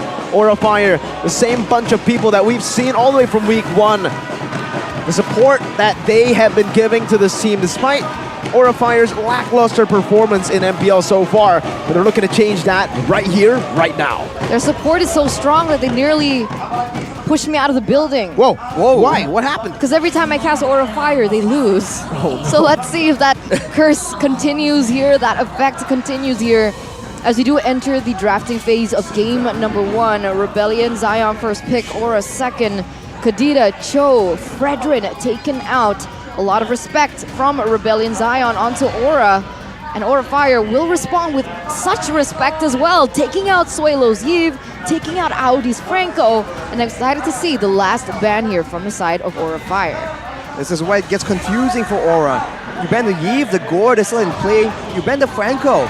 The Kaja can still be utilized here on top of the other unorthodox picks, but the Edith still has precedence right here. I'm not sure if they are worried for the Edith as an EXP laner or as a roamer, but Rebellion can probably do both. But they have the first pick right here. The Paquito is available, and Cars, he hasn't been as flashy, he hasn't been doing crazy mechanical outplays, but he is so solid. Even going up against RRQ, dying only once in the game that they dropped, so he is definitely solid, and with a solid puncher like the Paquito, we'll have to see what he can do against Prince Aran. This is a very great pick. It's not just a deny pick, but it's an amazing pick for Cars. Cars has the ability to dictate the game all the way from the start when you give him a pick like this. The Paquito on the hands of Cars, it doesn't seem too flashy, not as flashy as Aran's movements across the map, not as flashy as, say, even Boots as a duelist in the XP lane, but he is on point. His efficiency is on another level. And that's what Rebellion have been able to utilize, rely on for a lot of their victories. Now Aura Fire, they're going to have to respond to the Paquito pick. I would assume that they would want to secure a hero early for Facehugger, but they go for Bruno and Terizla. This is starting to be a common trend here in the first phase of the picks. Bruno and Terizla, are they really that unparalleled in their own lanes? Not sure about the Bruno that has been gaining so much more traction. It's definitely stronger in the lane due to how resettable the first skill is. But the Terizla maybe is a bit more of a prio pick for Aura this time, because aside from having it in the hands of Aran, which is great, it can also be taken away from Suelo, who has been using this Terizla pick. It's a bit of a cheese maneuver in the mid lane, which we have seen in the keys to victory as well. But Rebellion, they're going for this Boxia here. They might go for that speedy playstyle. Yeah, fast rotations will be the name of the game, especially if they do want to pressure this Bruno from the early game. The fact that the Valentina can also go for that early game oppression is definitely leaning towards a scary early game for Aura Fire. Look at the Bruno and the Terizla. This time they might actually go for something like a Fredrin that is banned out. In the jungle, do they want to pick up a hero for Van first? Say a comfort pick like a Lancelot? Up against the Boxia, not the best pick, understanding the Boxia can farm better. Ooh. So they'll save it. They'll save the jungle spot, but this means it might be at risk of getting fully banned out in the second phase. Fredrin was already banned in the first phase. Now you can expect more bans towards Van. Lancelot and maybe Martis? Not really Martis. I don't think Van. I've seen Van a lot on the Martis. I think Lancelot, maybe another assassin. Ling, Haya? Well, it depends on what is banned by Rebellion as well. But the Martis, I feel like, has a bit of potential. And considering that they have a Novaria that could maybe go to the roaming position, there's that option. And the Martis provides true damage that has been used as a counter against this Boxia. So, of course, I'm not sure if that's a pick that Van wants to make use of right now. Looking at the bans, actually, Rebellion is targeting the roam position. Hai. When did Hai come back? Hello. I think it was this week. I'm skipping.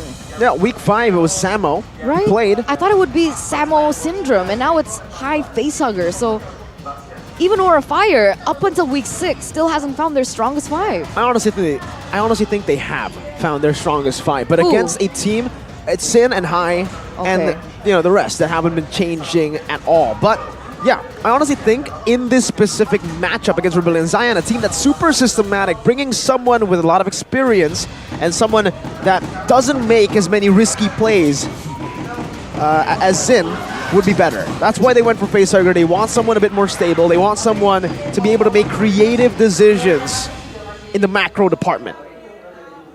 Fair. I think macro is where they're going to try and bank everything. And look at that. They banned the Kaja as well, so no suppression heroes, leaving a possibility for the Assassin to go unchecked. As Mirko mentioned, the Lancelot is definitely a signature pick. Will Rebellion respect that? And if they do, is that a bit of a bait? Does Coach Saint DeLucas have something else to use if the Lancelot does get taken away? For Van, there is still a possibility that he could pick up the Akai, Ling, or even the Hayabusa. So there are still options here. Rebellion Zion, who do they want to bank on banning out? They go for Mardis, so they take away a hero that should be good against the Baxi. I agreed with your opinion earlier on. And now the Lancelot is free to pick up if he does, or he could leave that for the last pick. Go for something else. Go for the Roam first. If this is going to be a Roam pick, then it will just show, or we can go for a... Do they want to really gamble with the Novaria Roam? I mean, it gives them a lot of intelligence, right? Against a team that's so speedy and so dangerous with burst damage like the Paquito, like the Valentina. The Novaria as a Roam position doesn't sound like a bad idea. But if they do so, what exactly do they want to put in the hands of Facehugger in the mid lane? Because he does not play fighters. He's something with a bit more survivability. It's going to be the Guinevere shown first, most likely in the jungle. Wow, Guinevere. We saw that from Rebellion Zion. Remember what Rebellion Zion used the Guinevere with? Terizla mid. Is this a sign? Novaria, Terizla, and Guinevere. It's literally Rebellion Zion yesterday. Yep. They go for the Angela and the Irithel. The Angela pick is a great one here, in my opinion. With a Baxia, you're already almost unkillable. And on top of that, the Angela to give you more sustainability and to let you just be even more confident when you invade and just jump in as a frontliner. We've seen this combo many times, I think at IESF, and it has worked really, really well. And the issue is, the last time that Guinevere was picked up by Rebellion Zion, who was the counter jungler? Because I don't think it was as sustainable as a Baxia, no? The counter jungle last time? I'll check. I believe it was a fighter as well. It might be a Fredrin. Because there was a great deal of... it was Fredrin. Yeah, right. Okay. There's a great deal of distance management back and forth. And look at that. It's going to be a Novaria confirmed to... hang on. Yeah. Okay, signature Facehugger Farsa.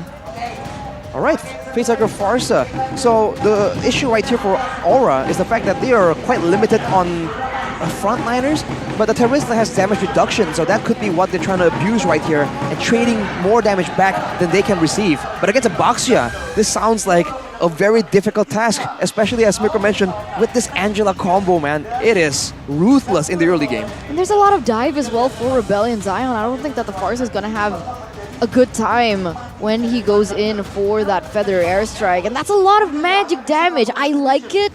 It's interesting, it's unique, and I'm curious to see if it works out. Man, right now, they can try and keep Rebellion Zion at bay, but they don't really have a lot of spells that can really push them back, stop the aggression. Irithel, Baxia, everyone moves so fast, and with Aura Fire's roster being so vulnerable, I think it's going to be very dangerous in the middle of those skirmishes. And here we are, ladies and gentlemen, into the land of Dawn we go for first game between Rebellion Zion and Aura Fire. Aura Fire currently 8th in the standings. Their playoff run not looking too good. They need to win this as soon as possible. Looking at the clear speed though, it's still Baxia that holds it just for a bit. Here, already a chunk of damage over to Audi Tizi. This is what you can expect with two mages in the mid lane, but Sway Low doesn't want to leave it at that. Chunks the enemy roamer as well. And look at this, Vincent already early on with a cheeky little invade, but Van will be able to spot that out. With the retry, I think Van won it as well. I think so, but Vincent will be able to get that litho. And looking at the emblems right here, a lot of quantum charges from the side of Rebellion. Trying to make use of that mobility, they will require a lot of movement speed to chase down the members of Aura Fire. On their side as well, a bit more tankiness in the emblems, but for the most part, survivability and a better chunk of damage. Oh! That is unfortunate. A quick splash from Sway Low takes the orange buff. That's Captain Swaylo for you, ladies and gentlemen. surprising. Finally, we get to see him just be that dominant force in that mid lane as he usually is. And back to the emblems, right? It's already a different flavor of the Guinevere that we saw in the hands of Rebellion Zion. Vincent utilized a Brave Smite. Here, it's different. Why so? Might be hinting at going for a bit more of a damage-oriented Guinevere, or maybe at least a hybrid. But considering that Taz goes for the Impure Rage, even on tanky heroes, that might be just for the sustain, and it could still very well be a full tank Guinevere for utility, just the way Van likes it. Look what they're doing to Van already, man. The invades and Iran as well. Very low, gets chunked low. Audi is dealing a lot of damage, forcing Iran to flicker out. He survives just barely there. Flashes the Bigatron emote. But Van, he has the retry, uses it for the purple buff, giving away the Lord to Rebellion Zion for free. That was an interesting move by Cars right there. Just a bit hesitant on moving forward. Maybe there's more to that, but the turtle being picked up by Rebellion, already such a big win. They're going for more right here. No Astral Recall, High gets bursted down, forced to flicker out. The wheels come down, and Audi TZ claims first blood. There it is. One of the main reasons he was chosen as the rookie monster 2 weeks in a row, and then half-season rookie. It's interesting to see how far he's come and how aggressive he can be, even on heroes like the Angela, as we do see a full split once again. I mean, the Indo Talents won the last prediction, guys. We got to step up our game a little bit. Well, we'll see. I don't want to step up my game. I think I'm happy with that, with the loss. We're all gone. We're both gone from the standings. Oh, it's okay though. Look, we still have Sheffin and Gani up Okay, there. Still 3 English, 2 Indo, so Okay, you know, okay. a W. It's fine, it's fine. Easy dub. We'll see if we do get proven right, but look at that. Swalo. Boom, bang, bada bing. Feather airstrike coming down. Swalo has to take that death. Van gets back out. A quick little kill, quick little trade. Vincent, shield unity finding High. Astral Recall popped in, and High will pop down that Astral Meteor to clear out the wave in the mid lane. So we're already seeing a flavor of something that I see very similar to the Echo Express, right? Rebellion Zion, they're really just pulling the pedal here in the early game, and this is what we were worried for. Does Aura Fire necessarily have a mid-game power spike? Technically they do with so many mages, but look at that. This is a problem right here. Vincent is just way too fast. And on top of that, if there is a hard guard involved, there's more slows as well. So even if they do have a bit more burst damage that they can utilize to make plays in the mid-game, Aura Fire, they still need to be very careful because it's all about execution and positioning. And Rebellion generally will come out on top due to this movement speed. Look at that, he's just wheeling all over. They can't get him, man. No one can. He's been getting all the objectives left, right, and center. This is the second turtle of the game. Let's see if Aura Fire are able to contest it, as it looks like they want to. But there's trying to mid lane. Ron forced to flicker out. Your main playmaker is out before the turtle even gets contested. Van versus Vincent. It's Swalo who gets it. Van with a Requiem, but now will be punished by Vincent. Throws down a shield. Meanwhile, Cars chasing Facehugger down. One more shot will do it. He has a sprint and he has a final jab. He gets out of the penalty zone too. Iran unable to deal enough damage. And even High misses the spear. Cars, a walking W. 3-for-0 trade in favor of Rebellion Zion. 2 kills and a turtle in their favor, as they're doing everything that they can to punish Aura Fire every time they look for an engage. The hard guard on a Pakiro, man, that is also deadly. We thought that it was going to be on Vincent on the Boxia, but in the hands, the hard guard into Cars is definitely still a solid problem for the back line. And you're seeing again, Aura Fire having enough damage technically to burst down Highs or Sway Low, but can they get in position fast enough without getting run down? This is the main problem, and it's not going to be solved anytime soon unless Aran makes something happen, but he's getting outmaneuvered by Cars completely. The bottom lane, already so much pressure once again. I mean, in the last series that we saw, there was a certain trend, right? Whoever picks up Bruno is usually the one to be able to win the game. But here, even with so much help, is Kabuki winning the lane against Irithel? In a winning lane? I think it's a bit of an even situation. In fact, early on, it seems like it seems like Hayes was the one with a bit more to say in the lane. He wasn't detaining the pressure, but look at Vincent going for high probably yet again. So squishy. Wow, even a heavy crossbow used up. High now going to be chunked very low, but Van jumps in with the Requiem, and another airstrike is able to snipe Hayes down from downtown. High with the spear, Vincent taken low, and the Requiem knocks Vincent up for Kabuki to shoot him down with some balls. No, that's exactly what they need to do right now. Aura Fire going to be able to propel Kabuki a little quicker into that snowball. And with him picking up a kill onto Vincent and a kill onto Hayes as well, Aura Fire, they're looking in the right direction. Mid-game power spike is finally hit for Aura Fire. And here it is. Well, if you look at the source of damage from Aura Fire, though, you have to remember that 3 members are doing all magical. If Rebellion Zion stacks up on that magical defense and then use everything and the kitchen sink to make sure that Kabuki does not have a role to play in a fight, they can just completely negate his physical damage. So Aura Fire still needs to be very careful, but baiting out Rebellion Zion into trading multiple members for a roamer, that's still a very good, solid win. Let's sway low here and does something extra. Uh-oh, further airstrike comes down as well. The hard guard is placed down. One more shot. Penalty zone from Iran. Onto the back, finding the kill. The executioner as the worldie gets placed down with the hard guard is there to give Vincent a bit more sustain. A turret traded in for nothing. Up top, Cars already trying to pressure though. You can see that Rebellion Zion's prowess in these team fights have started to fall. One reason being, and I do believe that this is a factor, Iran already picking up that dominance ice. But here it is. Astrosphere, good body block from Vincent. Facehugger though has been absolutely lethal this game. He's doing a lot of damage, and I think a big part of Aura Fire's damage is the fact that they do AoE. And Rebellion Zion, they are crowding around together a lot and taking so much more damage, and generally, in the past 2 fights, Aura has been winning. Sway Low gets picked off first, so he needs to play a bit more careful because he is still one of the main sources of damage for Rebellion Zion. A lot of them are still tanks and utilities, so the damage-dealing heroes need to make sure that they stay alive. And if they don't, they die. And there's a kill notification that you guys can also get your hands on as well. Don't forget to check that out ASAP. Because Aura's, in particular, is quite cool. Yeah, I have to agree on that one, man. I think Aura's one might be my personal favorite. It's so memey. Yeah. But Rebellion's one is actually really epic too, man. The blue bull, you can see it every time you get a kill. And it gets angrier and angrier with every kill you get. That's a mad cow.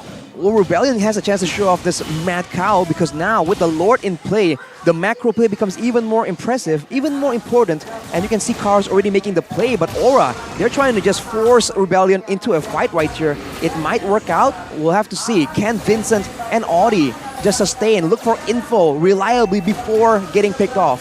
Look at Facehugger. Wings by wing, spots Cars out, Cars gets him out of position. Astral Echo reveals all of the members, all 5 of them.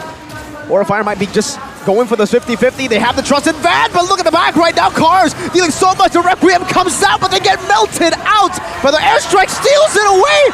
2 junglers, but Cars has just smacked the Aura members to a different dimension, and Sway Low has eliminated, wiped Aura out. Wiped out. That's it. Rebellion Zion, despite losing the Lord, they are going to be able to clear these waves quickly. High should be able to chunk it at this point in the game, getting a lot more in trade. They should be able to get the mid side as well. It's looking like a disaster now for Aura Fire. They were just urgently pressed to go for that Lord because they see that the bottom wave control has been set up by Cars. But now look at everyone getting slowed by the Astral Echo. They make it out this time, but that could be a dangerous situation. Aura Fire can look for more of those plays the longer the game goes. But right now, it's back to the default setup, and Aura Fire needs to find something before Rebellion forces a macro play with the neutral objective yet again. Did you see the economy just instantly shift back in favor of Rebellion Zion? Yeah. That's so crazy, right? Like one team fight, it does that. So, because earlier on, it was Rebellion Zion with the... Obviously the... 2,000 gold lead? Exactly, 2,000 gold lead. Aura Fire was able to level it back out, and because of that wiped out, Rebellion Zion back on top in items as well. Looking at the items for them right now, look at Cars, man. 2,000 gold ahead. He's clearing so much more, and Aran can't nearly have the same kind of impact. He has the Oracle for increased healing from his emblems, from his items, the Bloodlust Axe and the shielding coming from his skills as well.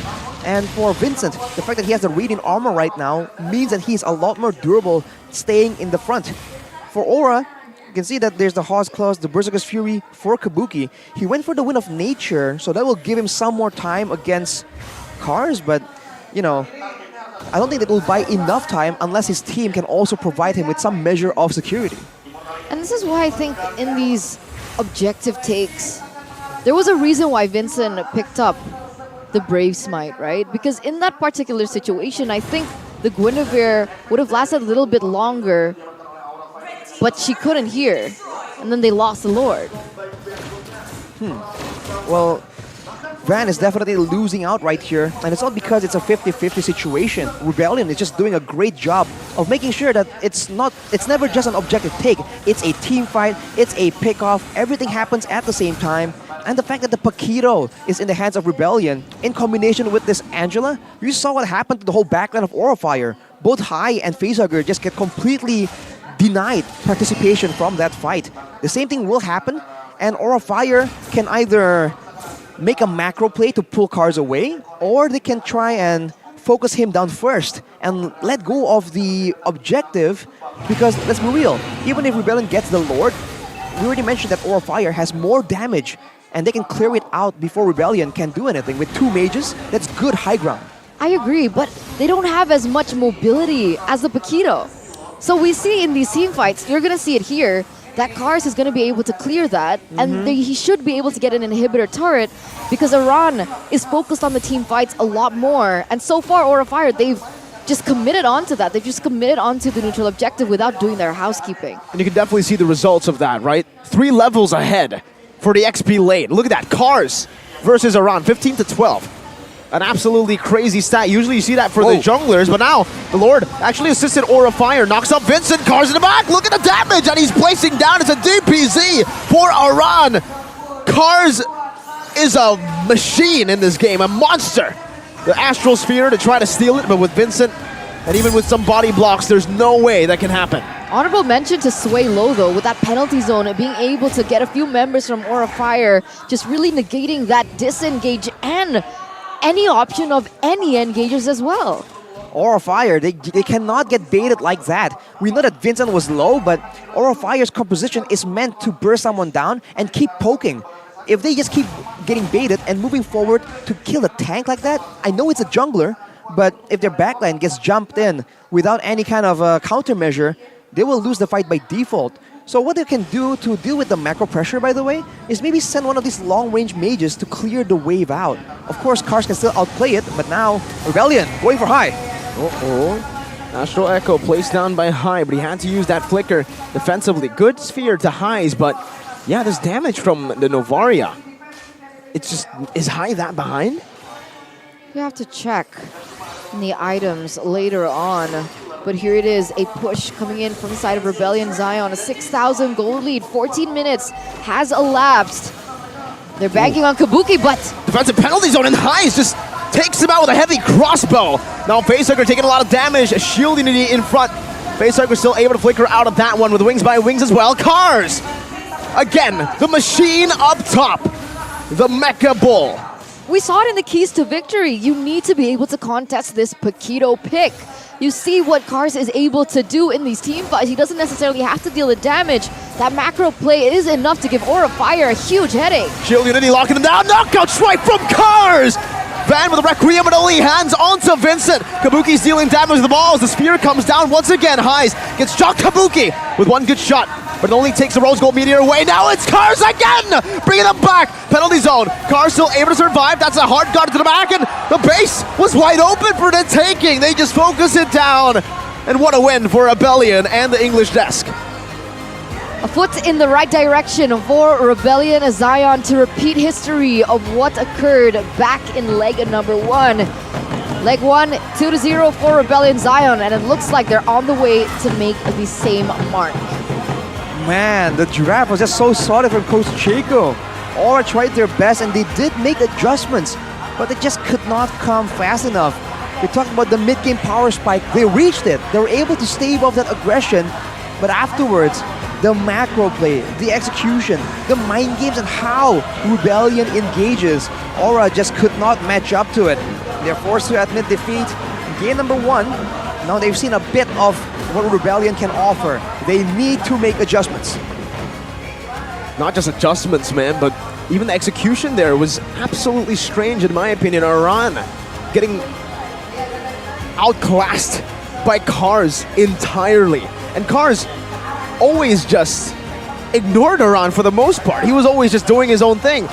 It was the opposite. We expect Cars to be the team fighting one and Aran to be the split pushing one. But Terizla was on the hands of Aran and Cars got the Paquito. That's why I found the Terizla early pick quite peculiar for Aran. Like, sure, we've seen him find success on the Terizla. We've seen him kind of become a new Aran where he's more team fight oriented. But in the grand scheme of things, it felt like it didn't work at all. I think his main strength is that macro department as well. We remember that his highlight plays when he first showed up in the, in season 12 is when he made those crazy escapes, just ran around and no one was able to touch him. I think that's his main strength. And against a Paquito, it's in the win conditions, by the way, but you can't really match up to that, especially on a Terizla. So I think Aura, if they want to try and give Aran a teamfight hero, that can work, but they have to take into consideration what is being given to Cars, and can Aran match up when it comes to impact in the game. So what do you think about this Paquito, though? Do you think it warrants a first pick Yes. ban? Yes. Yeah. Ban? Yeah. Oh. Pick or ban. Considering how important the EXP matchup is, I was very surprised when they did not ban it out and let Rebellion go for it. Omawa actually said yesterday that it was just really weird. The fact that Cars' Paquito was always respected in the earlier weeks, but now as we get to the later stages, they're like, you know what? Let's give Cars his hero every single time. Every team has just done that to Cars. They're writing him off. And coincidentally, Rebellion has been doing better. So hey, is there a correlation? And I think we talked about this backstage as well. Part of the reason why Cars is getting so much more space to actually get his picks is because of ODTZ, man. Look at the bans. Franco, Edith, and Kaja. There are 3 bands here dedicated towards ODTZ. Doesn't leave a lot more to just allocate for that EXP lane. Perfect distraction as well, right? For Cars to pop off. And I think he's got to be player of the game, right? Come on. Who else? He's got to be. There he is. All right, cool. Player of the game by the Samsung Galaxy S23 Series 5G. KDA at 401, not been. He didn't die once. This is not Cars' stat. Usually, he always has like 80% KP. This is a run stat, but it's on Cars. Cars was an absolute car this game. He was all over the place. And considering the fact that he essentially, I would say, won at least two team fights for Rebellion by just jumping in the back with the help of the Angela. That's crazy that it's only 42% and yet it feels so impactful. Look at his items, man. He went for 2 defensive items and then straight for damage. He knows that he's not going to target Aran. He's not going for a 1v1. He's not trying to be a tank that soaks up damage. He's trying to get in the backline. And considering that the only real person with a lot of damage that he has to be concerned for, that he cannot really outplay and dodge out from, is the Brody. That's in 2 defensive items is more than enough, in addition to the hard guard. And he's 16. Asesinos Credos. Whoa, what is that? An assassin Paquito. Asesinos Credos. Asesinos. I won't even try. It's okay. I don't even know what it means. Credos. Oh, I thought you said assassin. Just sounds good. Is that Assassin's Creed in Spanish? I think so. Asesinos Credos? Asesinos Credos. Cars. But yeah, 16? He's 16. Years old? Years old. And he's already smacking all the 20-year-olds here in MPL. Is it age gap? Age gap? Just age diff? It's the youth gap. Youth diff. All these oldies better watch out, man. Cars is on the way. The absolute Terminator. He's a machine because it's in the name. He's a car. Okay, I think we gotta stop there. Is he a Pixar movie? I think this is enough. All right. But yeah, he completely deserved it. But I do want to give an honorable shout out to Suelo. I think Valentino was pretty good. There were a lot of times that his penalty zone landed perfectly. He's such an underrated player. That's why it's low. Nobody really writes him off. I mean, nobody really expects him to. Low. Anyway, here we are in the highlights. What exactly gave Cars This. Oh, that. It's just the drafts, man. And even He up just top, had look at that. So much. Look at Cars. This is Aran. This is Aran's gameplay, Arashi. Exactly. So it's very confusing to see them switch roles technically. But credit to Aura, man. In the early game, they were able to get very beneficial trades, right? Good team fights. But as we called out, once the Lord has spawned, that is a objective that they can no longer just ignore and let go for other objectives. So they're forced to initiate and engage in these big fights. And in the drafts, they just lose it out. And look at the gold gap, man. 8,000 gold difference. That is definitely significant. It's huge. What do Aura Fire do? I think I need a little break to think about it, and we can discuss it behind the scenes first, and just give both of these teams some time to relax. And with that being said, we're going on a short break. Ladies and gentlemen, stay tuned to see you after.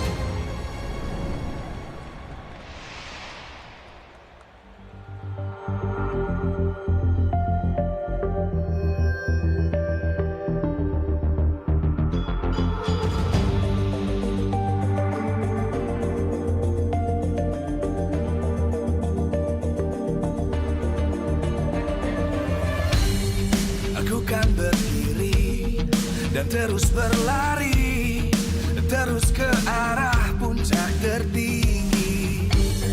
Ku takkan berhenti, hanya sampai di sini.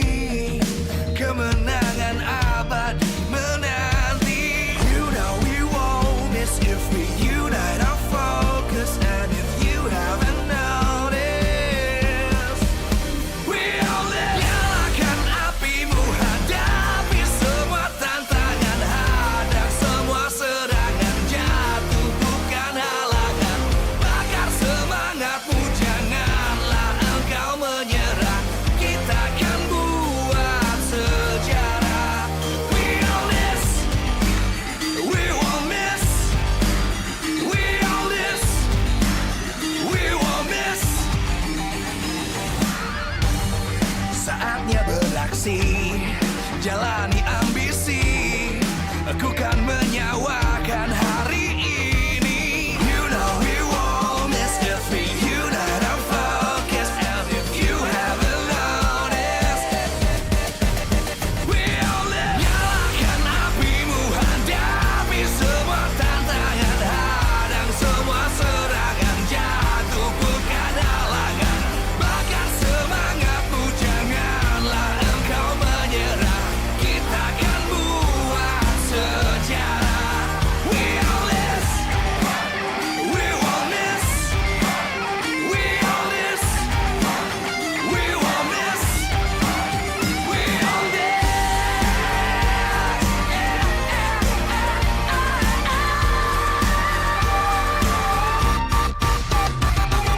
Nyalakan apimu, hadapi semua tantangan, hadang semua serangan, jatuh bukan halangan, bakar semangatmu, janganlah engkau menyerah, kita akan buat sejarah. We all this.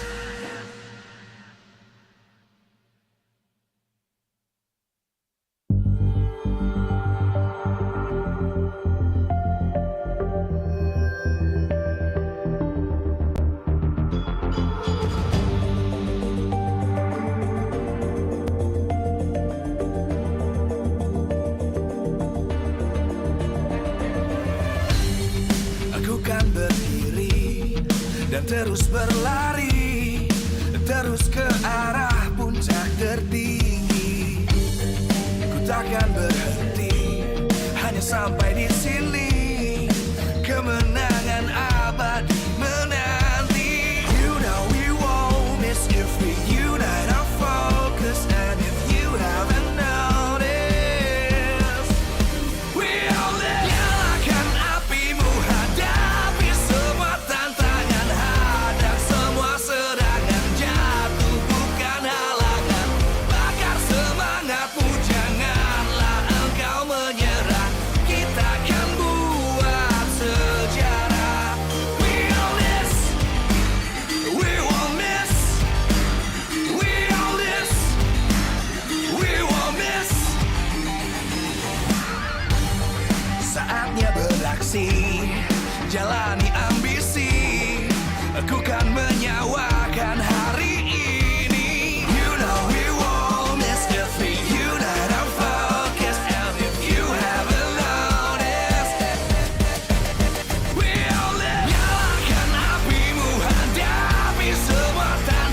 Ladies and gentlemen, boys and girls, welcome back from that short break. We are going to continue on our second match of the day between Rebellion Zion and Aura Fire. Right now, Rebellion Zion are leading 1-0 for those of you who just tuned in. And we are about to go into the second game to see if it's going to be a 2-0 once again for Rebellion Zion. Will Aura Fire, prove a fight. Pick up a fight against Rebellion Zion, because I like to fight for skins as well. Why do you need to fight for skins? You don't need to fight for skins. I don't need to? No, all you need to do is get on Bleebly. You know the app Bleebly? Yeah. The best e-commerce app? Yeah. 10% cash back on all diamonds and skins.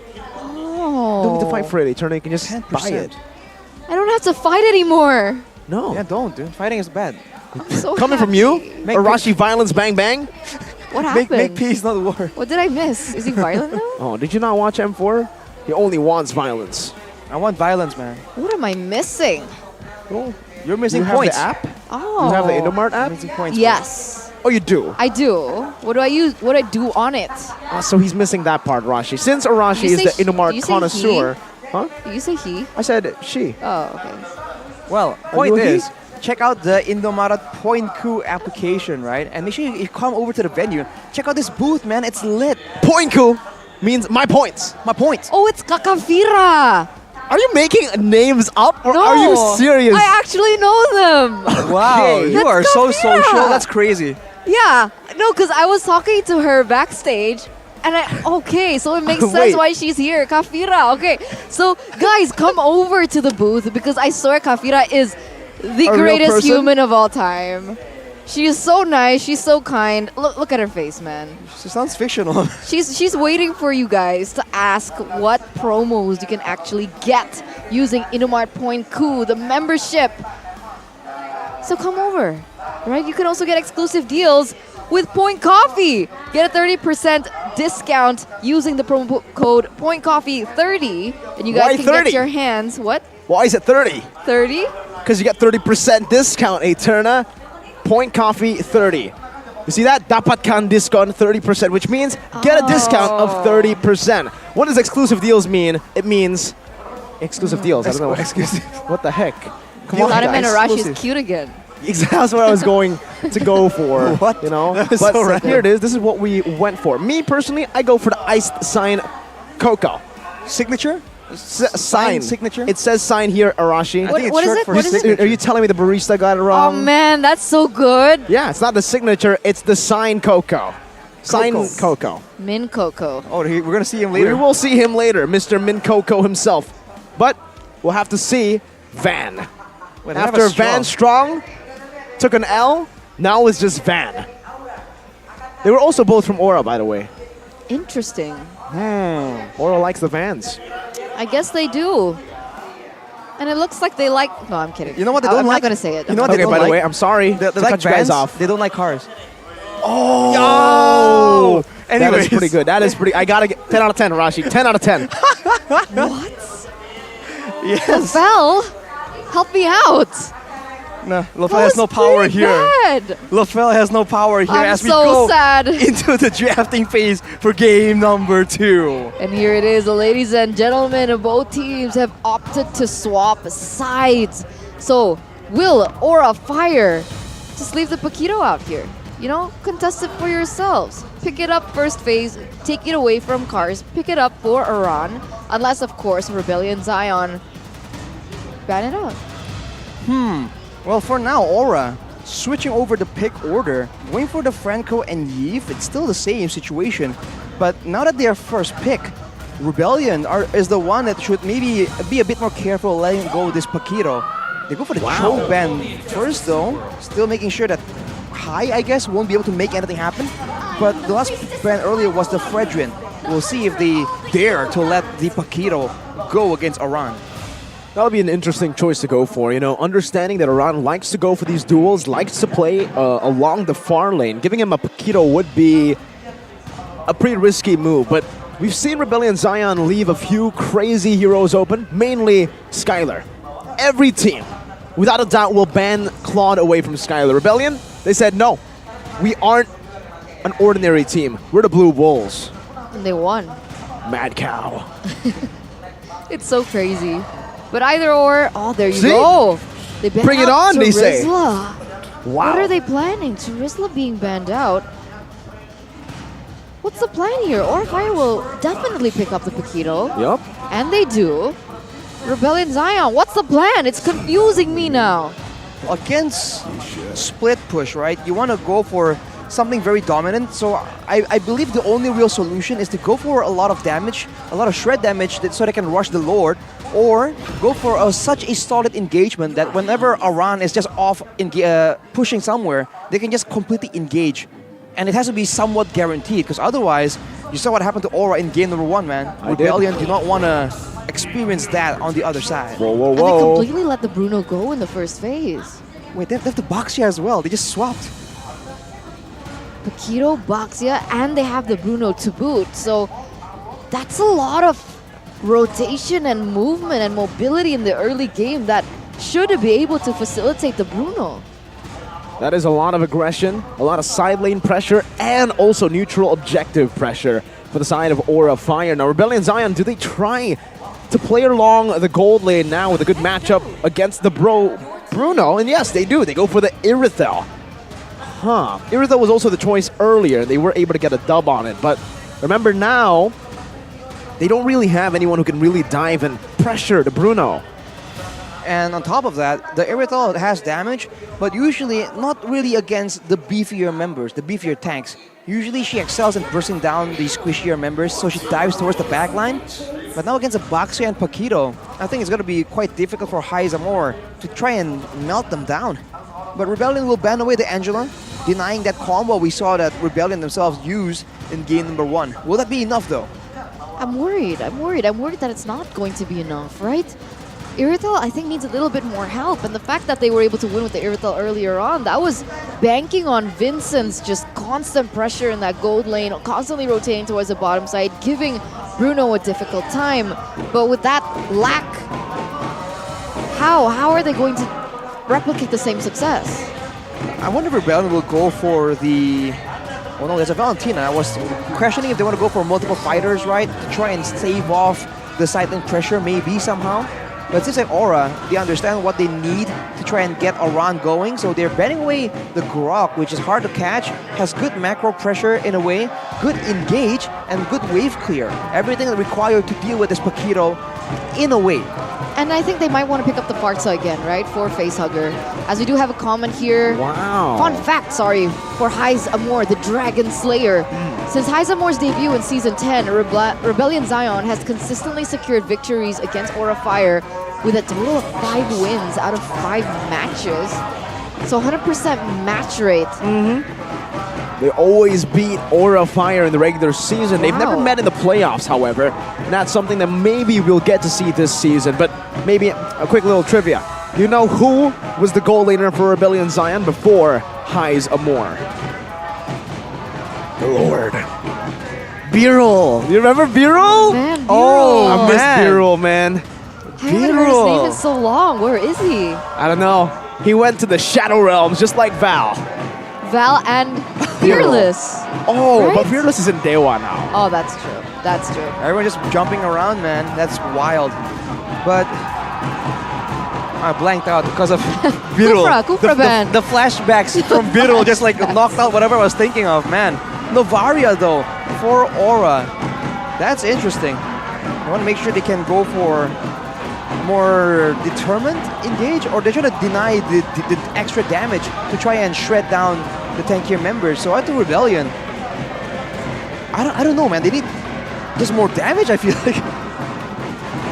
They already have a Valentina and an Irithel. Do you think they still need more damage?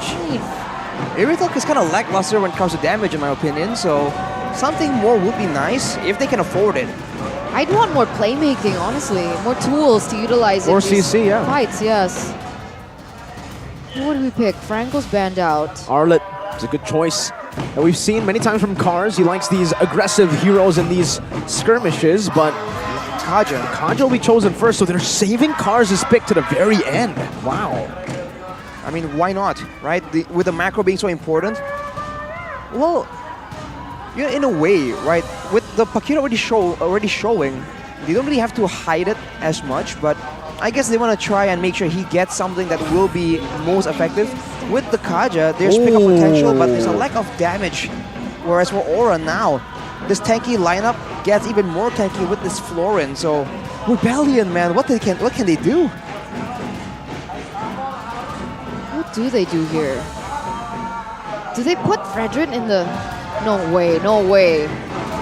Cars No. Fredrin, no way, right? That's Bit of a something that waste. I've never seen. There you go, Farsa. Farsa. Facehugger with his facehugger. Unfortunately, I don't think we can see any flex, but it's fine because they are able to get a pretty good composition in for themselves. Good front line, good sustain, good poke range, and even early to late game. I They like have it it. balanced for Aura Fire. Rebellion Zion, though. Right now, we're still missing a big XP. I think this game, actually, the Lapu would be a good choice. Against the Paquito, does well, but only after level 4. You need that bravest fighter. And having that crowd control for a big fight, being able to deny the Farsa as well, I guess it works well, and we see Cars perform really well on it as well. So let's see, man, 10 seconds on the clock. Something that's just so flexible, providing more damage, more playmaking, more tankiness as well. Will it be the Lapu? Will it be something like a Yuzong? Oh, Yuzong can work too, no? What?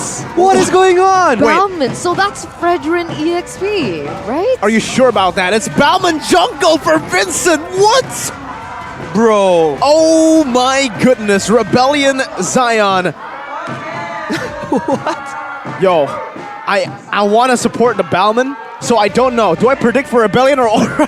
Yeah, I know, right? I want to support these crazy picks as well, but... No, but I don't know if the curse is active. Frogman! The Witcher reference! FMRBL. Frogman. Rebellion. I think it's Aura, no? No, that's a Rebellion It's fan. Rebel. Chef. Remember the chefs. They both teams have Frogman. Wait, oh, you're right. They've What a got- plot twist. Oh no. What a plot twist. I don't know who to support anymore. They have 2 frogmen in the building. A Witcher reference. But either or, it's going to be a Bauman in the jungle, ladies and gentlemen. We haven't seen this in quite a long time. I'm wondering if it's going to work against Van on the Boxia, but there's definitely pressure there. And with that, ladies and gentlemen, let's welcome you into the Land of Dawn for potentially the last game of this series. Let's get it. Keep your eyes open for that mid-trio matchup, man. Look at this. Kaja, Bauman, and a Valentina. That is a lot of crowd control, a lot of burst damage, and an execute. This could be the solution that they require to just shut down this Boxia, right? True damage has always been a solution, and it doesn't matter how much healing you have if you just get deleted by a by the ultimate coming from the Bauman. Wow. That lethal counter. Lethal counter. Simply... Oh, he went for Assassin Emblem too. Wait, he's going to go for damage? Van already early on with a poke as well. Help from Facehugger. Emblems, anything interesting aside from that Assassin Emblem? Well, tenacity is all across the board for Rebellion. They need to win out in the short engagements, because if they try and bank on a long-winded engagement, it's going to be very difficult. And I don't know how well this Bauman can clear, man. We haven't seen it for a while. I don't think it wins out against the Boxio, but look at that high, forced to flicker away so early on. And now, Vincent will be forced back away. Van actually, whoa, committing the Turtles' puissance even. Yeah, wow. I mean, it's going to be very difficult if Aura Fire here, they're going to be trying to go for pickoffs, but the early game will favor them. Level 4 will be a bit questionable. And for now, with the Fredrin being the EXP laner, this means that Aura Fire will definitely have the mobility and push advantage. So macro, the macro gameplay is going to be a bit difficult, and I think Rebellion Zion, that's partially why they went for the Bauman, right? To secure the Lord even faster and just not let Aura split push. Let's see what happens here, right? Because now they are going to be collapsing on this next neutral objective right before maybe a pick in the mid lane. But they don't go for that. So now it's a 50-50 between Vincent and Van. They're both on similar levels. Let's see who gets it. Lethal counter and retribution, but Ron already jumping in. That's a lethal counter retribution to secure it. It's never a 50-50 against a Bauman. Only 100-0. Interesting. The Bauman pick just coming out strong. But for how long, that's a question. We saw that in the previous game. Once the Lords start popping up, that's where this Paquito pick just starts ramping up in effectiveness. For now, the ball is going to be in the court of Rebellion. But look at this. 2 aura sandwiches in both desks. Yeah, 4v2 here. Let's see. Mirko, you know why? The only way I can support a team is through cursing them, right? Because if I don't curse them, then I will, yep, feather airstrike, facehugger. This is the curse, whoa, literally displayed right in your faces. So you're cursing Aura Fire? I gotta go with Balman, bro. Balman, man. I love my Balman. The Balman, dude. But we have Florin. Anyway, Van already rotating towards this top side. And that's it. That's the beauty of mobility. But in a 1v1, he's receiving so much damage. That Rupture is doing work, man. Oh, lethal counter as well. Van can't take the damage. Highs with a few more shots, and he gets it. It's Swaylo with a splash of damage. Kabuki now using some of his damage in his kit as well. Good slow from Highs more, and a good disengage from the Blue Bulls. You would think that in this moment, Balman would pick up something to help out his regen, right? I would think like maybe Brave Smite or Festival of Blood. But he doesn't. He goes in for more damage, and you can see it actually being very effective in these skirmishes. I think damage, like we said, is something that they require going up against so much healing, so much tankiness.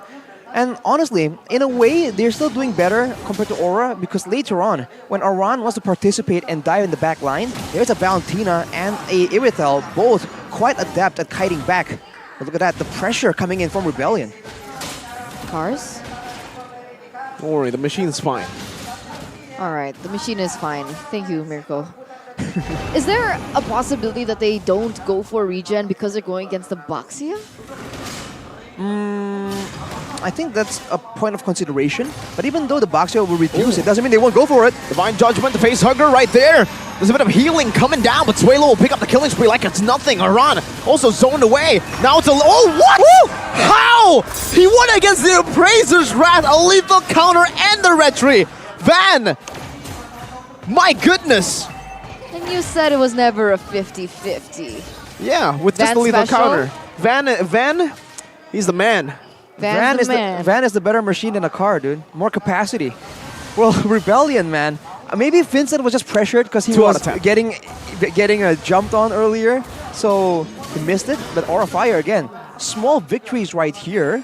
And they're still more, just playing a bit more passively, even though they have a box shell, so that's quite peculiar. I mean, they don't really have any playmaking tools to work with, right? Other than that. Exactly what we see here, but there's not really anything that they can utilize in terms of CC. There's only like minor slows and perhaps that CC coming from Florin, but it's not as reliable as, of course, a Divine Judgment from Audi TZ or a penalty zone that we saw earlier on in the first game. Right. Oh, with the airstrike coming down, Swaylo going to be caught in the shield unity. Is that some more damage coming over in? Oh, backside Aran with the flanks. High still able to get out, and Divine Judgment locks him down, but it's a good shutdown for Kabuki. Vincent dashing forward, using some damage, and look at Cars zoning the back, isolating Van. But with that, Tortoise's Poissons is able to sustain quite a bit, and Aura Fire will just take a big W in the skirmish. In a proper 5v5, it's going to be so difficult due to the fact that Florin's healing reaches everyone in the fight, especially when they're clumping up. Rebellion Zion, they're only going to really win out if they can actually go for like a 2v2 or a 3v3 like we saw. The later the game goes, the more important the neutral objectives become, the less Rebellion Zion will be able to dictate. Even though, technically, without any catch from Aura Fire, they can still pick and choose what kind of fights they really want to participate in. That's true, and they are not allowing that to happen at all. You can see it now, Aura Fire forcing another team fight in this bottom side in a 4v4 though. Alright, so Rebellion Zion going to be quick to the disengage as well in the bottom side. Meanwhile, Aran just constantly doing work, constantly putting pressure in that top lane. And now, once again, they're going to be circling around the next neutral objective. With Aran picking up a dominance ice. Is that going to be a difference, an impact in this next team fight? Most definitely so. I think Rebellion just have to go for a pickoff onto the support, the Florin, but look at Audi TZ. Aran already chunking him low. Audi's looking for a big Van again! What? That was a lethal counter and a retry, and Van, the man, just took it to town. Aran still surviving with a skill 1, getting the shielding and facehugger. Takes Swaylo down. Aura Fire! My lord! 1,300 gold lead, a Berserker Fury for Kabuki as well. They're getting to that power spike and they're getting to it fast. And this is what we mentioned, right? Bruno being facilitated with this much maneuverability from all the other members of the team, being able to get that early game pressure on it to Rebellion Zion. That's exactly what Rebellion Zion was able to do to them earlier on. This Baxia pick is just so expensive in this composition. And it's crazy that Van has been able to just out-retry Vincent again and again, despite having that little counter. Oh, he might walk into a trap though. 4-man Assassin Emblem. You should have taken a tank one, says Aura. As they just melt him down with ease. Looking for a siege in the mid lane. Cars not able to get a taunt, and this is where the Fredrin XP starts to struggle when you're behind. Oh my god, look at Aran. He's walking him down, getting the shield, getting taunted in. Oh, knockout strike. Divine Judgment though pulls him back. Oh, no way, Aran! With the help of the healing from High. That bloom, that is obnoxious, man. They thought they had him. That was false hope from Aran. And now look at this push on two fronts by the side of Aura Fire. Rebellion, they are just struggling. They cannot do much. Bottom, mid, top, everyone is literally pushing at the same time. That's how much power they have individually. And when they're clumped up together, and even if they're separated, global healing coming in from Florence. So Rebellion Zion now, they're struggling to look for things. What do? Do they look for a pickoff? But even then, even if they do waste all their resources on a pickoff, there's still a possibility that someone slips up because of High on the Florence. Oh, Aran's got to be careful here. Divine Judgment is ready already. Everything's just used up. They gotta. But Aura already looking for a fast response. Not fast enough though. Aran was picked off before that. Oni! Divine Judgment! He didn't use it earlier. It was still on cooldown. And now the Feather Airstrike is trying to zone the other members away from Aura Fire. That might have been a big blunder. No Facehugger, no Aran. Only a dream and the Van. High, gonna be chunked very low. Terrify over the Van. Shield unit in, and it's Vincent who wins it with a knock up there. Kabuki gets a kill back onto Card with Worldy, and he's looking for more. But Rebellion Zion will deny it away from Aura Fire. Whew, what a play by Rebellion. Getting the pick off. Aran just a bit too overzealous, a bit too overconfident. And everything used up, they were able to get the Lord as well. That was so good. But in that fight, you saw that Kabuki was just free hitting. The more items he gets, the more this will become a problem. He only has the Malefic Roar right now. He might go for a BOD, depending on what he thinks is required right here. And Rebellion Zion will have to allocate some spells, some skills, or someone to just make sure that he does not completely destroy the team when they're jumping in and trying to finish off Van or Aran in the middle of those fights. On the flip side here, Barca, Facehugger, he's so behind. He only has one item so far, but here it is. The push coming in from Rebellion Zion. But look at how quick Kabuki clears it out. That's how much damage he's doing already. Rebellion, they actually let the Lord get cleared out, kind of. I thought they would use the pressure, right, to finally use the bushes to get more pickoffs, because that is what they were struggling to find. But overall, Aura Fire were able to clear out the waves, and now it's back to the same situation. Bit of a Lord dance, but with a gold equality. So Rebellion, if they can find a value pickoff like they did earlier, this can still be their game to win. Another engage, an attempt from Van earlier with a shield unity onto Audi Teasy, but Rebellion are able to escape. Now, looking for some more in the mid lane. That Lord really didn't amount to anything much for Rebellion aside from just equalizing the gold lane, huh? No, nothing. Not been able to get a push. There's only a little bit of damage at the mid lane, but in the grand scheme of things, they don't lose much out of it. It looks like Rebellion Zion are looking once again for Aran for that pick. But now Aran, he understands. He knows that he's going to be the main target. He understands that Rebellion Zion are trying to capitalize over the fact that he's going to be trying to push out the opposite lane. And he's working around it. So adaptations are already something that we see from both of these teams. There's no way you can rely on the same play to just work twice in a row, right? This is we saw MPL. that from Selly Boy on the Akai. I guess. Well, you can't expect that to happen. Sometimes it does, but you cannot rely on that happening. So Rebellion Zion, knowing that that's the case, this is where they can start playing this mind game, right? Try and pretend like they're going for Aran, but actually waste somewhere else and maybe get a pickoff onto, you know, maybe High, maybe Van. Maybe not Van. Van's a bit too tanky here. But Kabuki, if they can get Kabuki, that is a surefire, just golden, green light to just go in and just start a massive fight. That would be perfect. And so it relies on our rookie. It relies on Rebellion Zion's Rookie of the Week 2 times in a row. Rookie of the half season as well, to look for that perfect opportunity to go for a pick. We saw that he made a genius move by, saving that Divine Judgment for later on, getting 2 birds with 1 stone from Aura Fire, and that's what led Rebellion Zion to win this. But here it is, the pick.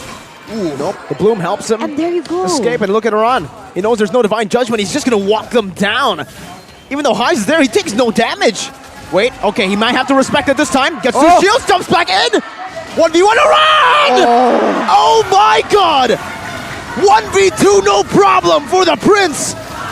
Now the Lord knocking Van up, but Aura has just won a fight. No gold lane for Rebellion Zion.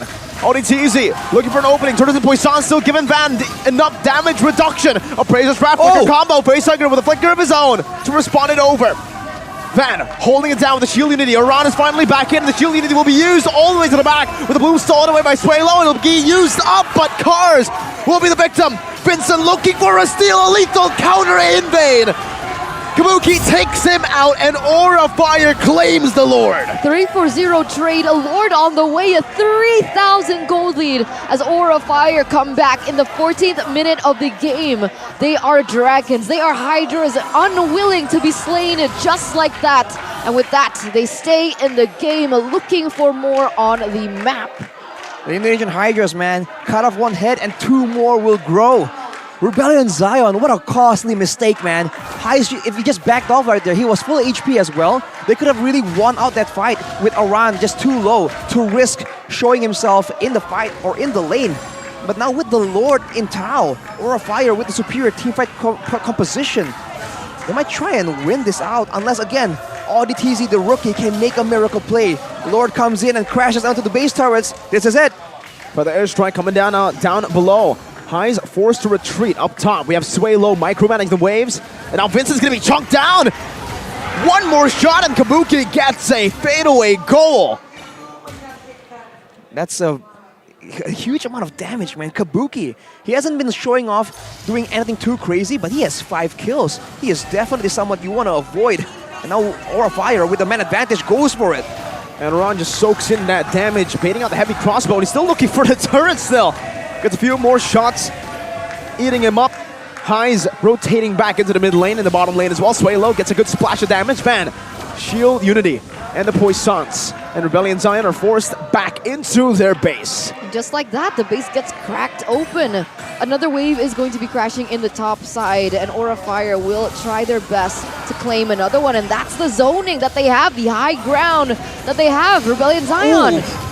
No answers whatsoever to that siege, losing all 3 inhibitor turrets and maybe another member. Bloom coming down, lethal counter though. That's the execute they were looking for. Highs now, looking for some more. But Rebellion will decide to not pursue this chase. I feel like they really should. Right now, Divine Judgment is still available for ODTZ. 30 seconds on the clock before the tankiest member of Aura Fire, the main frontline, can do anything. They need to be pushing waves, they need to be trying to find fights and maybe get 1 more kill and cycle the death timers, man. Whenever your teammates have just differing death timers, that's always a bad situation.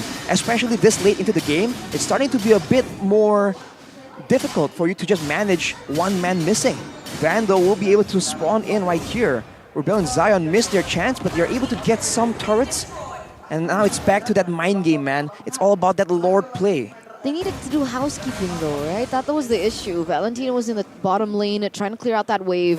With all 3 just cracked open like that, Aura Fire will definitely have an advantage as well in these Lord fights. The fact that these waves are going to be going in favor of Aura Fire as Rebellion Zion are looking for a cheeky play. Ron in the bottom side.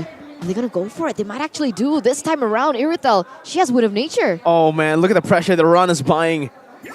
The distraction even here. When you have no base turrets, that's when Ron gets activated.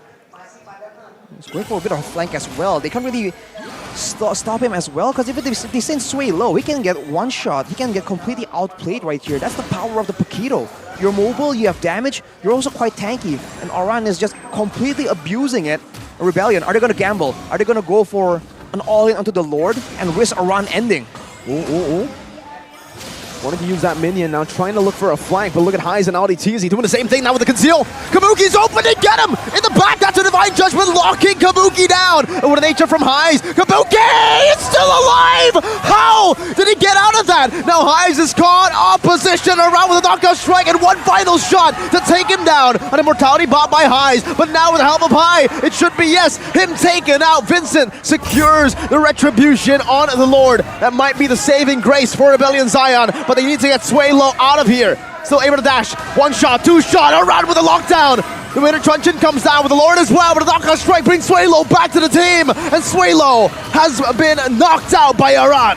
3 members are going to be taken down by Aura Fire. Vincent and Audi TZ are left. Luckily, they were able to secure the Lord and just deny the inevitable, but this is it. Cars is back alive. The machine trying to look for a defense for his team. Kabuki getting a good shot onto the base, but with no minions, it does no damage. Aran still surviving. Athena's shield popped already. Vincent clearing out the waves. Up top, meanwhile, Cars dealing with the members. Jumping forward, getting a taunt and getting chunked by Kabuki. Needs to be very careful from this damage. Highs will respawn as well. Heavy crossbow going to be used up to clear out the waves once again as Aran, High, Van, Kabuki, and Facehugger now is back in the fray. 1 minute wave in the mid lane with the feather airstrike cancelled out by Cars. Aran with a knockout strike to zone Cars away. Both teams holding on, but Rebellion Zion have once again defended. Beautiful, beautiful defense by the Blue Bulls. Rebellion Zion keeping it alive, keeping it well and safe as Aura Fire forced to retreat. Their siege, they're still standing at that gold economy advantage, but at this point, we're already nearing the 20-minute mark. This is a long game. It's a very, very long game. And Rebellion, Vincent was just doing so well, pulling the minions just slightly out of the base range so that Aura Fire cannot really end it. Now with that time spent in the base, Aura lost a bit of control macro-wise. Rebellion, though, were unable to capitalize on that, just worried that there will be a trap waiting in the jungle. Maybe a bit too conservative, we'll never know, but now Aura Fire once again are just waiting for a chance to trap someone or do the same thing at the Lord Pit. Rebellion don't really have a winning team fight plan right now. Kabuki is just out of control. Truly is. 504 KDA right now. And you would think that Kabuki, with quite hate actually thrown onto him, being able to only play the Claude and Beatrix. A lot of people have said that his hero pool is so limited, but here he is picking up the Bruno, and look at his impact right now in the game, being able to swerve in and out in these team fights so perfectly. Bob and weave. And there you go, he doesn't get taken down at all. I mean, his team is also so well equipped to deal with every single threat coming in from Rebellion Zion. Aran, though, making himself known yet again.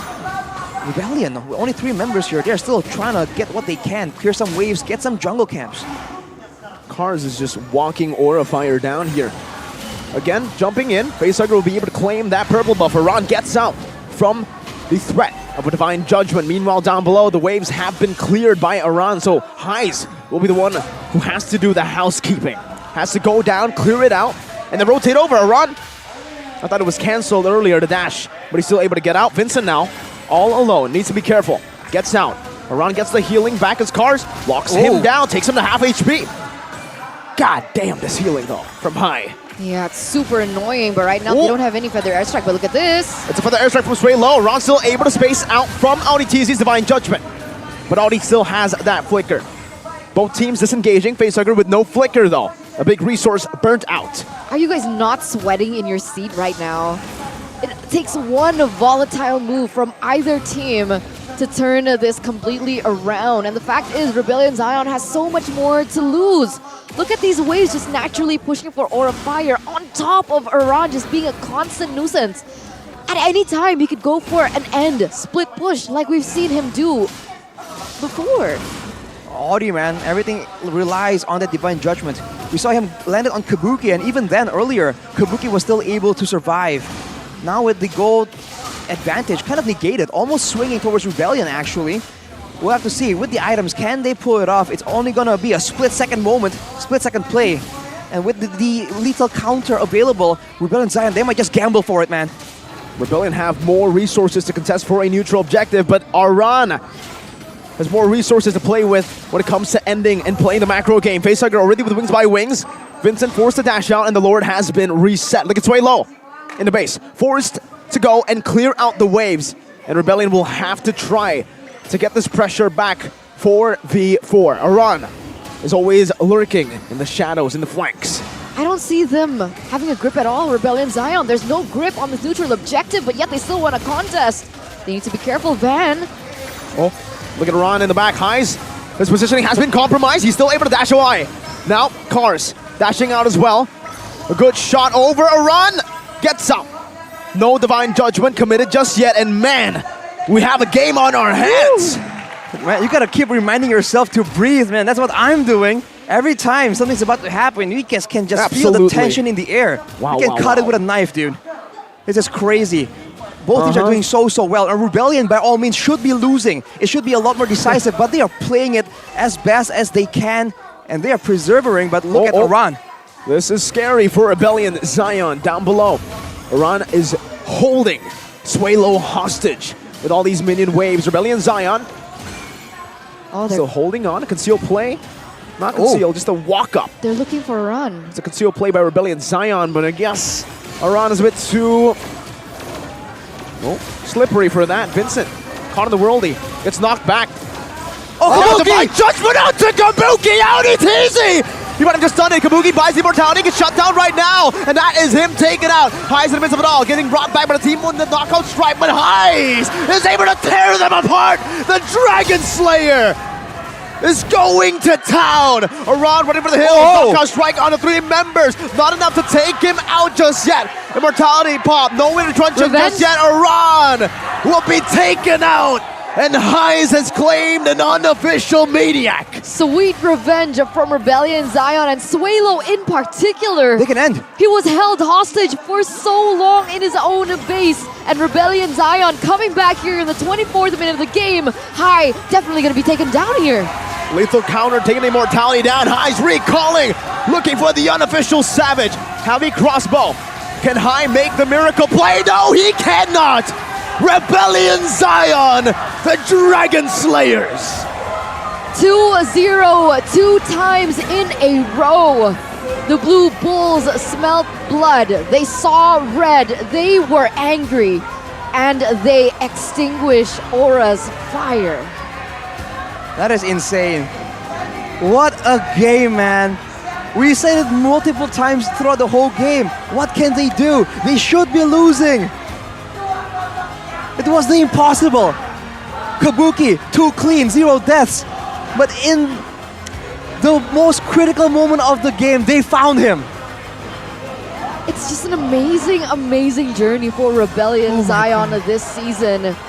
They're definitely creeping up in the ranks. I wonder what number in the standings they are now with this clean 2-0. And look at that. Just a player celebrating Captain Swaylo. You saw Chico in the back room as well. He was on his knees. So grateful for this win because we all know they severely needed it. The rise of the Rebellion. A cold picture. Swaylo is feeling the heat on stage. And the Rebels, they have just cooked the Dragons. What can you say, man? That is insane. Who would have thought, man? From the drafts, we said it. We want to support because of the Bauman, but it's looking bleak. And somehow this team, in the execution, something has just changed, man. They are not looking like the same Bulls that is in the bottom side of the standings. They're absolutely menacing right now. They truly are. I'm wondering to see what they have to say in the interview, as we are going to take to it very, very shortly. You can see just the smiles and the passion from the viewers, from the supporters here at XO Hall, MPL Arena, live here, Jakarta, Indonesia. Just a beautiful day for all the Rebels.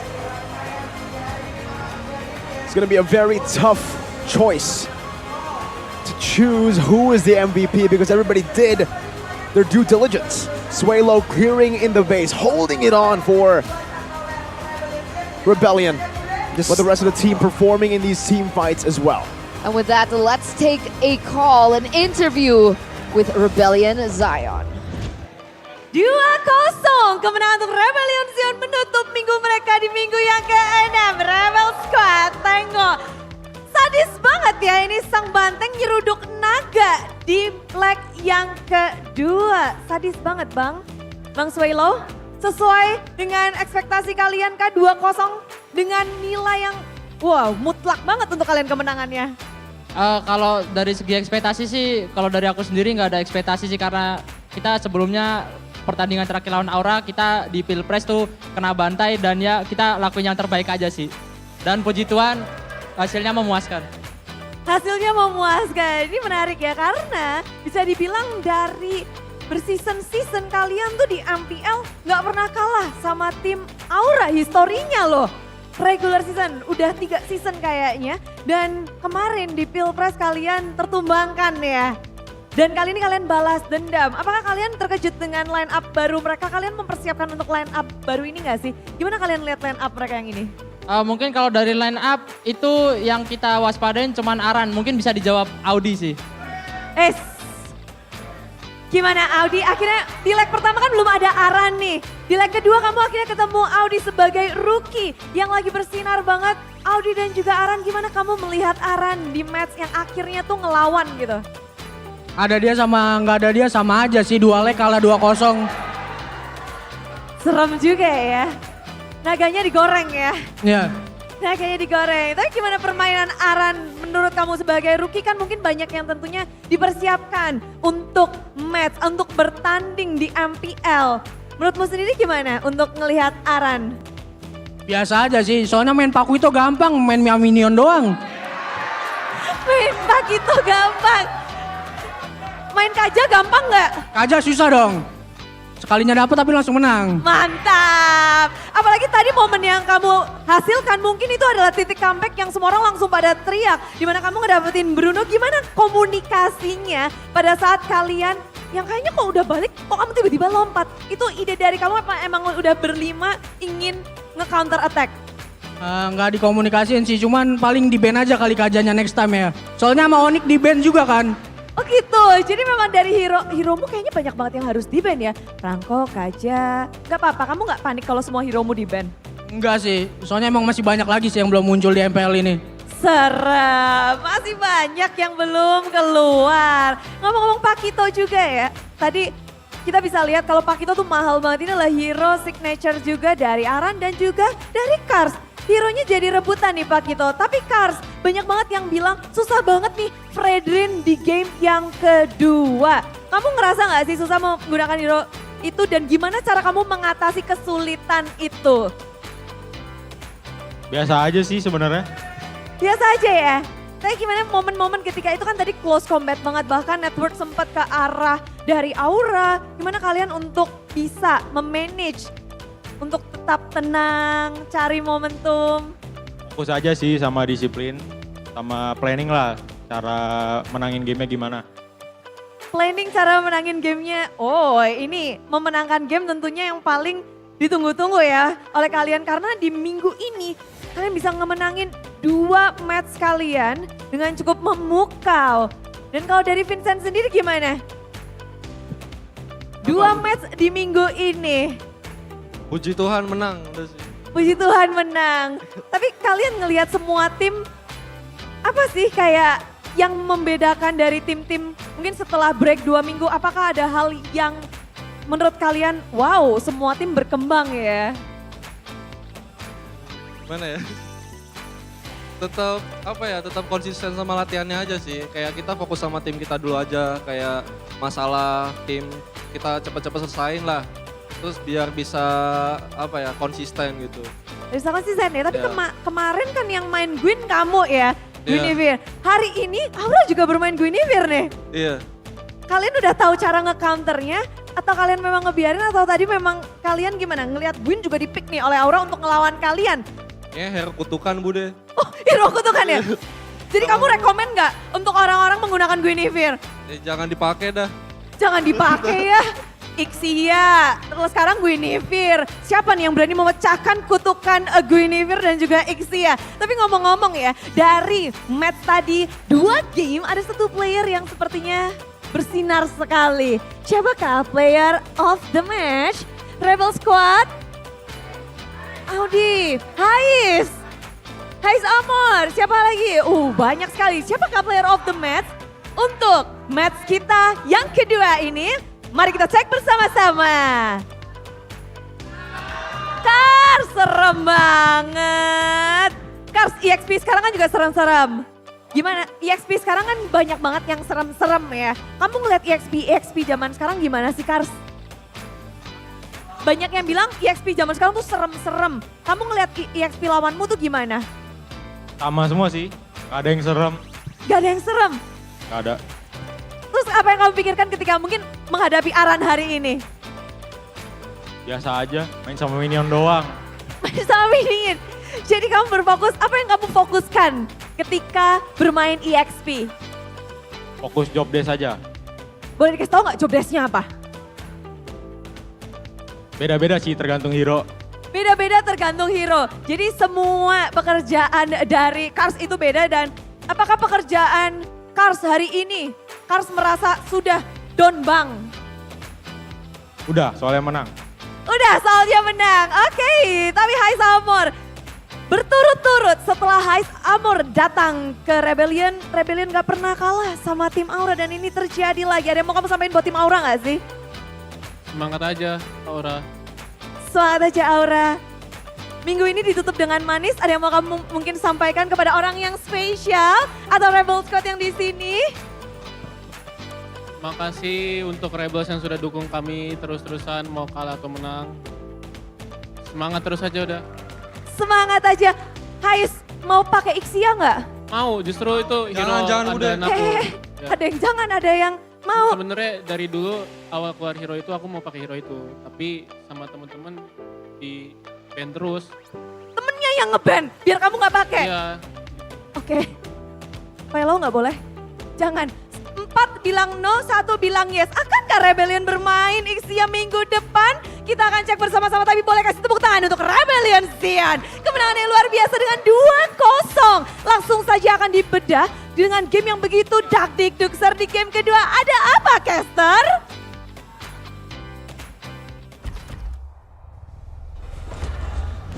Two times in a row, back to back. Still holding strong to the Dragon Slayer's title. What an amazing performance by Rebellion Zion and very, very spicy interview. They were saying, you know what, face hugger, no face hugger, syndrome in, Aran, no Aran, it doesn't make a difference. It's too easy for us, 2-0. Wow, and congratulations to the player of the match by the Samsung Galaxy S23 Series 5G. It's gonna be Kars today. Ka-chow! Car says The as he machine. bursts into the scene. The machine, The man. beautiful Honestly, engineered player. To be fair, I would say that in game number 2, he wasn't the highlighted player. Car. But overall, man, his impact in game number 1 and game number 2, he was part of the reason why the defense was actually going so well for Rebellion, threatening to just engage, even though, you know, he was mixing in real engages and fake engages, and several times he was able to stop the feathered airstrike as well, allowing Vincent and the rest of the team to just have a bit more space when they're trying to clear minions, and also when they're trying to contest for territory, for vision, when they're fighting over the Lord. So, honestly, in the final game, anyone, I think anyone on the team can be given the player of the game title, the player of the match overall. I feel like Kars definitely deserves it. And here, honestly, right, in the early stage, we saw that Rebellion were just so dominant, but then what happened here? Hais definitely didn't calculate the damage. Aran was able to outplay Hais, and these skirmishes, these were the keys to victory for Aura. In a lot of these skirmishes, they just kept on banging on the bulls. Yeah, that was very unfortunate, the timing of it as well. But here, finally you can see that after a hard defense, they strike back, and RTZ again and again was trying so hard. He gets Kabuki once right here, and even then, Kabuki is still able to survive. And at this point is where I was thinking, man, everything, they did the best that they can in the situation, and so far, they still weren't able to actually get a proper decisive finish. And to make things worse, multiple members taken out, even though they had the Lord. It was looking very, very bleak, but they were able to save it. And look at this here. Kabuki getting taunted by Cars. That was the beginning of it. So Cars still was part of that winning play. And without the gold laner, look at Heis, man, trying his best. Jukin doing everything in his power to stay alive, and he does. And he guns everyone down. The gold laners in the late game is just so important. And Aran makes it very difficult to take him down still. But in the end, it does not matter. With only Hai left alive, everyone just trampled him and gets that decisive victory. This was a comeback victory, right? You could say, like, absolutely. At this point, Rebellion Zion's backs were pinned against the wall already, losing every single inhibitor turret. Their base was wide open. The minions is constantly crashing, and in those late game, those kinds of things, those small little things, they matter. And the fact that, honorable mention to Aran, right? I think he played an amazing really game. well.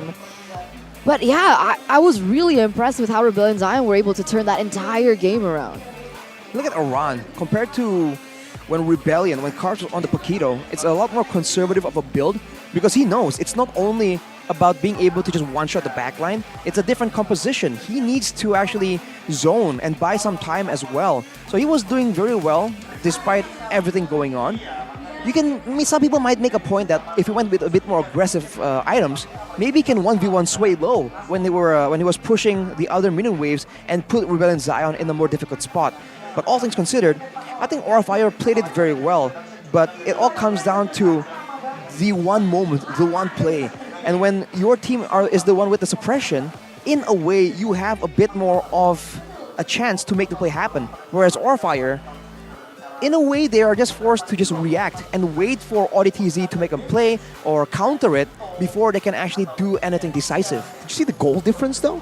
18,000 gold compared to 11,000. Cars had 11,000, Aran has 18,000. Insane. Aran was competing with the gold laner of Rebellion Zion. He was competing with Heis. He actually has the most gold in his team. More than Kabuki. Kabuki has 15k. What the heck? He might show up in the rich guy here, no? No, it was still Heis who got more gold, but wow, dude. The fact that he had like 18k, more than Bruno? I mean, that's why in the interview he was like, Aran loves minions. Yeah, he really loves minions. Because that's exactly what he was doing, right? He was just clearing and clearing and clearing. He was taking even 2 waves, maybe even 3 waves at some point. And it kind of does make sense, that stat.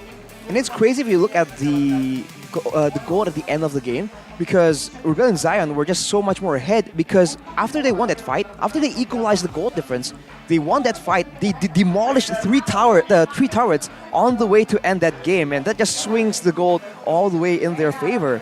So by all means, the turret difference was also quite stark coming from Aura Fire. They have taken every single turret, but Rebellion Zion shows what you need to do in the late game, even though you have a composition that technically isn't supposed to be winning.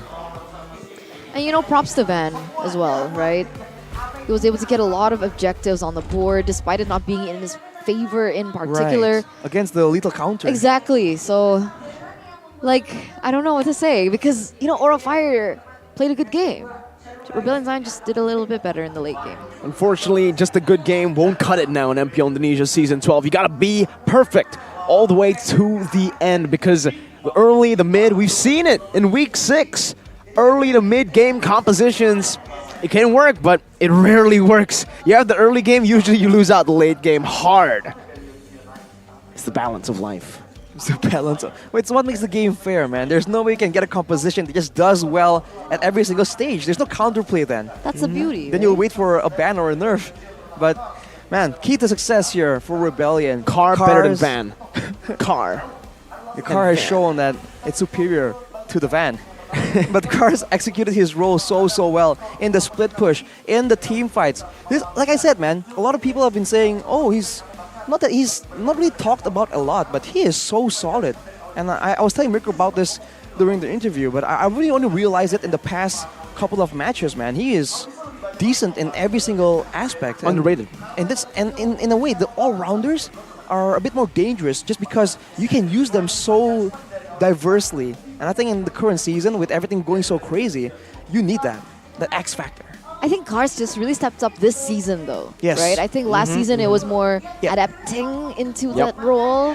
But I mean, it was his yeah. debut season last season. Exactly. Yeah. So I agree. I think he's really stepped up this season. He's definitely very underrated. And I just can't wait to see what he's able to do in the future. Just to watch him grow as a player has Maybe been grab some trophies. amazing. And maybe grab some trophies, right? Like you guys can grab some food or even transport over to the venue here at the MPL Arena, as you guys can get a 90% discount on 90. Grab Bike and Grab Car, and other discounts and other promos that are awaiting you. So don't forget to check it out. Don't forget to scan the QR code down below to get your hands on it as soon as posible. Posible. That is possible in Spanish. Asesinos credos. What's wrong with me today? I don't know. I think Eterna poquito loco, man. I think it's a. I have no idea what you guys are saying. He said he's Poquito? crazy. Loco? I said Loco. Eterna. Eterna is crazy. You know what? You guys are crazy. I'm the only one saying here, and that's why I use Nachos. OVO to pay for everything. Groceries, and Indomart, and guess what? What? I use OVO points, but you know what, Arashi? I know you're the RQ fan here. I know you want to go and play with Fersic and Lemon, right? You already know, man. I mean, I don't know if I can freely express that on the desk, but oh yeah, of course, man. course. Who wouldn't? Who wouldn't? Come on. Okay. I don't think he knows Eterna. How do you play with Fersic I and don't Lemon? know either. You don't know either? No. Nerds. All right. Hurry up and register at payovo.co/MPL now. All right. Just tell us why, or tell them why you want to play with Fersic and Lemon. And then The 8 best answers will get to play with Lemon and Fersic. That's it. That's it. It's that's simple. how you do it. Wow. As the legend, the RQ legend said, Achil. So simple ito. It's that simple. It's that simple. But you know, I think in Arashi's case, it's the opposite situation. What? I think Fersic and Lemon want to play with him. Of course. Not him playing with them, you know. Really? So that's why he doesn't know. He doesn't know. He doesn't know because he plays doesn't with need Fersic it. and Lemon every day. Exactly. And I think he said that he wanted to play a game with Fersic and Now? Lemon now. Now, oh. So I think Now? let me. Oh, we're gonna let Arashi play with Lemon Okay. now. Okay. Really? Okay. All right, there you go, ladies and gentlemen. A call from the producer. We want to allow Arashi to play those games with Lemon and Fersic. With that being said, we are going to a short break before what? Royal Derby. Royal Derby. Stay tuned.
this way. Slowly but surely, they crack the robot's defense down with the Call Alter already taken out. Now Kabuki flickers forward, going with the base, and Aura Fire has done it. It's taken game away.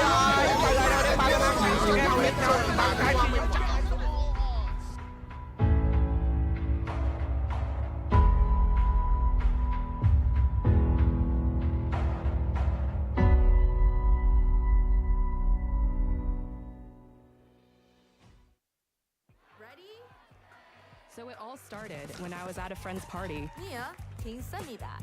Sure. Everyone keeps asking. Mia, can you send me that? Even my French neighbor. I mean, all the time. Can you send me that? I'm not making this up. Hey, can you send me that? Everyone. Sure. Samsung Galaxy S23 Series 5G. Get it now.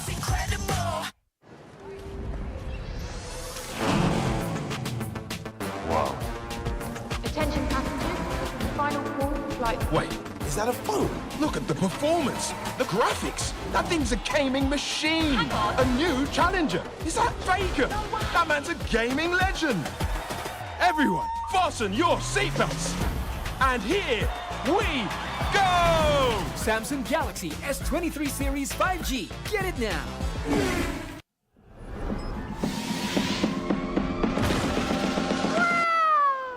It's only you.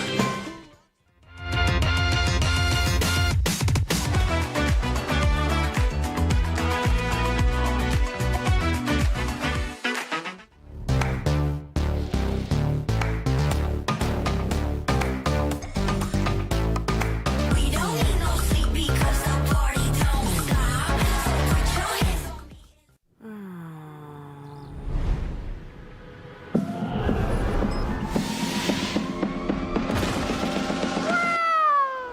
It's only you who rocks my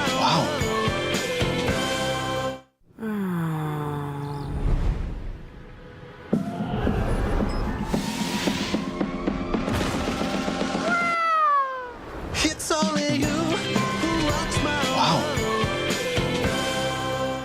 Rasa ini Gatot kacau. Ih, tombe basah. Bro, move on ke Head and Shoulders. 100% pede, ketombe basah dan gatal. Wiped out. Dapetin edisi baru Gatot kaca di minimarket terdekat. Head and Shoulders. Ini Gatot, ini kaca. Mas Gatot, benerin kaca. Di dunia games, top up jadi lebih mudah. Pilih game, masukkan game ID. Pilih Diamond. Masukkan kode promo, dan pilih metode pembayaran. Masukkan kode OTP dan konfirmasi pembelian. Selamat, kamu dapat tambahan kuota. Kumpulkan DG Point setiap top up. Tukar dengan merchandise dan voucher game menarik. Nikmati juga promo setiap harinya. Upgrade gameplaymu sekarang.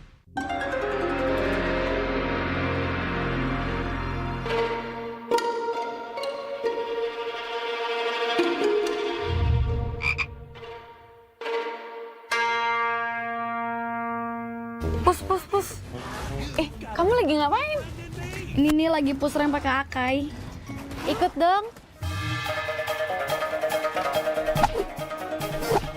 Double kill. Triple kill.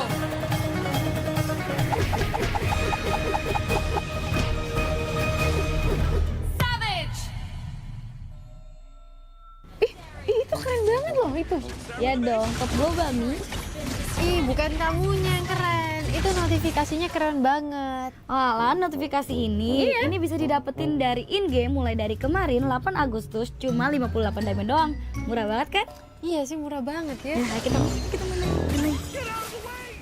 Hanya perlu melihat ke dalam dirimu. Dan kamu akan mengerti betapa berharganya nilaimu. Percaya pada dirimu. Bukan dengan tergesa-gesa, namun dengan caramu yang beda. Tunjukkan kilau kisahmu sendiri. Dan ciptakan emas dalam setiap karyamu. Trust in gold. Unlimited.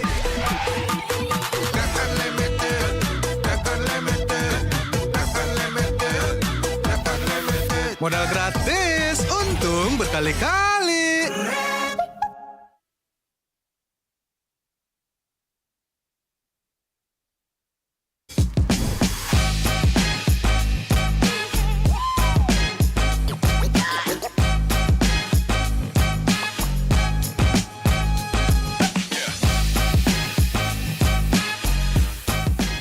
Mau pergi? Bingung. Mau makan? Bingung. Mau belanja? Bingung. Nggak usah bingung. Beli Mega Brand Festival 99. Langsung dapat triple deals-nya otomatis.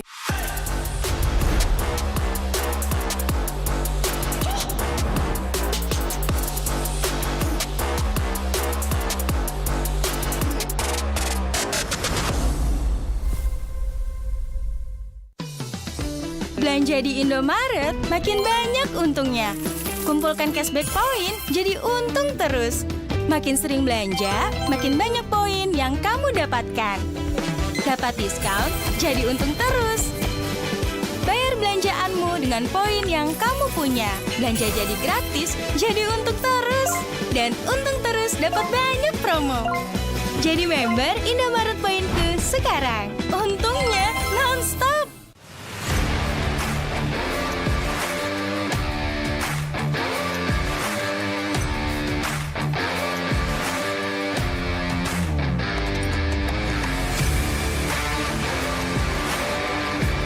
Di dunia games, top up jadi lebih mudah. Pilih game, masukkan game ID. Pilih Diamond. Masukkan kode promo, dan pilih metode pembayaran. Masukkan kode OTP dan konfirmasi pembelian. Selamat, kamu dapat tambahan kuota. Kumpulkan DG Point setiap top up. Tukar dengan merchandise dan voucher game menarik. Nikmati juga promo setiap harinya. Upgrade gameplaymu sekarang.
They're opening yet, but look at the Venezuela. Slowly but surely, they crack the robot's defense down. With the call altar already taken out. Now Kabuki flickers forward, going with the base, and Aura Fire has done it. Been taken game away.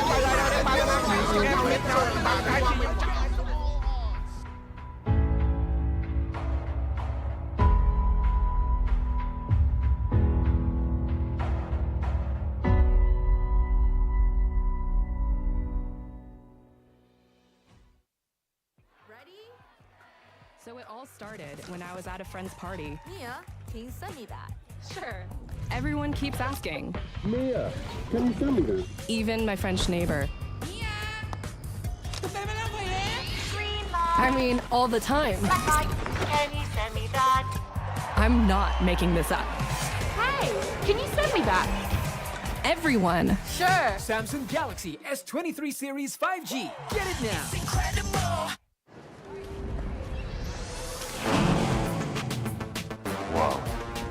Attention passengers, this is the final call for flight. Wait, Is that a phone?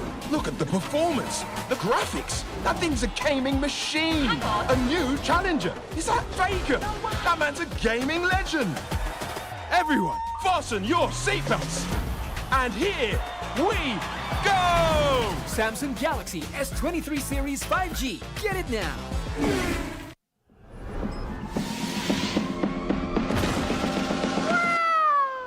It's only you.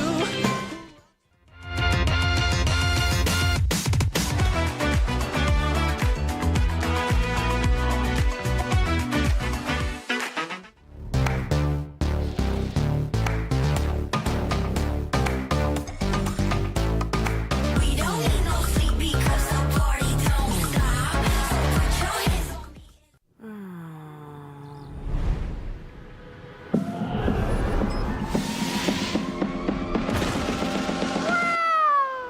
It's only you who rocks my world.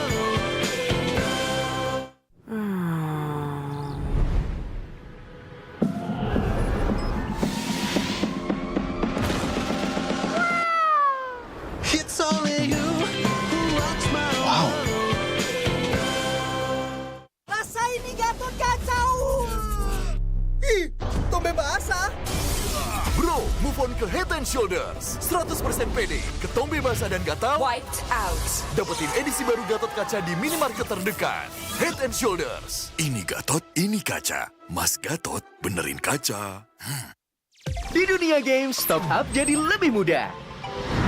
Pilih game, masukkan game ID. Pilih Diamond. Masukkan kode promo, dan pilih metode pembayaran. Masukkan kode OTP dan konfirmasi pembelian. Selamat, kamu dapat tambahan kuota. Kumpulkan DG Point setiap top up. Tukar dengan merchandise dan voucher game menarik. Nikmati juga promo setiap harinya. Upgrade gameplaymu sekarang.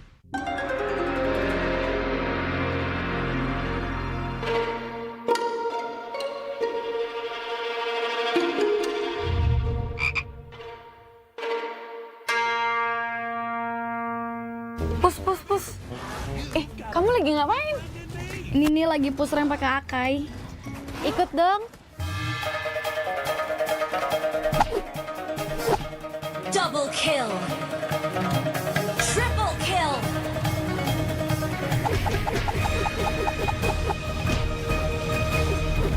Savage. Itu keren banget loh itu. Ya dong, top global Mi. Ih, bukan kamunya yang keren. Itu notifikasinya keren banget. Alah, notifikasi ini bisa didapetin dari in-game mulai dari kemarin 8 Agustus cuma 58 diamond doang. Murah banget kan? Iya sih, murah banget ya. Nah, kita main. Hanya perlu melihat ke dalam dirimu. Dan kamu akan mengerti betapa berharganya nilaimu. Percaya pada dirimu. Bukan dengan tergesa-gesa, namun dengan caramu yang beda. Tunjukkan kilau kisahmu sendiri. Dan ciptakan emas dalam setiap karyamu. Trust in gold. Unlimited. That's unlimited. That's unlimited. That's unlimited. That's unlimited. Modal gratis, untung berkali-kali.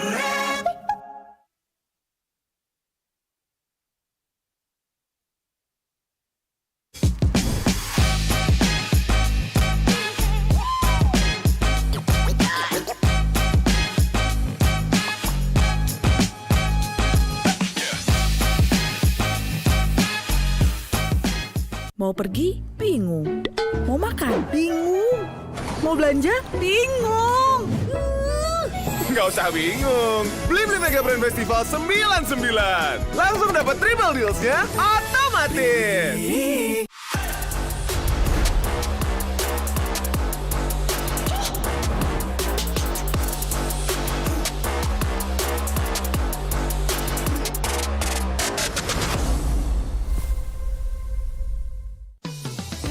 Belanja di Indomaret, makin banyak untungnya. Kumpulkan cashback poin, jadi untung terus. Makin sering belanja, makin banyak poin yang kamu dapatkan. Dapat diskon, jadi untung terus. Bayar belanjaanmu dengan poin yang kamu punya. Belanja jadi gratis, jadi untung terus. Dan untung terus dapat banyak promo. Jadi member Indomaret Poinku sekarang. Untungnya non-stop.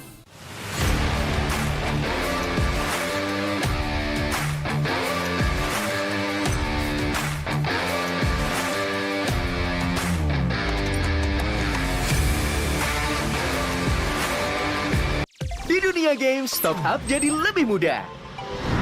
Pilih game, masukkan game ID. Pilih Diamond. Masukkan kode promo, dan pilih metode pembayaran. Masukkan kode OTP dan konfirmasi pembelian. Selamat, kamu dapat tambah kuota. Kumpulkan DG Point setiap top up. Tukar dengan merchandise dan voucher game menarik. Nikmati juga promo setiap harinya. Upgrade gameplaymu sekarang.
Onto the Lords. No opening yet, but look at Venezuela. Slowly but surely, they crack the robot's defense down with the call altar already taken out. Now Kabuki blinkers forward, going with the base, and Aura Fire has done it.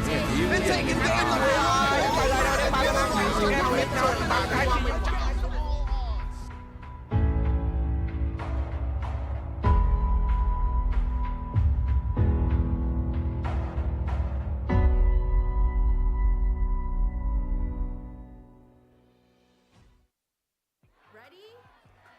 So it all started when I was at a friend's party. Mia, can you send me that?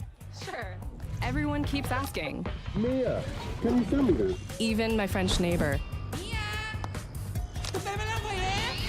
I mean, all the time. Can you send me that? I'm not making this up. Hey, can you send me that? Everyone. Sure. Samsung Galaxy S23 Series 5G. Get it now. Incredible. Wow. Attention passengers, final call for flight. Wait, is that a phone? Look at the performance, the graphics. That thing's a gaming machine. A new challenger. Is that Faker? That man's a gaming legend. Everyone, fasten your seatbelts. And here we go! Samsung Galaxy S23 Series 5G. Get it now.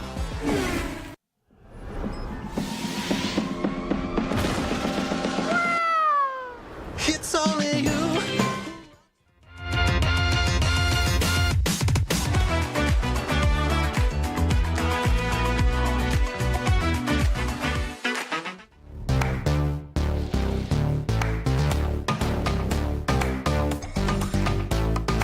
We don't need no sleep because the party don't stop.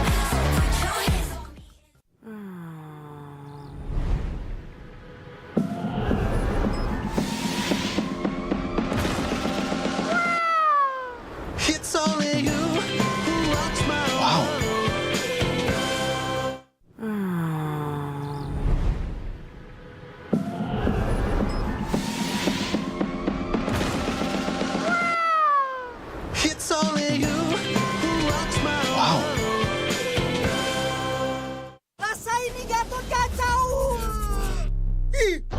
basah.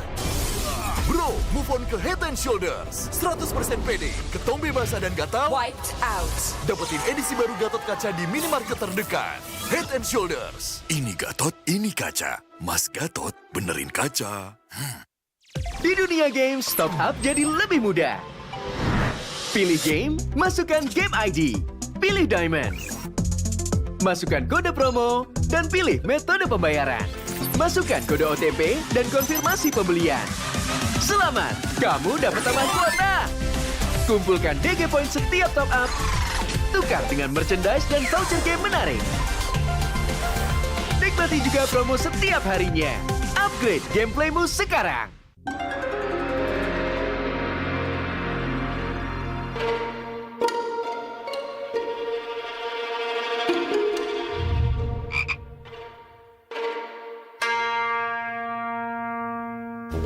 Pus.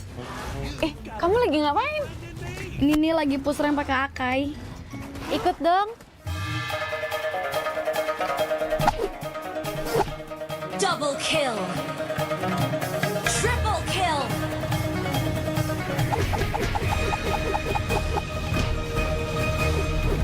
Savage. Itu keren banget loh itu. Ya dong, top global Mi. Bukan kamunya yang keren. Itu notifikasinya keren banget. Alah, notifikasi ini bisa didapetin dari in-game mulai dari kemarin 8 Agustus cuma 58 diamond doang. Murah banget kan?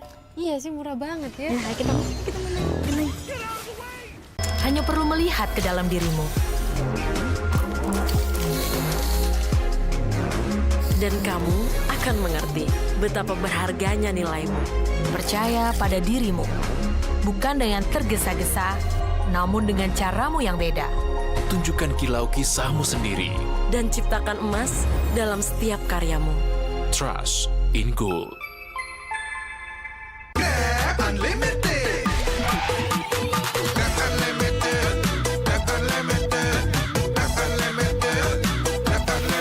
Modal gratis, untung berkali-kali.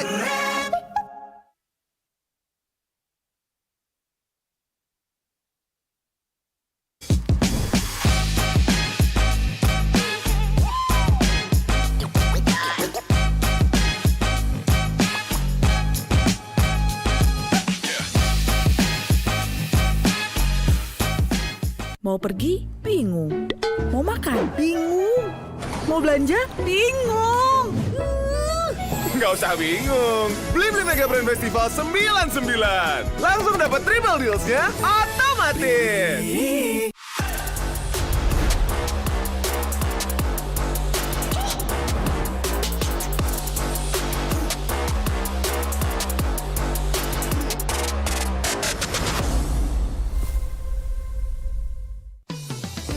Belanja di Indomaret, makin banyak untungnya. Kumpulkan cashback poin, jadi untung terus. Makin sering belanja, makin banyak poin yang kamu dapatkan. Dapat diskon, jadi untung terus. Bayar belanjaanmu dengan poin yang kamu punya. Belanja jadi gratis, jadi untung terus. Dan untung terus dapat banyak promo. Jadi member Indomaret Poinku sekarang. Untungnya non-stop.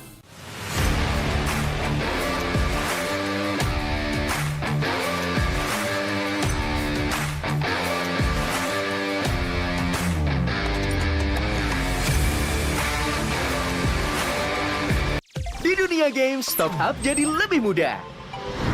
Pilih game, masukkan game ID. Pilih Diamond. Masukkan kode promo, dan pilih metode pembayaran. Masukkan kode OTP dan konfirmasi pembelian. Selamat, kamu dapat tambahan kuota. Kumpulkan DG Point setiap top up. Tukar dengan merchandise dan voucher game menarik. Nikmati juga promo setiap harinya. Upgrade gameplaymu sekarang.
of the Lord.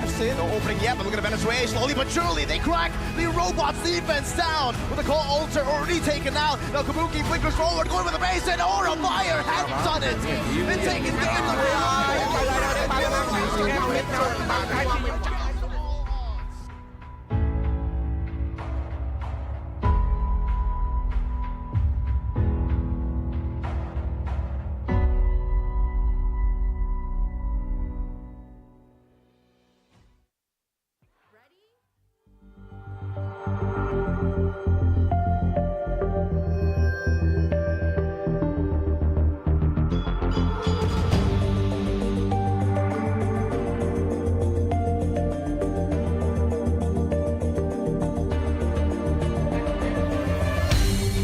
Aku kan berdiri dan terus berlari, terus ke arah puncak tertinggi. Ku takkan berhenti, hanya sampai di sini. Kemenangan abadi menanti. You know we won't miss if we unite our focus. And if you haven't noticed, we all live. Nyalakan apimu, hadapi semua tantangan, hadang semua serangan, jatuh bukan halangan. Bakar semangatmu, janganlah engkau menyerah. Kita akan buat sejarah. We all this, we won't miss. We all this, we won't miss. Saatnya beraksi, jalani ambisi. Aku kan menyawakan hari ini. You know we won't miss if we unite our focus. And if you haven't noticed, we all live. Nyalakan apimu, hadapi semua tantangan, hadang semua serangan, jatuh bukan halangan. Bakar semangatmu, janganlah engkau menyerah. Kita akan buat sejarah. We all this, we won't miss. We all this, we won't miss. We all this.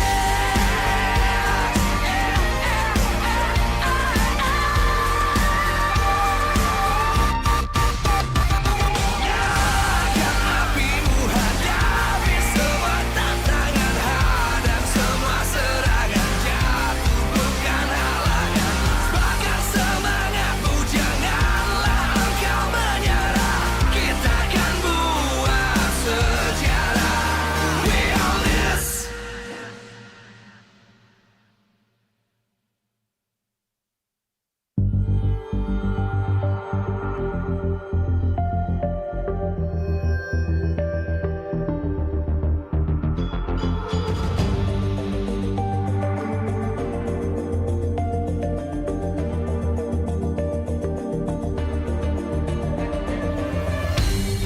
Aku kan berdiri dan terus berlari, terus ke arah puncak tertinggi. Ku takkan berhenti, hanya sampai di sini.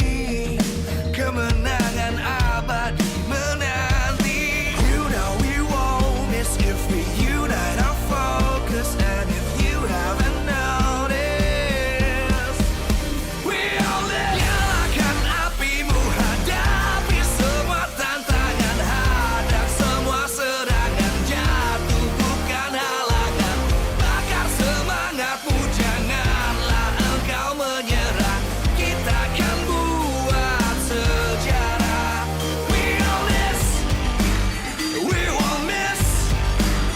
We all this, we won't miss. Saatnya beraksi, jalani ambisi. Aku kan menyawakan hari ini. You know we won't miss if we unite our focus. And if you haven't noticed, we all live. Nyalakan apimu, hadapi semua tantangan, hadang semua serangan, jatuh bukan halangan. Bakar semangatmu, janganlah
kan berdiri dan terus berlari, terus ke arah puncak tertinggi. Ku takkan berhenti, hanya sampai di sini. Kemenangan abadi menanti. You know we won't miss if we unite our focus. And if you haven't noticed, we all live. Nyalakan apimu, hadapi semua tantangan, hadang semua serangan, jatuh bukan halangan. Bakar semangatmu, janganlah engkau menyerah. Kita akan buat sejarah. We all this, we won't miss. We all this, we won't miss. Saatnya beraksi, jalani ambisi. Aku kan menyawakan hari ini. You know we won't miss if we unite our focus. And if you haven't noticed, we all live. Nyalakan apimu, hadapi semua tantangan, hadang semua serangan, jatuh bukan halangan. Bakar semangatmu, janganlah engkau menyerah. Kita akan buat sejarah.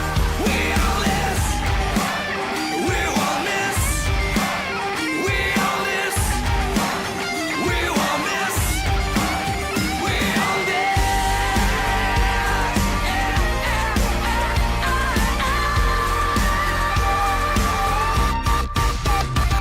Nyalakan apimu, hadapi semua tantangan, hadang semua serangan, jatuh bukan halangan.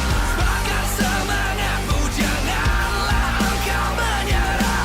Kita akan buat sejarah. We all this.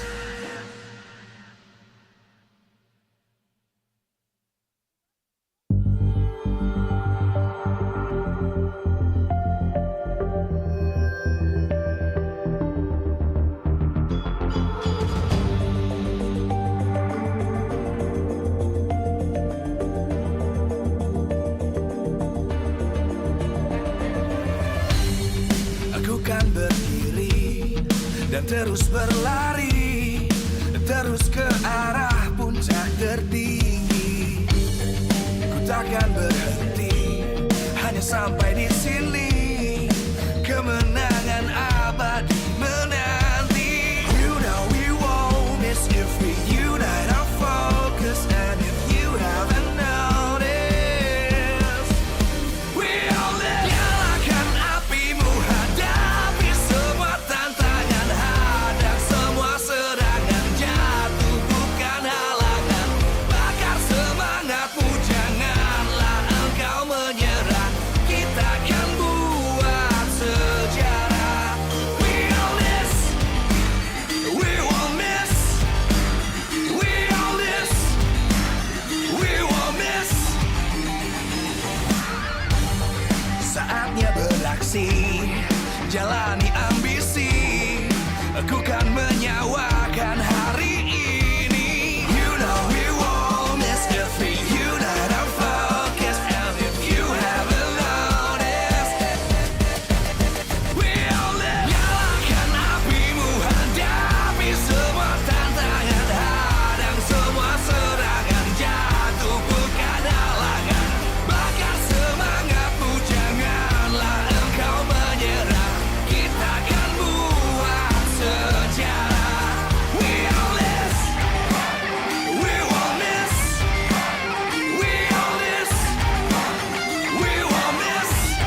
Live from MPL Arena Jakarta, MPL Season 12, powered by Moonton.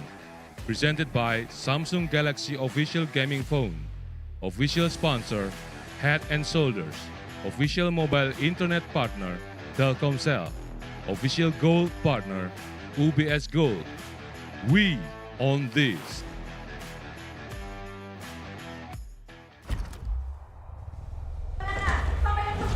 And here we are, ladies and gentlemen, to the Royal Derby of leg number 2. One of the most anticipated matches here between RRQ and Onyx. Two teams at the top of the classements, two teams who are vying for that upper bracket slot for the playoffs. And we finally get to see them collide once again. And of course, before we get into the details of this match, MPL ID Season 12 is powered by Moonton, presented to you by the Samsung Galaxy official gaming phone. Our official sponsor is Head & Shoulders. Our official mobile internet partner, Telkomsel. We also have our official gold partner in UBS Gold. Partners in esports, Blibli, Dunia Game, Grab, Ovo, as well as YouTube. You guys can watch us on our official broadcast on Maxstream, Teferi Sports, as well as video. We also have our suppliers, Indomart, Point Coffee, Mineski, Samsung, and of course, MPL ID Season 12 is supported by PBSE. And here we are, just absorbing the atmosphere of the kingdom, and of course, the supporters from Onyx, the Sonics here in MPL ID, the arena here at EXO Hall, as we are live here in Jakarta, Indonesia. And we gotta share our excitement, right? You must be excited as well. I think excited is a very big understatement for the match we have here, because not only is this a battle for number 1, but it's a battle between, possibly right now, the two biggest Indonesian organizations. You could say that. I mean, it's notorious at this point. Everyone knows the besties. The fan base is crazy. It's crazy. Yeah, the besties, man. If you look at the arena right now, soon we will barely be able to hear each other. What? No, I'm joking. not yet. Not yet. But that is the expectations, man. We've turned up the headsets, especially for this match. I agree. I mean, at some point, I'm not going to be able to hear Arashi, and that's okay, right? Because we are all sharing our love and our passion for the MLBB scene as we get to this. The Royal Derby, Sans ready to slay. And the question is, when we compare both of these anchors for their team, we have Sans and we have Clay, who do you think stands out on top? I think there's a very clear distinction between the two. Number 1 highest KDA in MPL Indonesia Season 12, acting as kind of a carry. Meanwhile, I'll let Arashi take Clay. Well, he is number 9 in the highest KDA in MPL ID, but I think he just does more for his team than just go for kills. He can be a bit more adjustable, and especially being the captain right now, it does seem that even though he isn't the guy making the flashy plays, getting the kills everywhere, he is one of the players that really seals the deal for his team, and on top of that, allows the whole team to work together in unison as well, despite, we've been saying it again and again, but having some kind of language barrier with Min Coco in the mix. I agree. I think there's a certain disparity in roles of both of these mid laners, and I think they're both strong in their own way. For Sans, he's a lot more aggressive, he makes those flashy plays, but for Clay, he holds a little bit more of the anchor role, right? He's that shot caller that everyone else relies on, especially him being one of the only ones who have been with RQ for quite some time, right? First new, Naomi's new, Banana is relatively new, and we also have Skylar. Technically, Skylar's been in the team longer than Clay. He's joined Season 7 after getting promoted from RQ Sena, MDL. So he's been with the team, I think, since Season 6. But yeah, MDL first. Well, with time, they can only improve because, again, compared to everyone else, they are actually relatively new, which is why everyone was so surprised when they're able to perform so well. Unfortunately, though, factually speaking, it does seem like they have a bit more of a pattern developing, and a template. You know, man, in Season 12, you develop a pattern. If you do not have alternatives, you will have that taken as an advantage against you. So they have to try and be a bit more elusive here in how at least they want to play out the game, what kind of game plans they have in store all the way from the beginning to the end of the game. Because I think that was one of the biggest upsets we've had this week, right? RRQ losing to what's it? Rebellion. Rebellion. Oh, Yeah. exactly there. Yeah, I remember. Rebellion is Zion. I don't think anyone anticipated that. But that has been one of the main concerns for a lot of people watching RRQ's gameplay right now. They need to be able to find something else, something a little bit more dynamic. Whereas Onyx, sometimes I don't even know what to expect, even from their drafts alone. For Onyx, it does feel like this season they've taken a step back, right? They aren't as dominant as they were in Season 11, mainly because they have been experimenting with different lineups. Kyrie's been taken out with Albert stepping in, CW's been taken out with Albert stepping in, San's been taken out with Albert Okay, so a lot of Alberts coming in, playing all different roles. And blaming Albert for everything? Unfortunately for Albert and Drian, it hasn't been always good, right? They have gotten a few wins, but they have mostly gotten L's. So the MSC lineup is still their best lineup for sure. So it's still standing at 100% win rate, right? Yep, 5 matches, 100% win rate. There was a moment where I was like, oh my god, Onyx gonna lose. Yeah. But eventually they were able to win it, 2-1. Well, you can always rely on them to just still perform when the going gets tough, man. At this point, people used to talk about how Onyx is still relatively new. They lack experience, they might get stage fright, but that is no longer the case. The main lineup here making their way onto the stage. The Kings in the sky. The World Slayers, the defending, the reigning champions of Southeast Asia, Onyx! Team Onyx onto the stage here, led by Boots. And you just can feel the confidence just seeping out of them right now. They have nothing to lose up until this point, unless, of course, they're still looking for that #1 position. Will they be able to take it away from RRQ? That is what's crazy, man. Even when the going gets really tough, when the games get solid, get difficult, you just have that feeling that, oh, they are still in control. They know exactly what they're doing. For RRQ, I feel like it's a bit more shaky. You get a bit more concerned, but they are still confident going up against the Kings. Up on the stage, ladies and gentlemen, led by the Kingdom's Falcon, spreading his wings and facilitating the Kingdom, Rex Regum Kaon. RRQ, the Kings of Kings, really stepping up this season from a disappointing performance last season. With these new players coming through, it looks like they are looking to win it all. Look at the Kingdom, man. Always here to deliver. One of the main factors that makes all the RRQ games so exciting. And one of the main reasons why we can't hear. But with the coaching staff walking onto the stage, this is, again, where the plans are drawn out, where the strategies are developed. Coach Yeb up against... Well, hang on. Wait, where's Zaya? Exactly. Why It's just is Rave Wave. alone? Oh, I saw a story earlier on. What happened? I think he fell. So he has like a few jaitan. What's jaitan? Stitches? Stitches on his face. What? Oh man, get well soon. Get well coach soon, Zaya. Wait, so RRQ, they're going to be drafting without Zaya? Without Zaya. Yes, so. Ooh. Horrible timing for the Kingdom, but Rave, he has had experience before. He actually coached the RRQ team for Snapdragon, I believe, as well in the challenge season. So he has experience coaching the team. Well, let's see if he can deal with the keys to victory here via the Samsung Galaxy S23 Series 5G for Onyx. Limit Naomi's screening hero pool, all those pesky heroes that can match your movement, that can threaten to engage and look for information. Get them out of the way, and usually RRQ start to falter, and they lose their template gameplay, and they really haven't found an alternative that is as efficient. Punish Naomi when he's out of position. Naomi is very aggressive. If they can limit his hero pool initially and make sure that he can be punished, he can be a bit gun-shy. That can allow Onyx to get more of an advantage later in the game. And of course, look for his presence. Eye out his location before starting an objective. Because the last thing you want is for your backline to just suddenly get picked off. If they can do all these things, we have seen that RRQ does shake quite a bit.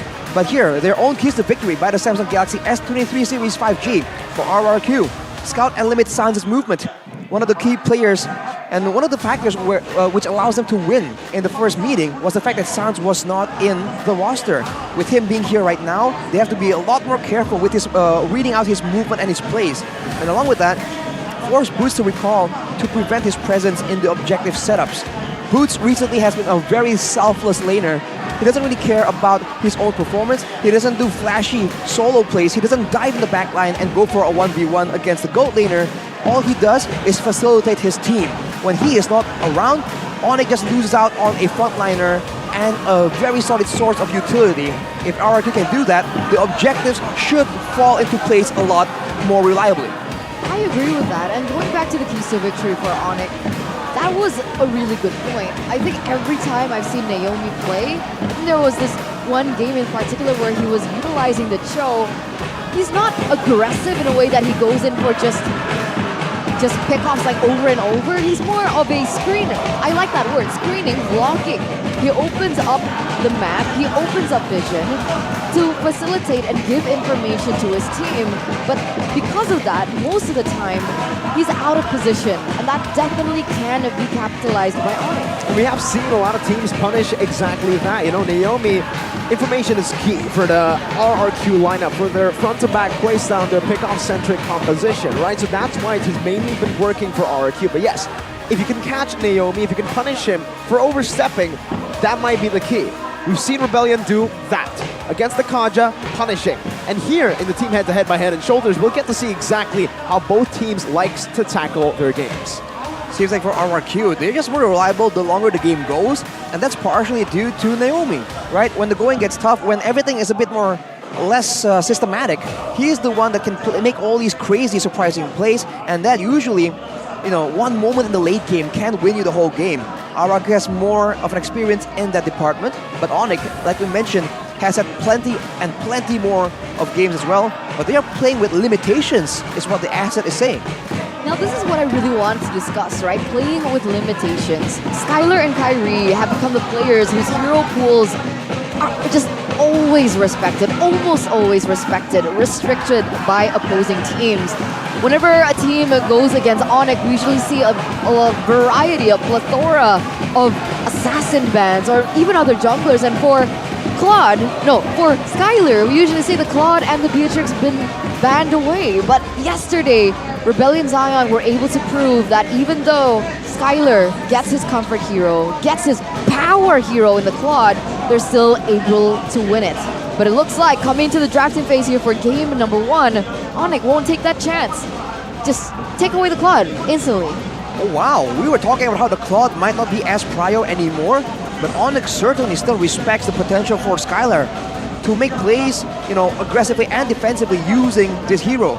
Along with that, banning the Yve out is an approach we haven't seen as much. Usually teams have been focusing a lot more on Naomi, but I think Onyx, they're confident that through execution, they can shut down the aggressive playmaking. And for RRQ, a Faramis ban. We haven't seen this in a long time. Interesting choice. The Netherrealm was something that we were talking about with a lot of the analysts backstage. I personally mentioned that the Faramis and the Netherrealm itself, I don't think should be the main concern for RRQ, but it seems like for them, yeah, this is the main problem. It seems like usually, you know, we see Kadidas, we see different heroes in the final ban in the first phase for RRQ. We've never seen a Faramis before. I think it's just full respect here, maybe. That's what I'm kind of sniffing out here. Faramis being taken away, and that's why I felt like this matchup goes for a very peculiar banning phase in that first phase, because you don't see the normal Edith bans. We see just respect all around. Paquito taken away from Banana. You can see Claude taken away, Yve away from Clay himself, and with that, it actually leaves open a lot of heroes that we deem as prio, right? RRQ are able to pick up the Kadita. That's going to be a huge, huge pick-off hero for RRQ in that early game. Whereas Onyx, they're going for something a little bit safer. They're going for the Fredrin first, and I'm wondering if they're going to prioritize the Valentina, or are they going to be prioritizing the Bruno? The Bruno. Well, the gold laner certainly has been very important. It seems like the Valentina will be the option that Onyx will go for first. And this Fredrin, it might go to the jungle, but Onyx is one of those teams in recent times who have been able to find success with a Fredrin in the EXP lane. For now, with RRQ, the other factor that people usually take advantage of is the narrow hero pool for Farstic in the jungle as well. With the Fredrin taken away, usually the Baxia comes to mind unless RRQ are intending on going for an assassin. I think now it gets really, really tough for the side of Onyx because RQ has a lot of different heroes to go for right now. Against the Fredrin, they can go for the Baksha. It's an answer to it. But wait, they go for the Edith. We've never really seen an Edith before. I think the last time RQ played Edith was what, 11? Right? Season 11. I remember the plays that he was able to make on this Edith, but it's still going to be the Baksha as expected. They want to try to win this jungle matchup, and against the Fredrin, it is a great pick. Thing is, for Onyx, I don't know if it's going to be Fredrin jungle. Right, it could be very well switched around. And on that note about Edith, you start to wonder if the alien was really onto something, you know, before his time. Pioneer. Pioneer indeed, man. The alien showing again his extraterrestrial knowledge. For Onyx though, usually they would hide the roamer. I think the roaming matchup is important right here, and both teams might just want to, you know, leave that up to the end, which is a bit more peculiar, but considering the caliber of the roamers, Kibo and Naomi, it's almost understandable completely from the get-go. Now with no gold laner available, with a gold laner secured for Onyx, they can start to narrow down Skylar's hero pool, which is also a valid approach. So let's take a look at the comment here by Keyboy. We definitely look forward to the match against RQ because we want our revenge.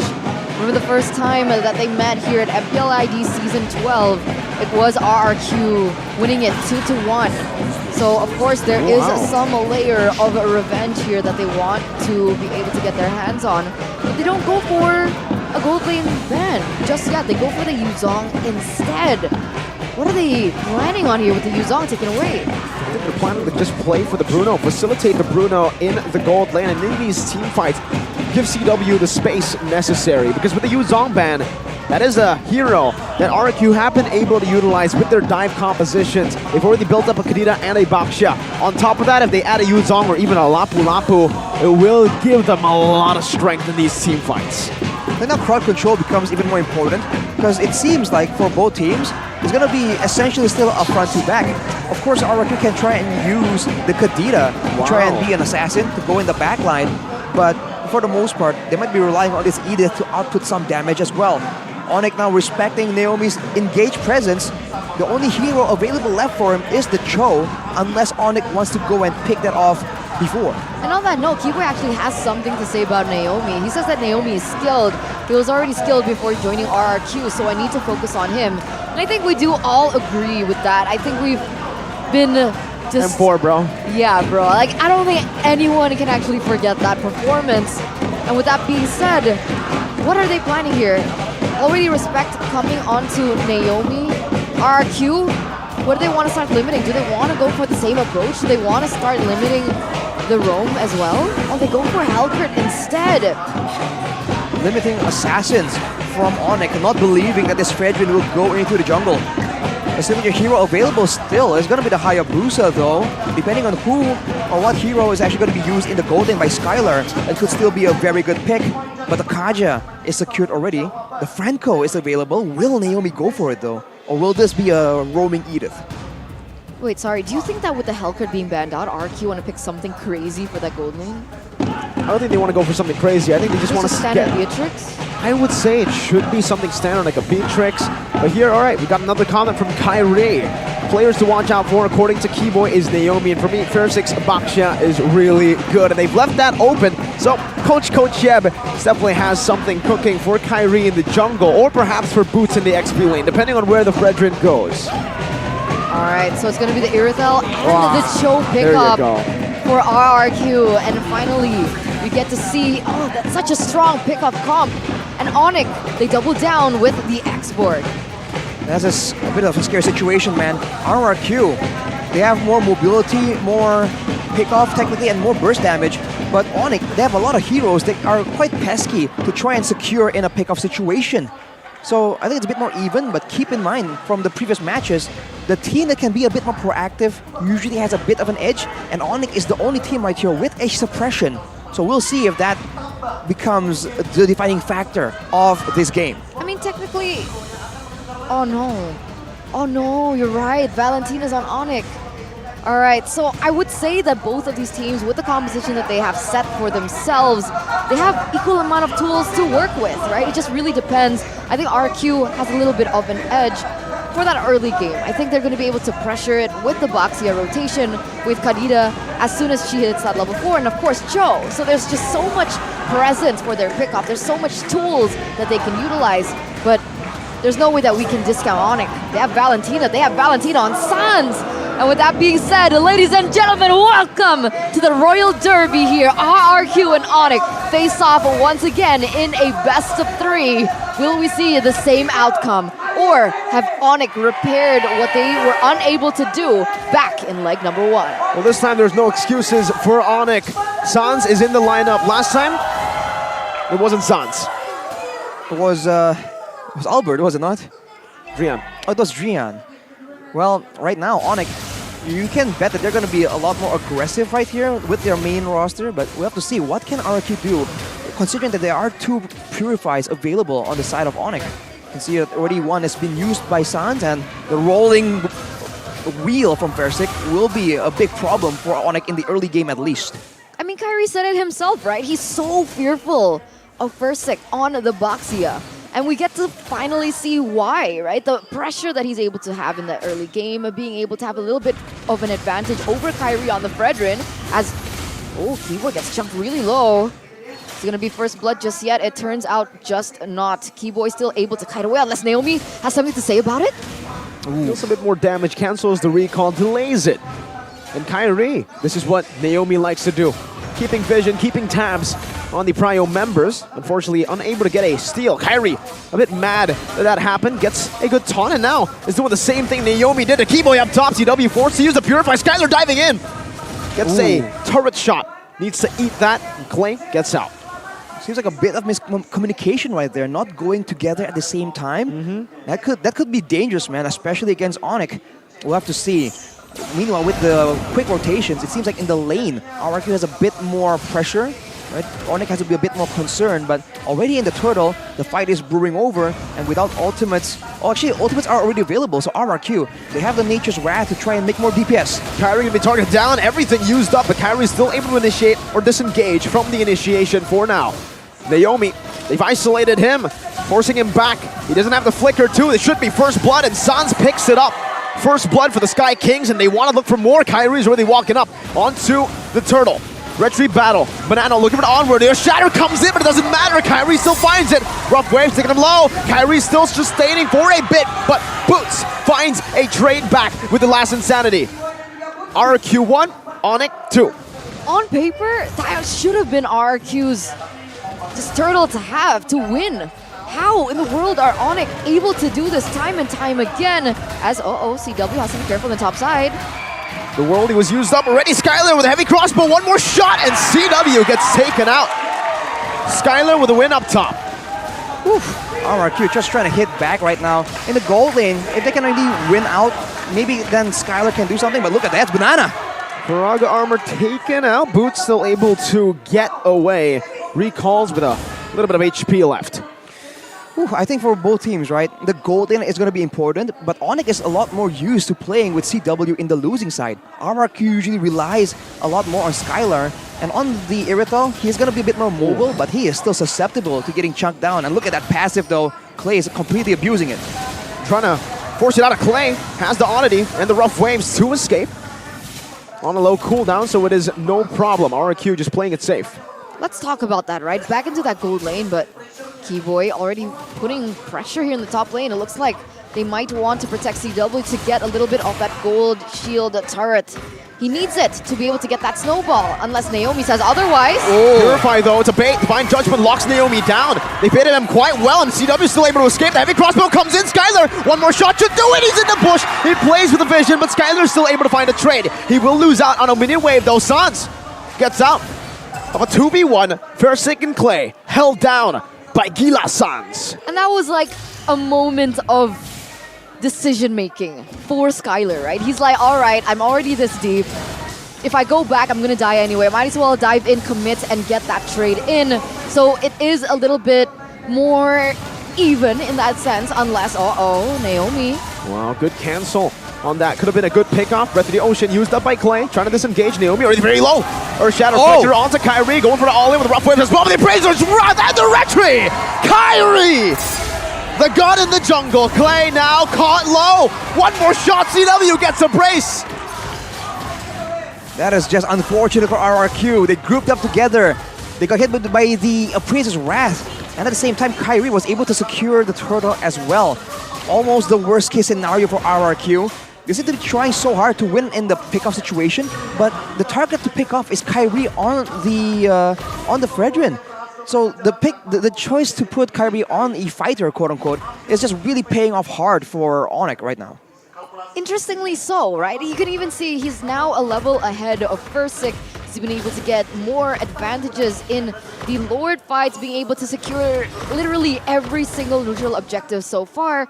And RRQ, with what I thought was a more aggressive lineup, is actually falling short. 4,000 gold lead already for Onyx. They've already gotten 2 turrets under the nose of RRQ.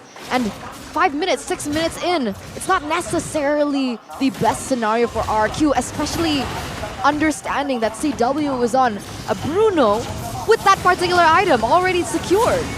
Good cancel by Keyboy, just body blocking it right now, but look at the dive onto the back. CW gonna be caught as well. Way the Dragon locking him down, Purify trying to get him out, but Versik picks up a double. 2 kills for RRQ, 2 kills onto the jungler. Not bad, something back on the board. And actually RRQ not done yet. It's gonna be Kyrie going in alone.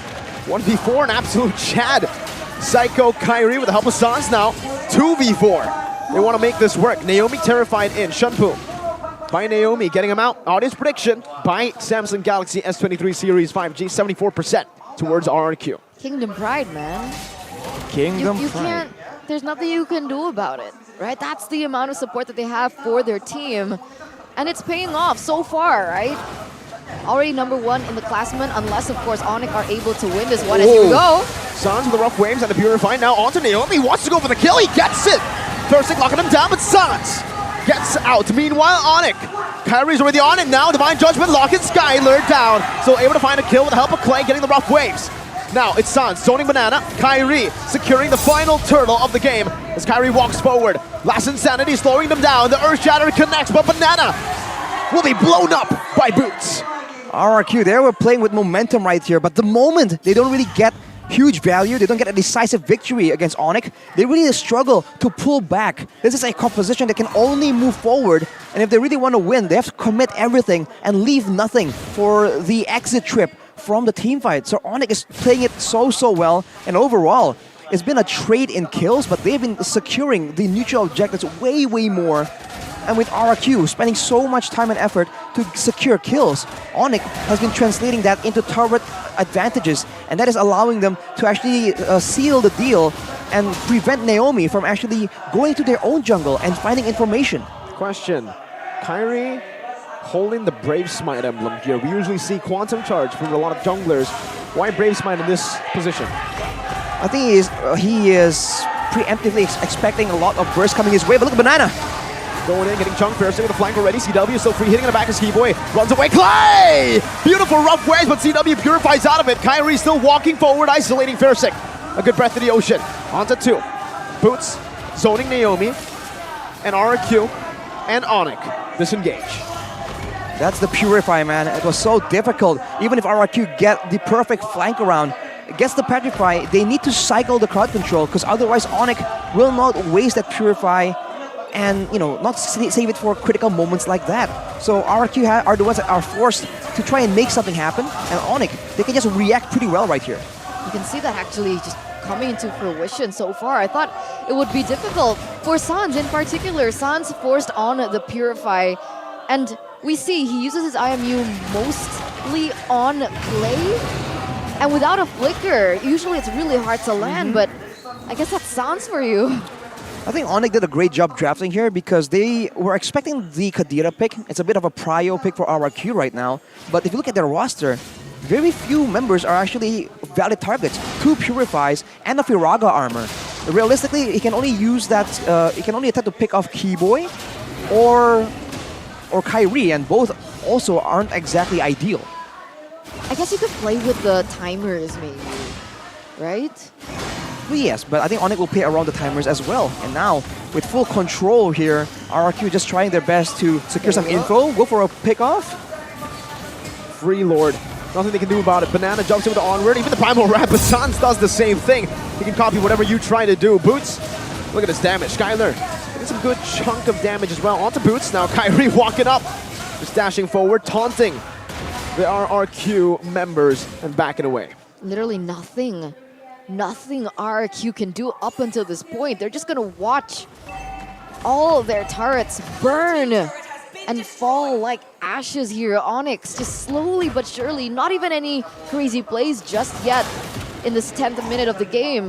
But that gold lead alone is enough for RRQ to be captured in their own base as we take a look at their in-game items. Well, Sans definitely has a lot more damage. He went for the Enchanted Talisman as well, understanding that he might want more mobility considering that he is on the Purify. But now with the base turrets as their main target, we'll see if Naomi can make something happen. If there's any location to go for a big play, this is it, man. They want to go and get a fight before the Lord becomes too big of a problem and guarantees that the base turrets do fall. Boots is a heck of a frontliner now. Has a Paraga armor, Divine Judgment. Going on to Fairsick, and he gets melted down just like that. Clay jumps in, but he does no damage. Now the last insanity into the back, and a full dive. An explosion takes two, and they're looking for more. Skylar and Naomi, the two members left from the kingdom. Sans cutting it, trying to look for some more. They're gonna go straight for the base right now as Naomi jumps into the GQ, but it's gonna be dodged away from. Naomi gets outplayed. It's another kill for CW, and Sans, 11 minutes and 29 seconds. Was all it took for them to be able to dominate game number one. And there's no other word for it. That was domination. Arashi, your team, what is this? I did not expect this happening at all. This is essentially Prime Onyx, man. They are here to make a statement, and boy, did they do that. The majority of the audience prediction was still in favor of RRQ, but man, that execution. And you can see immediately what the idea was. Denying Clay any playmaking potential. Denying Naomi technically by having the Kaja. It seems like at every step of the drafting phase, Coach Yeb has just seen and peered through the future.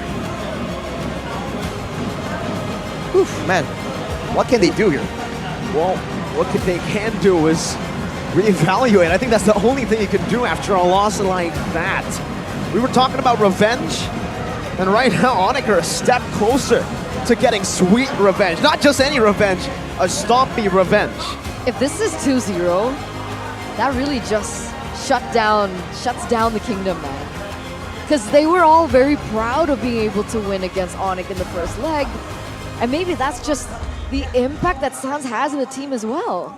But we can never count RRQ out. Remember in the first leg, That's true. Onyx did win game one. Remember, it was a reverse sweep in leg number one. But it wasn't an 11-minute game in game number one either. You know, they used to be called the comeback kings. I keep throwing back to that because you never know, right? They're a team that never really gives up, and they're always willing to just gamble and make that big play when they know that it's necessary, which is why I like watching them play so much. But I think now the issue isn't in the execution, it's in that draft, man. It seems like Coach Jeb is so razor sharp right there. They gotta try and, you know, confuse, you know, play some kind of mind game, because otherwise, look at this, man. There's no real way for them to actually find success there. So last time Royal Derby, no Sans. No Sans. Now Royal Derby, no Zaya. No Zaya. So unfortunate, huh? We've never seen both in their prime just clash against each other. Like, I want to see full throttle RQ and Onyx, and I want to see how both of these teams fare against one another. I wonder if Coach Zaya is, you know, feeding some instructions, right? Online maybe, right? Because there's no way he feels comfortable right here, you know, like not being present when his team is just struggling for their lives against such a team of such high caliber. This is where he wants to try and, you know, show the world that he has what it takes to stand up to Coach Yep in the drafting phase as well.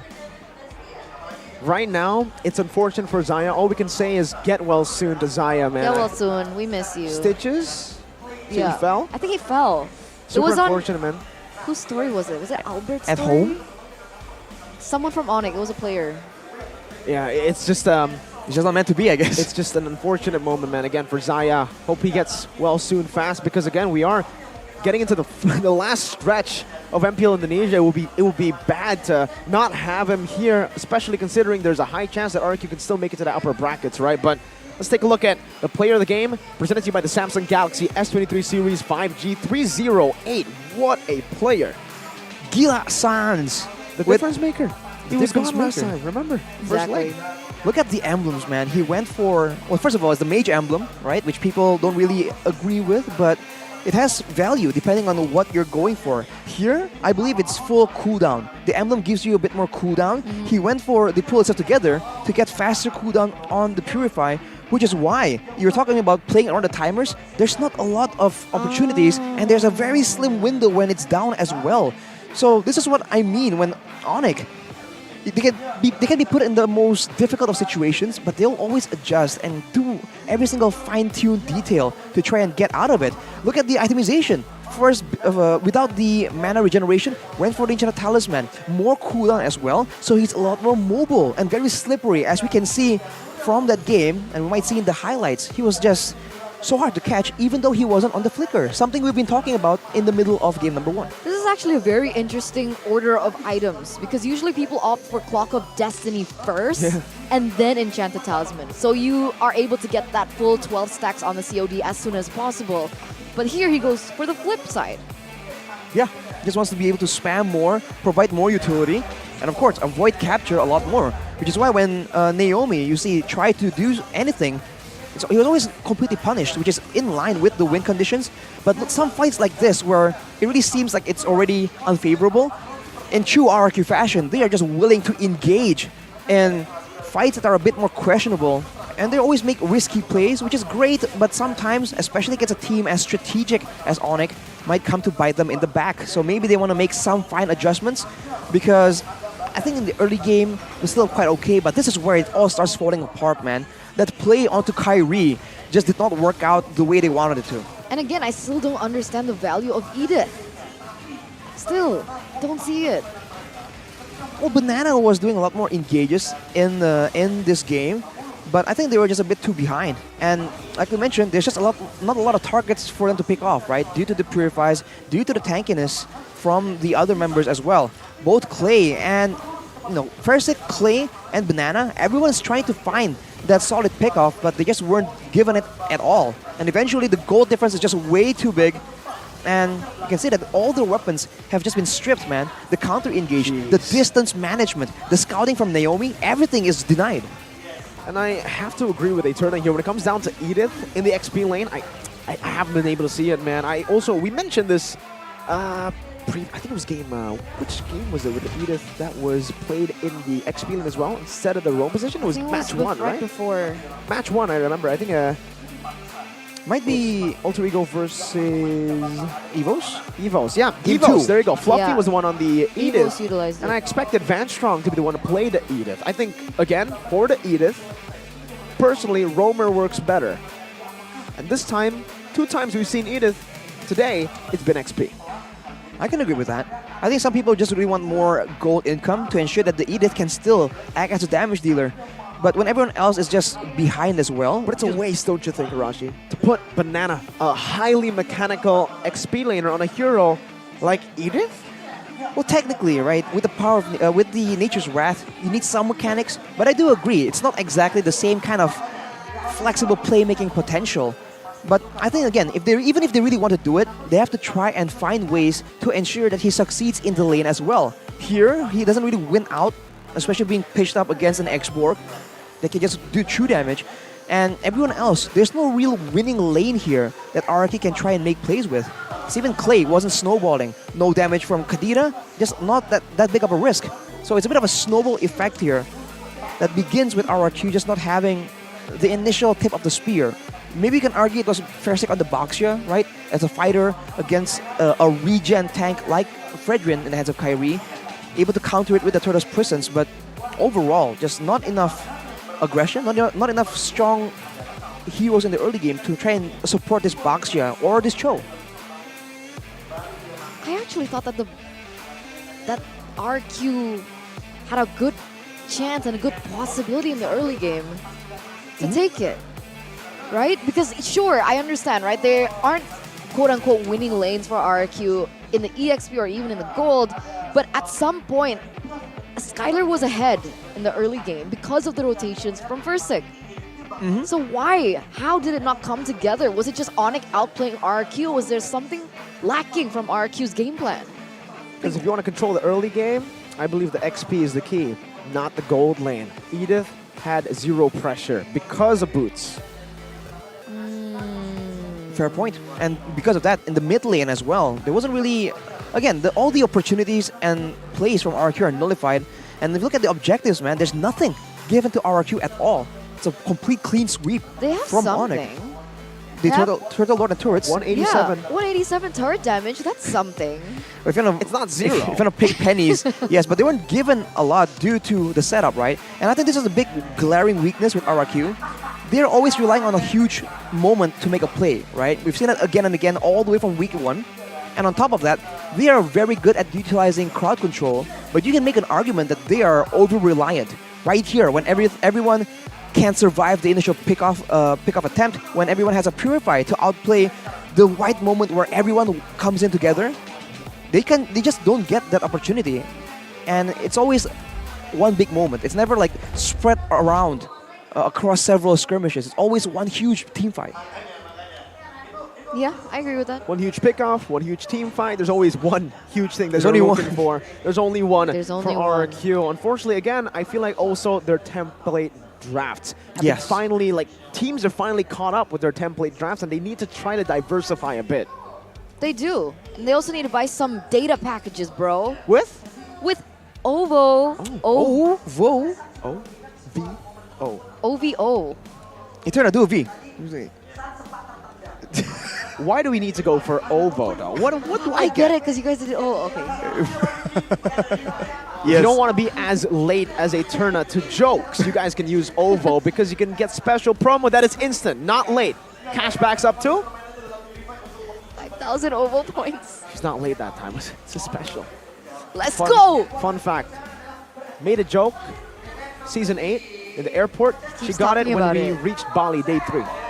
Yeah, I remember this. No, I got it on the plane home from Bali. What was it? Was a like a simple knock joke, I couldn't It believe. understand. was a up dog joke. It's the I don't understand the up dog joke. Do you guys understand the up dog joke? Kind of smells like up dog in here. What's up, dog? Nothing much. What about you? Yeah, I couldn't understand that, but now it feels obvious. I feel stupid. Man, that's nostalgic. I mean, hey, that was the grand finals over there was also RRQ Onyx. This is It was, some it was. nostalgia trip we're having right here. We were 4-3. casting until like 1 in the morning. It was I a think. super long Maybe night because 2 a.m. every match went full games, and Onyx had to play 12 games in total with scrims as well between these games. It was insane, but it only showed us that the Onyx team, you can test them to their literal limits, and they'll still be chill. Maybe because shampoo, they got Still good be shampoo. handsome. That's a main factor here. Yeah. Right? I mean, do you see Kyrie's new cut? Oh, Right? I like his cut, G. It's his villain arc. exceptional. This is villain arc, man. He looks Chef, look menacing. away. Shavin at home, close your eyes. Don't do I'm it. not gonna ask. I'm not gonna ask this time. But here it is, a beautiful hair using Head and Shoulders. Ladies and gentlemen, get your hands on it as soon as possible because you know what? Messy, wet, and itchy dandruff. Ew. No. Move on to Head and Shoulders, Gatot Kacha, and be 100% confident because your wet and itchy dandruff will be wiped out. And we actually saw quite a few wiped outs today. Very interesting as we come back to this game. Mr. Boots. Oh, look at that smile. What was that smile? Oh, man. This guy, though. It's the reverse Head and Shoulders. I'm sorry, but I don't know exactly his title in Onyx. Is he like the physical coach for Onyx? I think that's what Goni said. Right? Yeah, so maybe if you want to get fit, you just have to be bald, bro. Oh, I thought you'd go to Onyx. I'm talking about like fit people losing hair. Yeah, because again, when you, as a man, As you a work man. out, more testosterone, and when you have a lot of testosterone, you actually lose hair. But testosterone is integral for hair growth. No, but like, yeah, but I don't know. I'm not a I'm Male not a We're bio. talking to a biotech girl here. Eterna, I got my information from Dwayne The Rock Johnson. Well, He's the baldest of the bald. just throw my degree out the window. We gotta trust in that man, bro. He's a wrestler. Well, Male pattern baldness, right? People say it's associated with testosterone. You want to shed some light on this, Eterna? You guys want to focus on the game, maybe? I mean, Paquito's a manly man, and we didn't get to see him there, Yeah, right? Paquito ain't bold either. But Taz is. God did. Anyways, Guys, arguing on it. Let's get focus, back to the let's game focus. here. Yeah, I agree. All right. Okay, with 1-0 now in the hands of the Yellow Porcupines, what do Onyx need to do if they want to continue a 2-0 clean sweep? You know what? What? Considering we're talking about templates here, Naomi has a lot of his popular, his heroes banned out. Right there, they left the show out because I think they feel that they can actually, they felt that they could actually deal with it using the Kaja. Why not just pick Naomi's hero first and now just throw a curveball? For you pick Naomi's hero, right, and instead hide Clay's hero. I think that's not going to work around. Don't you the think? thing is, in the mid lane, you're already limited to such a small pool of heroes, right? Okay, then who to Yve- hide? It's the Yve, Valentina, Kadira, and the Farsa for Clay, right? That's it. Kadira, Yi, Farsa, Feramis, Valir, Valentina. Feramis? Yeah. All right, we'll add Feramis in the mix, okay? But you know what? You don't pick it up in the first phase, you're done. Clay's going to be targeted heavily. Then he brings out the fire, the Lapu. Just kidding. I mean, The Lapu mid, something that the Teruzla. We've seen that before. But speaking of patch update impact, let's take a look at week 1 to 4. Beatrix, queen of the gold lane. Gone. Yeah, she's gone this week, bro. She's literally gone. Claude Stain, Carrie nowhere to be found, and now Iritel and Bruno. I mean, we talked about this, right? I mean, the patch just kind of swerved it in the direction of more crit instead of attack speed, right? And I think that there's a lot of value in mobility as well now. A lot of teams have been very, very dangerous in targeting your gold laner. If you're playing a carry, for example, or a Beatrix, you pick one hero and they can essentially get full countered, right? So I think it's just a bit too dangerous. And compared to that, the Claude, right, with more movement speed, the better mirror image, the Irithel that can hit while moving, right? Every single hero that is rising in popularity has some measure of safety or mobility. And I think that is the main factor here. So, I don't know, man. So is Claude the only hero that builds attack speed that survived through the patch? I guess so. Do you consider Beatrix attack speed build? No, right? No, she's burst. She was raw damage. Counter-Strike, BOD, Hepta Seized, right? Just pure damage. Yeah, that's it. So he's literally the only attack speed hero that survived. Yeah. Melissa? No. Question mark? Not really. She wasn't even meta in the first patch. What do you mean? She's been out of the meta since MSC, I think. But you know, early when you mentioned the Yve, it just came to mind that in that game, if RRQ had their hands on a Yve, it would have been a lot more difficult for Onyx because that is crowd control that is not quote-unquote purifiable, right? The slow zone and Ice Queen 1 slow, it's a lot more difficult for Onyx to maybe maneuver out of. It's not as dynamic as RQ wants, but I think that is why it's immediately banned out. And now, along with that, it's going to be the Baxia as well. That's why. That's what I was about to say, right? Coming into the drafting phase here for game number 2, they completely understand your point. They completely respect that outcome, and so they deny it once again. The slight change that we see from Onyx here is the fact that Baxia gets taken out. And now the big question is, what is Fersic going to play? The Baxia and the Fredrin has been denied away from him. When that usually happens, we see him go on the Lancelot and maybe even the lane. But now against a very oppressive force in a Fredrin, especially on the hands of the god in the jungle, Kyrie. I don't know about that. Valentina and Edith still the prio here for RRQ. Even though they lost with the Edith, they still see the value in it. But now Clay has his hands on the Valentina. So a bit more versatile. And we've seen Clay able to adjust in what ultimate to steal away with the IMU and how to maneuver. So we'll have to see. For Onyx, it's going to be that Bruno yet again. Nice win rate. 69. Nice. Bruno and what? What's in want the to go team? here? No. I'm sorry, I had to. Yeah, it's okay. Cho! Keyboy's Cho. Oh, man.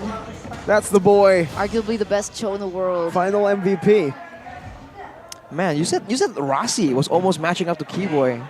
This is really like put into perspective No, I'm just how saying, much. I'm not saying that Rossi is as good as Keyboy. I'm saying that he's grown on me as much as Keyboy's grown on me. I so it's see. a subjective thing, not an objective thing. My But mistake. objectively, this is a scary, scary show. Even internationally, it is already recognized. And now RRQ, what do they want to go for? You're right. First set, what is he going to play? We've seen him go Grok Jungle. Martis, that's also an option that he can go for. Is he going to go for an assassin? Because the Cho is picked up already, so it kind of nullifies that possibility. It is going to be a Martis. So early game centric yet again, but they have to be careful to ensure that Onyx can't really deal with this the same way, just through battle spells and purifiers. Because if they have no solid crowd control and only slows, then sprints can be used to counter that as well. Wow. You can see the fun fact, top, Onyx and RQ have remained the top two teams at the end of the regular season since Season 8.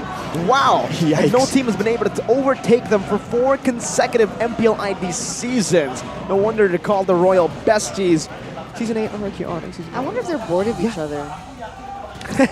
Well, with new players in the fray for so RQ, sad. I think Onyx may have found like, wow, worthy opponents back again. But technically, RQ didn't make it to the grand finals last season. Regular so, season. It's just yeah, regular it's just regular season. So that was the small change that we saw last season. But I mean, this season it looks like it might actually get to that again. Well, GeekFam's been performing out of their minds though. Well, so was performing last season too. Hey. They were All right, we'll third place regular season. we'll see. But there you go. RQ have actually banned out the Lancelot. What? Oh, they think that Fred. Right. Wait, what? Yeah, they still assume it might be a Fredrin in the XP lane. Oh, That's right. what makes it so frustrating when you're drafting against Onyx. You're like, all right, Fredrin, that's 100% going to the jungle. It is not good in the XP lane. But then Boots is like, bro, are you sure about that? You know who I am? It's Boots. I'm Boots. I'm going to walk all over you. He's one of the only EXP laners that is able to pull it off as well. So they just have something extra here because people say it's an outdated strat, right? They're trying to flex at Fredrin, but Onyx has been consistently able to do so for RRQ. It's funny because that's what RQ usually does. Yeah. Always first phase, always first pick, always Fredrin. It's been like a consistent pattern for RQ. But now RQ have responded to the Bruno gold lane with their own Brody.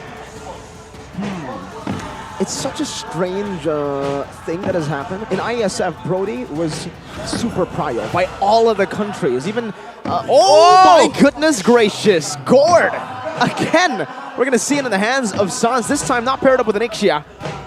But against the Brody and this composition, I can see the value in it. They have good self-peel. Bruno with a small amount of crowd control. Fredrin and Cho having a Gord in the backline. Its damage is good wave clear. It's also great engage. And to make things worse, they bring out the Ekbrok again. More slows, more protection, and the Firaga armor to nullify and waste resources from RRQ. Is it about time for a Franco? Oof. Can it work though? I think that's okay actually. Double down and go Natalia, bro. Whoa. Oh, that'll be even more risky, you know, against a Cho, Fredrin, and an export can be revealed very easily. Even the Gord can reveal the Natalia. You can bypass through the smoke as well. With what? Mystic Gush, Mystic Projectile. All the But if spells it doesn't are hit? untargeted. It needs a hit, yeah. Yeah. Because it's not as easy to hit Gord's skills. It's not point and click. Oh, wait. It's an Edith roll. Edith roll. Okay, There you go. Oh, Banana in the Pakiro. Is this a macro game plan from RRQ? They have thrown the curveball. Okay, finally. We're in for a treat. Finally, Miracle's happy.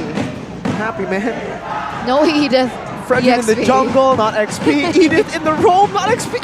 It's paradise for Mirko. And there you go, ladies and gentlemen. Both compositions have been set in stone.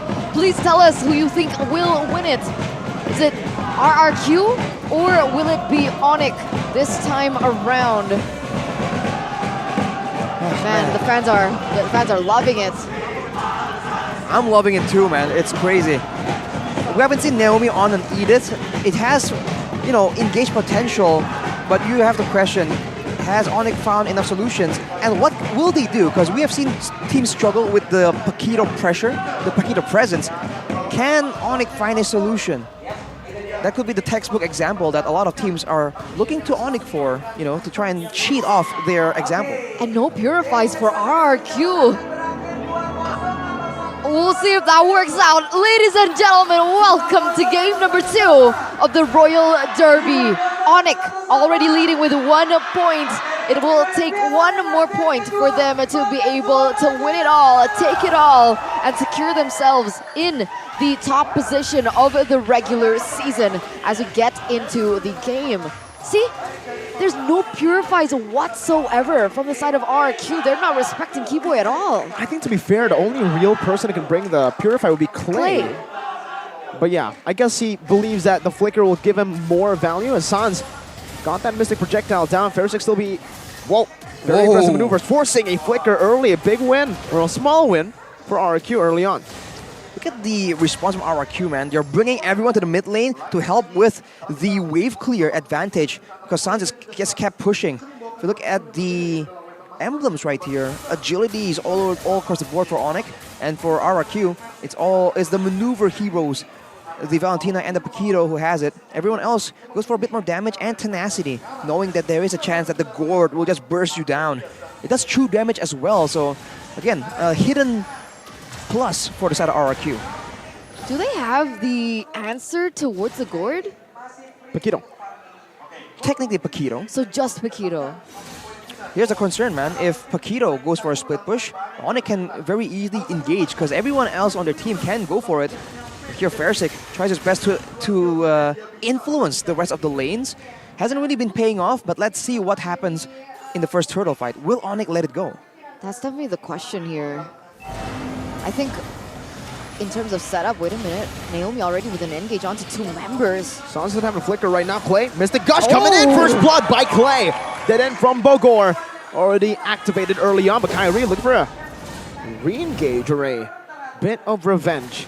With the help of Boots here, this time Banana's level 4. I don't think Kyrie should go for this, and he knows it too. Fairsick picks up the turtle, and RRQ claims a victory early on. That's why it's so good from Onyx, right? They can just decide, okay, you know what? It doesn't look favorable, we'll let it go. There will be other opportunities, and that confidence and decisiveness is why they are so efficient, and they don't really waste a lot of time on a maybe, right? They just go for absolutes. But on the flip side, that was big brain there by Clay using the ultimate against Sans. Missed the and gush. that was like in the moment, split second decision making. Whoa. We gotta appreciate Jakarta, man. Absolutely. Right? This is it. We are live here in Jakarta, Indonesia, to once again see the Royal Derby, and we just gotta take a moment of appreciation as we jump back into the game. 3 minutes has elapsed. You can see that it looks like they're looking for a gank onto one another.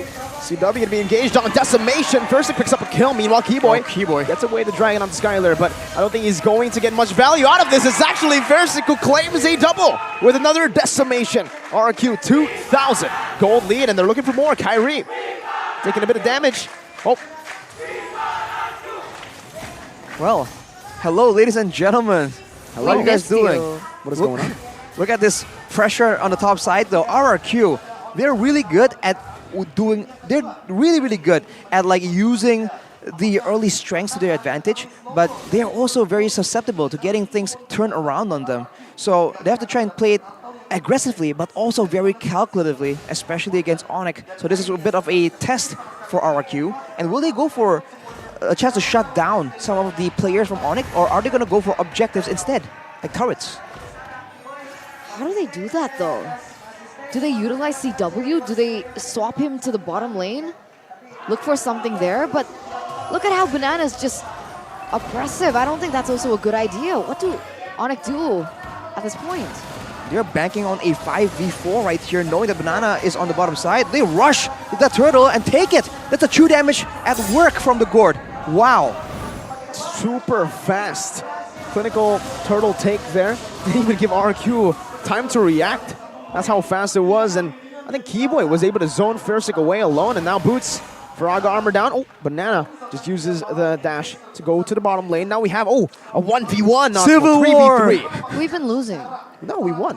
What? We won the Rebellion one, remember? Yeah, we did. Once, but then we lost the alter ego one 1-1. before that. 1-1. All right. All right. But I'm sorry, I think I might be like helping the Indonesians because it's like a curse, but... All right, hey. Mirko, what the heck? Well, now they're planning on for a dive right here, which is the play to go to when your opponents are just waiting around. And you can see Banana being way more active, trying to bully Boots into submission. But in the mid, so all the leads are still managed relatively well from RRQ, but they really can't get any kills. There it is. I'm wondering, right? Is there a certain power spike that we're waiting in from Onyx? Because, all right, sure, they were able to chunk that turtle really fast, and I think that was the only time where they were like, all right, let's get it. We haven't seen any pickoffs on the board, right? Onyx 5 minutes in, 6 minutes in, no kills whatsoever. They haven't gone for anything more. So then, losing, you get what I mean?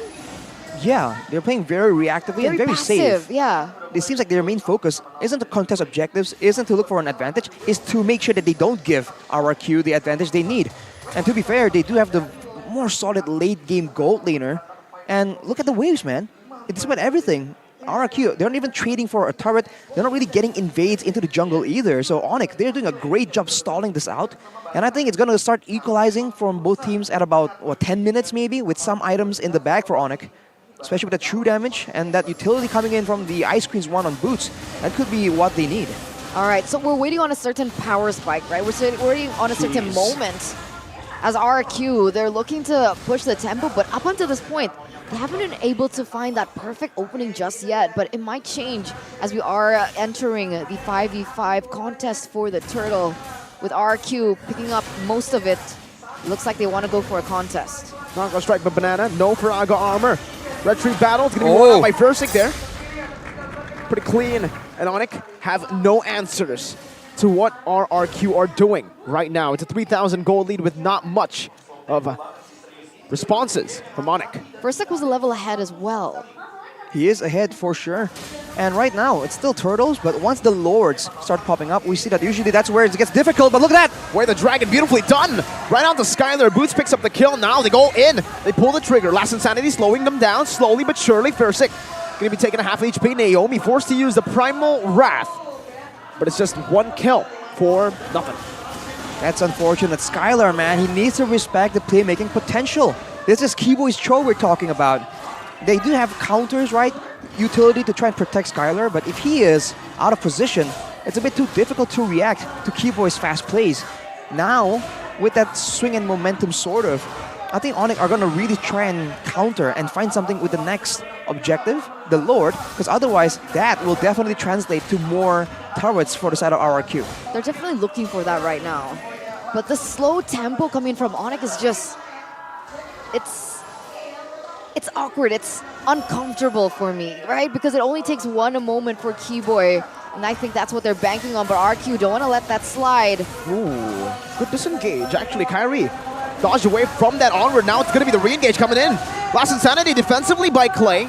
Onyx unable to push the tempo even further.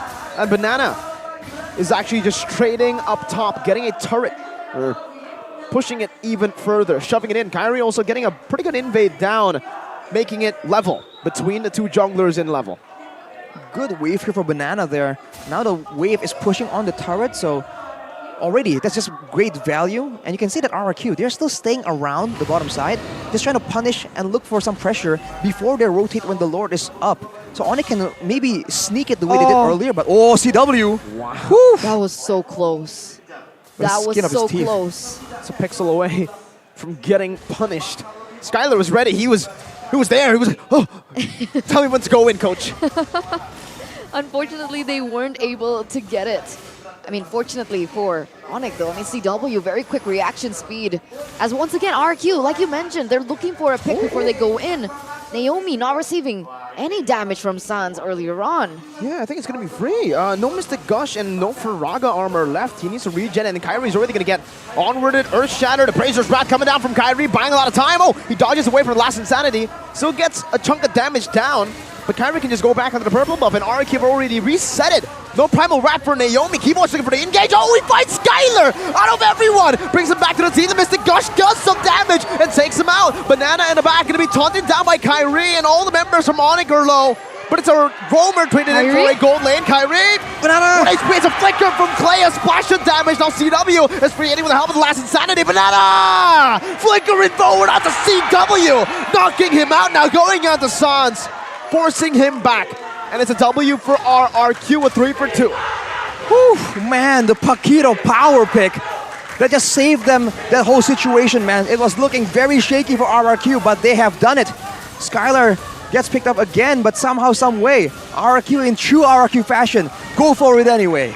I just love how these team fights are so long drawn, and not necessarily because it's messy, but because of the level of skill that both of these teams possess. The fact that they're able to dance around one another time and time again. And that was just the amazing standout in that particular team fight. Banana, how far he's risen, how far he's come as a player as well. And now, in the 10th minute, 11th minute of the game, it's a completely different story. It's RRQ with a 3,000, almost a 4,000 gold lead. We'll have to see, man. Banana now with the empowered waves. RRQ can do some really good macro gameplay, but the waves aren't really managed that well. The wave on the bottom side is already crashing. The Lord on the top side is nowhere near. RRQ, not exactly the most value play, but they are still trying to go into the jungle, trying to get as much value as possible. And now it comes down to Onyx doing some recovery. It's all about damage control now. How do they clear out these waves? Did he just leave the Lord to get these tier 2s and sacrifice the tier 1 in the mid lane? Or did he want to fight for it? They can, but it's a bit risky. Everything has to come in together so well. And I think RRQ, as long as they don't clump together and get comboed, it's going to be very difficult. But if they do get comboed, Sans is definitely able to do a lot of damage. That's a lot of AoE in the kit of Onyx. So positioning will be key here. Oh. Whoa. What? I think he was trying to use it to just clear out the wave. Now conceal play down below. Looking for CW, positions himself very well, but RRQ will just take the scraps. It's a tier 2 for free because of the zoning provided by the conceal. Now Boots trying to slow them down with the Ice Queen wand, but gets chunked instead by the damage from Clay. So you see RRQ lacking in engage and catch, unlike game number 1, but at the same time, they have the macro advantage. So all they have to do is make sure that they have a solid foundation, solid formation in front of the neutral objective, and then let Banana do what he does best. Crazy things on the Paquito, and maybe Onyx will slip. The splits, though, is definitely something that Onyx are going to be able to smell out, right? And that can actually be used against Banana, but look at that. He's playing it so well. He's not hiding in your regular areas, but I think Kyrie knows exactly what's up. Okay, and he's able to take the Lethal Wanderer away. Look at this level advantage, though. Thersek 15, Kyrie 13. And you can see that's not a common thing we see. Yeah, very rare. Oh, jinx. Well, Onyx, right? You can see that they have put a lot of effort to preserving this mid turret. It is one of the more important turrets. It's where they can fall back to. And technically, if they're fighting in the jungle, this mid turret is a safe haven. But look at Boots abusing that Firaga armor. This is why it's so good against a team like RRQ. But the timing. 2 seconds for the Lord to spawn, and now Boots is still in the base. RRQ with a lot of pressure. CW also up top, still farming here. RRQ going to take their time to set up for this Lord dance. No way. Can Kyrie actually contest this? 2 levels down.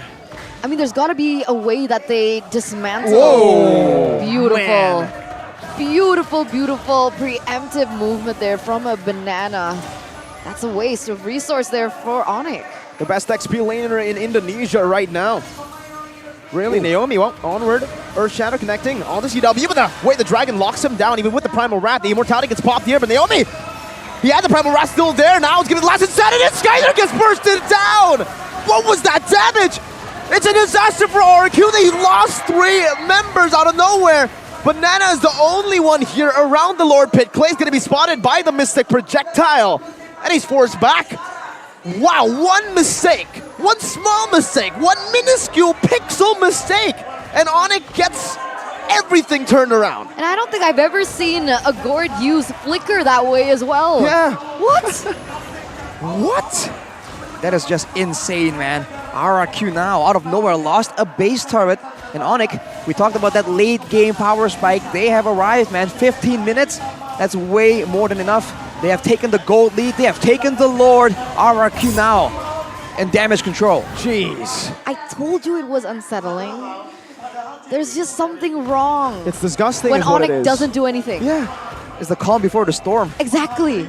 It's so scary. It's so eerie. We gotta watch it back. I We had do. no idea what just happened. Well, Naomi initially gets picked off. Clay and Skylar get stunned. And now we talk about crowding together. Flicker, that flicker. Everyone knew it's time to go, and everyone moved without any hesitation. Everyone got so low, and they were too close to each other. We talked about positioning. That is just way too important. RRQ now trying to clear the Lord. What can Onyx do with the rest of the waves? Well, they can take a base turret for free and a tier 2 up top. Looking for a base turret up top. CW and Keyboy walking forward. Clay dishes some damage. A good taunt over to Versick, and this might be a kill over. One more shot is necessary. Banana in the back on the Sans gets taunted up. Peeled down. Banana running away, but the Mystic Gush slows him down even more. And Cristiano Ronaldo picks up a kill. Takes down Banana. That's a one-man advantage that Onyx has right now. With 4 members left standing, 2 waves are crashing, another one on the way in the bottom lane. Does RQ have what it takes to defend? They have damage. They have clear right now on Onyx. They're waiting for the next wave. They're going for the bottom turret instead. Without Banana available to threat the back line, it's going to be a free turret. Will Onyx try and go for more? Then why not? Baiting a flicker already. Now Ferris going to be taunted up and slain. Melted down. Clay's looking for a blade, but it gets locked down instead. The way the dragon was used up defensively. Kyrie loses immortality. Now Skylar gets kicked back by Keyboy. And Onyx are winning on all fronts. Banana, one man against the world. Going on to the mid waves. Clearing it out first. Onyx, low HP. Banana can make a play here. Keyboy not connecting on the G Kundo. One cannon minion. Cleared out again by Banana. Getting chunked by CW. Cannon minion cleared out now by Naomi. Mystic Gush on from Sans and a flicker as well. Mega kill. Banana cutting the waves. 1 minute wave coming down right now. Banana gets locked down and taken out. Sans picks up a double kill. They have wiped RRQ out. And it is the sweetest revenge for Onyx. 2-0. 2-0 by Onyx. Wow. So did Sans really make all the difference? Wow, oh my, from a 2-1 victory by RRQ. Close 2-1. Onyx have come back in a 2-0 fashion, super clean. What do you say about this performance? That is just crazy, man. Like, they said they were prepared. They said they wanted revenge. And boy, we never thought it was going to be this dominant. That is just crazy. If you're wondering if Sans is the main difference maker, maybe there's other factors as well, but Sans is definitely a massive one for Onyx. I'm thinking, man. Oof. What a performance. I mean, I think the only thing that I can say is, damn, didn't expect it to be a 2-0 tonight, especially considering RQ held the early to mid down really well. But again, that unsettling feeling, the horror of seeing Onyx behind, it turns out it was true. It wasn't just a feeling of... It's eerie, right? It was eerie. It was unnatural. Exactly. It's But, like... oh, wow. Ooh. Like they were letting go of all the objectives. Disgusting. They were letting go of... They weren't going for any engages whatsoever. So it's eerie. It's like you know something bad is about to happen. It's almost like, you know the meme where, like one, it feels like Onyx were just sitting down on the sofa, chilling a bit too much, and then they stand up a bit to play the game. Wow. An amazing performance. Sonic's all over. Must be super proud. We are moments away of taking to the interview with Onyx, the reigning champions here. And here we go. Bude Klaramongsar, take it away. Jam dari tim Onyx untuk tim RRQ. Leg kedua 2-0. Balas dendam Don Bang. Berapi-api sekali kalian sepertinya ya. Untuk match kali ini, cewek sendiri gimana ngelihat Royal Bestie untuk leg kedua ini? Puas sih hasilnya. Puas 2-0. Puas. Tanpa Ixia. Udah nungguin Ixianya cewek tapi enggak. Tadi muncul masalahnya. Dan cewek, apa yang mungkin kalian baca dari leg pertama, lalu kalian mungkin lakukan di leg kedua ini? Nggak ada sih ya, kita fokus sama tim kita. Fokus pada tim dan improve. Itu yang dilakukan oleh tim Onyx dan Don. Revenge lagi. Dan memang dari season sebelumnya mereka nggak pernah dikalahkan dengan tim yang sama. Ini menarik kalau cewek. Bisa diceritakan nggak sih gimana momen-momen tadi di game kedua, early game, RRQ memegang kendali. Lalu gimana cara kalian mengambil satu momen yang caster pada berdetik ini adalah game satu momen. Gimana untuk menciptakan momen itu, Paling kalau dari kita ya pastinya komunikasi sih. Karena emang tadi di early lumayan lah, di lane tuh refresh sedikit. Komunikasi. Siapa itu yang berperan untuk game Kiboy kedua? sih, katanya dia mau ngomong juga. Kiboy ya? Kiboy, momen game yang kedua. Yang udah paling landak banget nih. Kiboy, gimana kamu melihat tadi game kedua momen yang begitu dramatis untuk kalian bisa untuk menang? Senang lah, karena balas dendam udah kelar. Tinggal satu lagi. Balas dendam dan untuk tim RRQ. Tapi momen tadi gimana terciptanya? Karena itu game satu momen yang kalian bisa ngebalikin keadaan di game kedua. Hoki sih. Hoki bisa diciptakan gak sih? Nggak terlalu tahu sih momennya, Boots yang ngerti banget. Oh Boots ya, oke. Boots tahu banget. Gimana Boots? Nggak tahu sih, kayak komunikasinya kayak sembur, bakar udah gitu deh. Sembur, bakar. Iya. Yang nyembur nggak cuma kamu pula ya? Ada Gilang Sans juga, berdua sembur. Ya Gilang nyemprot. Gilang nyemprot, kamu sembur. Oke, dan itu sesuai dengan kalian punya komunikasi dan semuanya fokus untuk mengeksekusi. Iya. Iya. Tapi kalau dari Boots untuk pertarungan Royal Best di kali ini seperti apa Boots? Terus ya senang menang soalnya. Senengnya Boots kayak datar aja ya? Seneng sih. Ngomong-ngomong ya, kalian harus ada yang seneng nih. Satu player dari tim Onyx, dari line up MSC yang digadang-gadang super kuat, belum ada yang mengalahkan. Ada player yang akan menjadi player of the match. 2 game saja cukup untuk tim Onyx. Siapakah yang akan menjadi player of the match Onyx? Seperti siapa?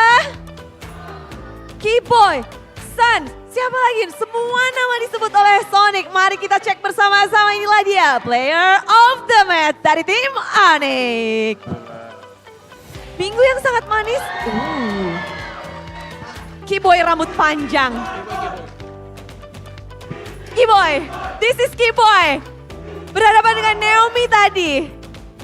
Apakah udah memang kayak oke, sesuai dengan apa yang dari Kiboy prediksi dan Kiboy jalankan semua gameplaynya? Ya hampir semua sih. Terus juga 2-0 juga udah lega lah, tinggal satu tim lagi lah. Lega, satu tim lagi. Aura dong. Tinggal aura ya untuk kalian. PR untuk leg yang kedua kalau ingin balas dendam. Tapi kalau dari aura sendiri, kalau dari RRQ ada nama Naomi. Kalau dari tim aura ada nama siapa boy? Oh pasti, Samohate. Si mantan itu ya. Menurutmu sendiri Samohate ini lagi ngomongin apa nih tentang Onyx untuk tim aura untuk minggu selanjutnya? Ya kalau Samohate paling dia udah siapin banyak lah. Banyak hal, apalagi lawan gua kan. Ya ditunggu lah Samohate lah. Samohate punya rahasianya Kiboy kah? Banyak banget ya. Oh banyak banget, punya banyak banget yang mungkin gak bisa di-spill di sini ya. Dan ngelihat tadi kita juga melihat pertarungan, bahkan Kairi, do you ask your coach to ban Farsix Bucks ya? Enggak. Tapi kamu gimana? How do you see the match between you and Farsix in this second half season? Seru. Seru ya. Tapi apakah sudah sesuai dengan yang Kairi harapkan dengan permainan 2-0 dan comeback di game kedua? Is this what you want, that comeback moment on the game, second game, and then the first game? Is this what you predict? Yeah, because gua digantong teman gua terus. Digendong. Ya. Keyboy sama Gilang. Oke. Sans, punggungnya pegel nggak? Katanya ngegendong Kairi, emang iya? Enggak. Katanya digendong sama Gilang. Enggak. Main berlima kita gendong sama-sama. Gendong sama-sama. Gord muncul kembali untuk Sans. Sembur-sembur. Ya, Hero panas dingin. Hero panas dingin. Tadi combo panas dingin. Oke, combo panas dingin, combo panasnya dari Boots. Ya benar. Dingin Dinginnya dari Gor. bikin demam berarti dong? Bikin ya meriang. Bikin meriang ya. Dan untuk Royal Bestie kali ini adakah yang ingin Sans sampaikan? Sonic? Untuk tim RRQ dulu? Oh, buat Sonic aja. Buat Sonic aja, milik dia ya. Makasih banyak udah dukung. Kita masih ada match minggu depan. Kita kasih yang terbaik lagi minggu depan. Thank you. Minggu depan lawan tim Aura. Ya. Minggu depan lawan tim Aura. Apa yang Sans harapkan mungkin dari tim Aura? Apakah pengen sama hati yang main atau? Gak ada sih. Yang diharapkan ya main yang bagus dan ya semoga menang lagi. Semoga menang lagi. Dan mungkin PR terbesar adalah dari Boots ya. Karena ada rookie yang begitu bersinar dari tim Aura, yaitu Aran. Boots siap untuk melawan kembali untuk Aran. Takut sih. Takut? Lawan Aran. Lebih takut nonton horor atau ketemu Aran?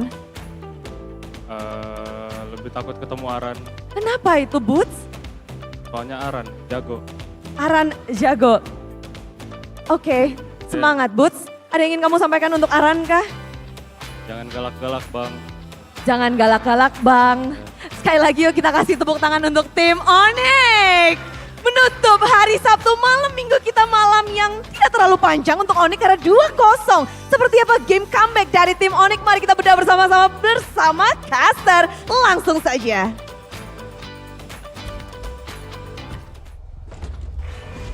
The perfect way to end the day, ladies and gentlemen. What a beautiful comeback story from...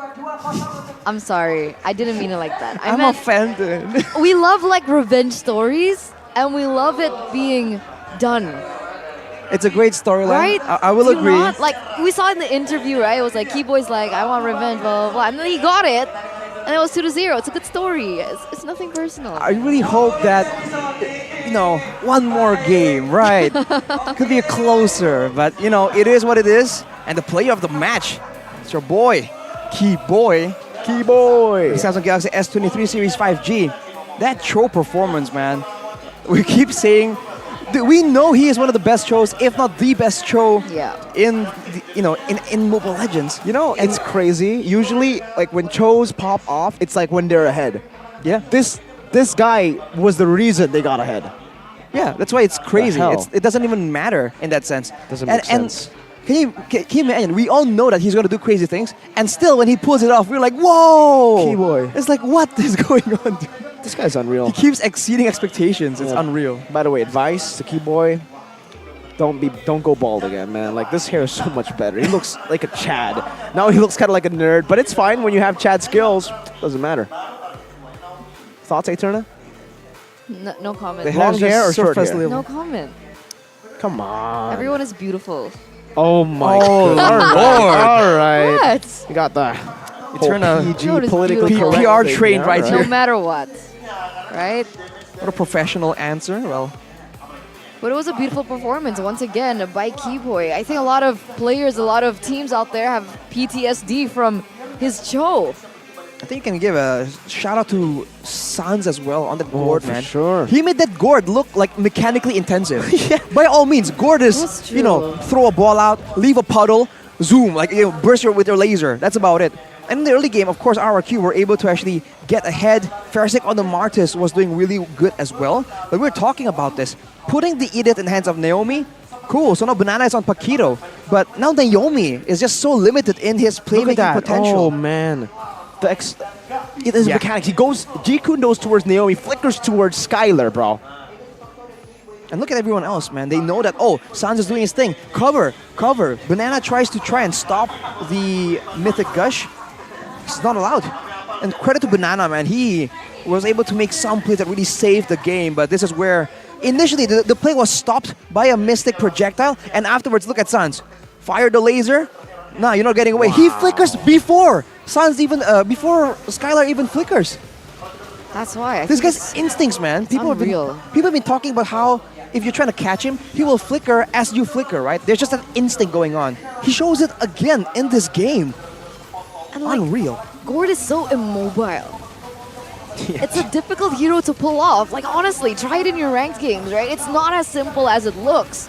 Even the skill shots don't land as simple as we see it, but for some reason, he's able to make it look so easy, so effortless. And he's able to constantly use his flicker again aggressively, right? Usually with the Gord, you're targeted, you're weak, you're vulnerable. You're usually forced to use your flicker defensively, like we saw in the early game. But towards that mid game, when Eterna was talking about that eerie oncoming doom feeling of dread, he just never flickered backwards. It's always aggressively. And I find that crazy, man. As a Gord player myself, I don't get it. As a Gord Lord. Wow. Gord Lord. Whew. Well, there was a 17-minute game, so sure, it wasn't as an improvement. Quick as we saw in game number 1. No, would you say it's an improvement? Yeah, would for you sure. not say that that was exactly what Onyx was planning? I will have to say that the mid-game power spike was exactly what Onyx were going for. That's why they had to give away a lot of neutral objectives to start, but I don't think they expected to be that far behind early on, Yeah. you know, because they were losing a lot of fights as well. It wasn't just, you know, giving neutral objectives, everything going as planned, keeping it below 2.5k. It was 3k, about to be 4k actually at one point.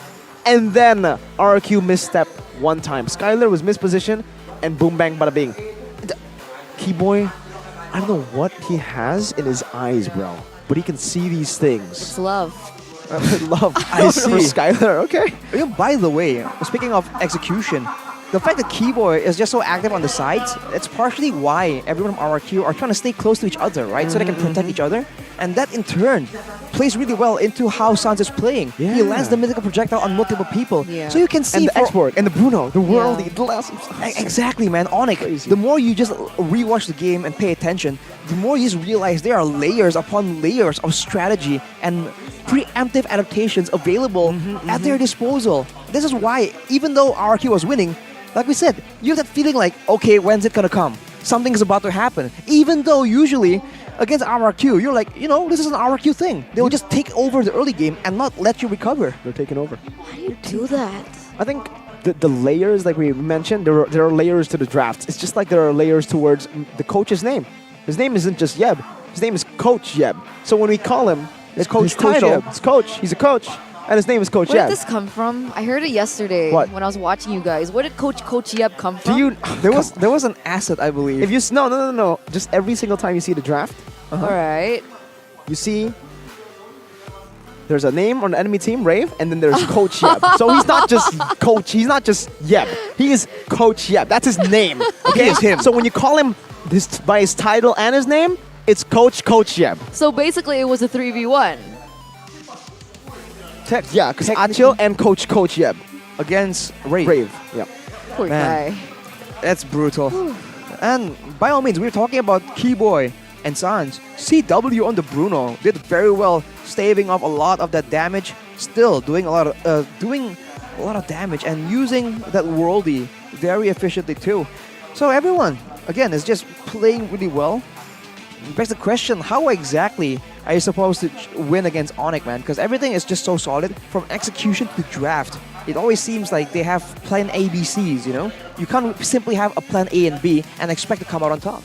And now, the main issue for Kyrie was, all right, he's the best assassin jungler in the world. I've been saying he's the best jungler in the world, not just assassin, but I guess he just proved it here. He played a utility. All right, you said world. World. In the world. World. All right. World. We'll see at M5. Do we not already see it in MSC and Snapdragon? No, you can't do that. Oh, why not? Because it's different. Okay, so who's the best jungler in the world right now? Say it. Say it. Man, that's a hard. The most recent one is MSC and Snapdragon. So yeah, on Kyrie, you're M5 there is going to be maybe a change. Maybe 'cause someone I comes really up. What was that? like A change. Wise. He's trying to swim. You really like Wise? Yeah. Wise isn't playing. He's not in MMPL PH. He took a break. No, so that means No, I'm you fine. can't like shuffle rosters. I'm not sure about that. I But thought you could shuffle roster. not sure about that. Well, we'll But see. Keys to success, though. I'm sure about this. Yep, it's Keyboy. Screening Naomi's movements. Like we said, when Naomi's movements and information gathering was limited, in game number 1, that was very, very brutal of a put down from Onyx. In game number 2, was better, like we mentioned, because Naomi at least was still able to maneuver around. He wasn't exactly the target for the Way of the Dragon. But afterwards, it's that pick off momentum, man. I dropped my pen. And Skylar, you know, in the previous matches, we've seen him get picked off as well. So I wouldn't say that you can blame him for the loss, but you know, he has been very aggressive, and people usually critique him for being too passive. But now, I feel like you're seeing him getting picked off a lot more, even against Rebellion in yesterday's match as well. So improvements are still available, and that's a good thing, right? Because now it's not just a dead end. RQ just isn't ramming against a wall, not knowing what to do. You're so optimistic, You have to be, man. even though you just got pushed down to level 2. No. To number 2. Let's be honest here. Level It happened 2. yesterday. Let's be honest here. It happened yesterday. What did? RQ was second yesterday. There was just a mistake. Well, yesterday. Onyx got this like same match rate. Well, agree to disagree, Oh. but moving on. Looking at the But on shift the right website, here. it's The website said Onyx. The standings here said RQ. oh. Now We it's don't talk official. about It's that. real. Well, We're in the real world. RQ The went real down. world. And on that point, though, they're still not. They haven't pulled too far ahead crazily compared to the other teams. So, by all means, the season is still very competitive.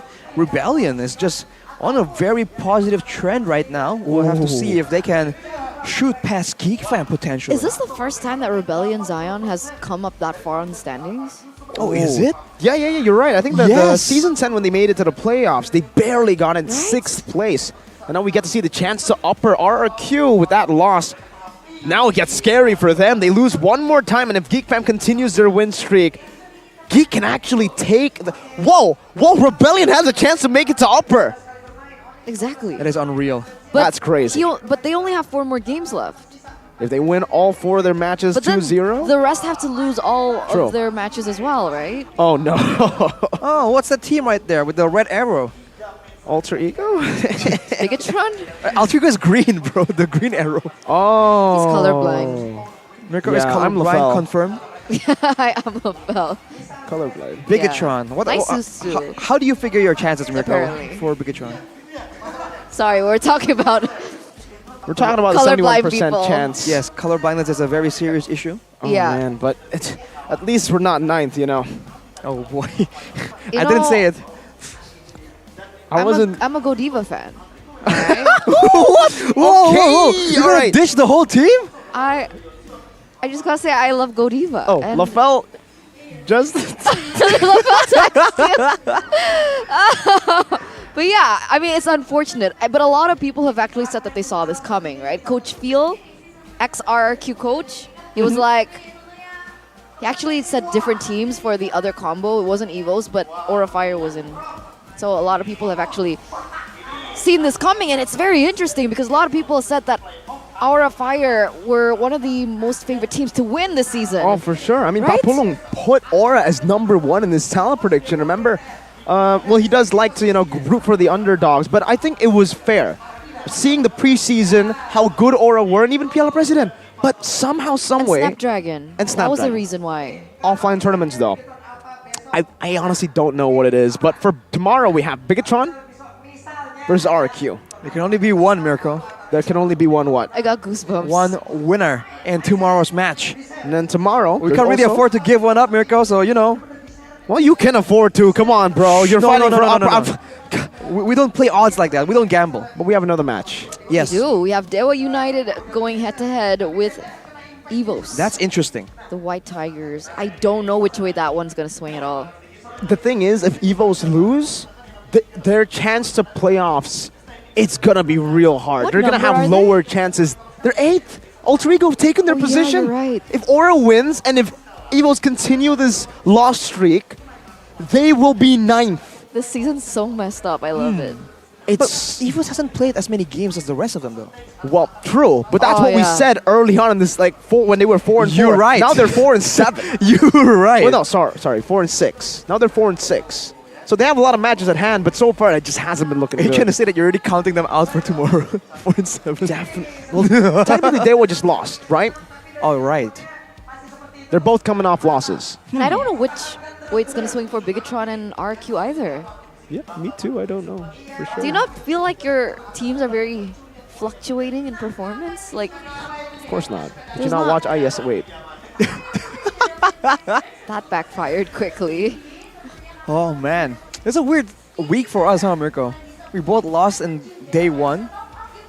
Now, we're going to go against each other in the last day. We're not the same. I lost twice. I mean, I lost once. You lost twice. We're not the same. Well, hang on. And yet they're not number Well, one hang on. or number 2 on the standings. If you lose tomorrow, Well, tomorrow is tomorrow. You're talking tomorrow's a about today. different time. Wait, tomorrow's against RQ, right? Yep, exactly. We'll let fate decide, Mirko. And there it is, ladies and gentlemen. Which matchup are Can you feel the excited tension. for most? Are you excited for RQ and Bigatron? Are you excited for Dewa and EVOS? Because I think a lot of people are just anticipating. It's so close in the standings that an outcome of a single game, not even a single match, a single game is going to count. Aura, come on, you know? I love seeing the copium here, but honestly, I feel like this season we're going to see exactly what happened in Season 10. What do you mean? To the final day. Oh, We yeah. will not know who makes it to the playoffs until the final day. Maybe even the final match. Maybe like upper brackets is kind of a little bit more clear. For Onyx, But for maybe. playoffs? But for RQ, again, if they continue their loss streak here, or if they can, if Bigatron somehow are able to beat RQ tomorrow, then we have a problem for RQ. How many more matches does RQ have? 4 or 5? I think it's Not 4. quite sure. Might be 4. They've been playing quite a bit. I can't math, but 4. does 4 that- more matches. Is there actually a possibility that they don't make it to upper brackets if they lose There is. consecutively 4 Yeah, matches? For sure, because Geek Fam are on a roll Oh, there right you now. go. All their wins are 2-0, and they still have 5 more matches. So if they continue this win streak, heck, even Rebellion Zion has a chance to take RQ's position. That's the crazy part, man. God, That team has that's so improved so crazy. much, it's ridiculous. And remember, Onyx, sure, they did just win. They have a higher chance, but it's not impossible that they lose out on their upper bracket slot as well. If somehow, some way, something happens and they lose their momentum, their synergy, everything, and then that can happen. Rebellion Zion. Upper brackets. Upper brackets. Underdogs, really. You would never No. imagine that happening. Was there someone who in the preseason predicted that Rebellion would be all the way up there? No one. Who predicted that? Owl? Was there? Owl? Did Owl do that? I think maybe Owl did it, but maybe. Speaking of Rebellion Zion, you guys can craft your own dream team, right? Who? Eternal? You can. How? TikTok. Ooh. How do you do it on TikTok? Oh, it's super easy. Because right now, MPL has a TikTok Pop Task Challenge. Uh-huh. For every one of you all, even for us. Even for where us, you guys okay. can win a total prize of up to 200,000 diamonds. 200,000? That's how much. Like, what would you do with that amount of diamonds? Right? 200,000. sure. And if you guys want more information on that, all you need to do is scan the QR code right below Mirko this time. Miracle. I was going to say Rush because he's usually on that side. But yeah, below Miracle. And you guys stand a chance to win 200,000 diamonds. What would I do with 200,000 diamonds? Buy a Uday house. has 400,000 diamonds. I don't know how and, And she why. used it all. She's down to 20,000. Huh? Yeah. What did she use it on? I have no idea. Like literally every single skin in the game? Probably. Well, what are you waiting for, guys? Let's join in and make sure that you participate I because need to win now. there's a lot of great teams you can craft on your own, man. There's a lot of amazing players. Pick and choose. Pick and choose. Tackle and grapple. Choose a Rashi. Huh? Every single time. And with that, ladies and gentlemen, we are ending the end of the day. Thank you so much for tuning in to MPL ID Season 12, week number 6, day number 3. We do still have one more day ahead of us to close out week number 6. And with that, thank you. Me, Eterna, alongside with Mirko, as well as Arashi, we would like to say thank you for today, and we'll see you tomorrow. MPL ID Season 12, we own this.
terus berlari, terus ke arah puncak tertinggi.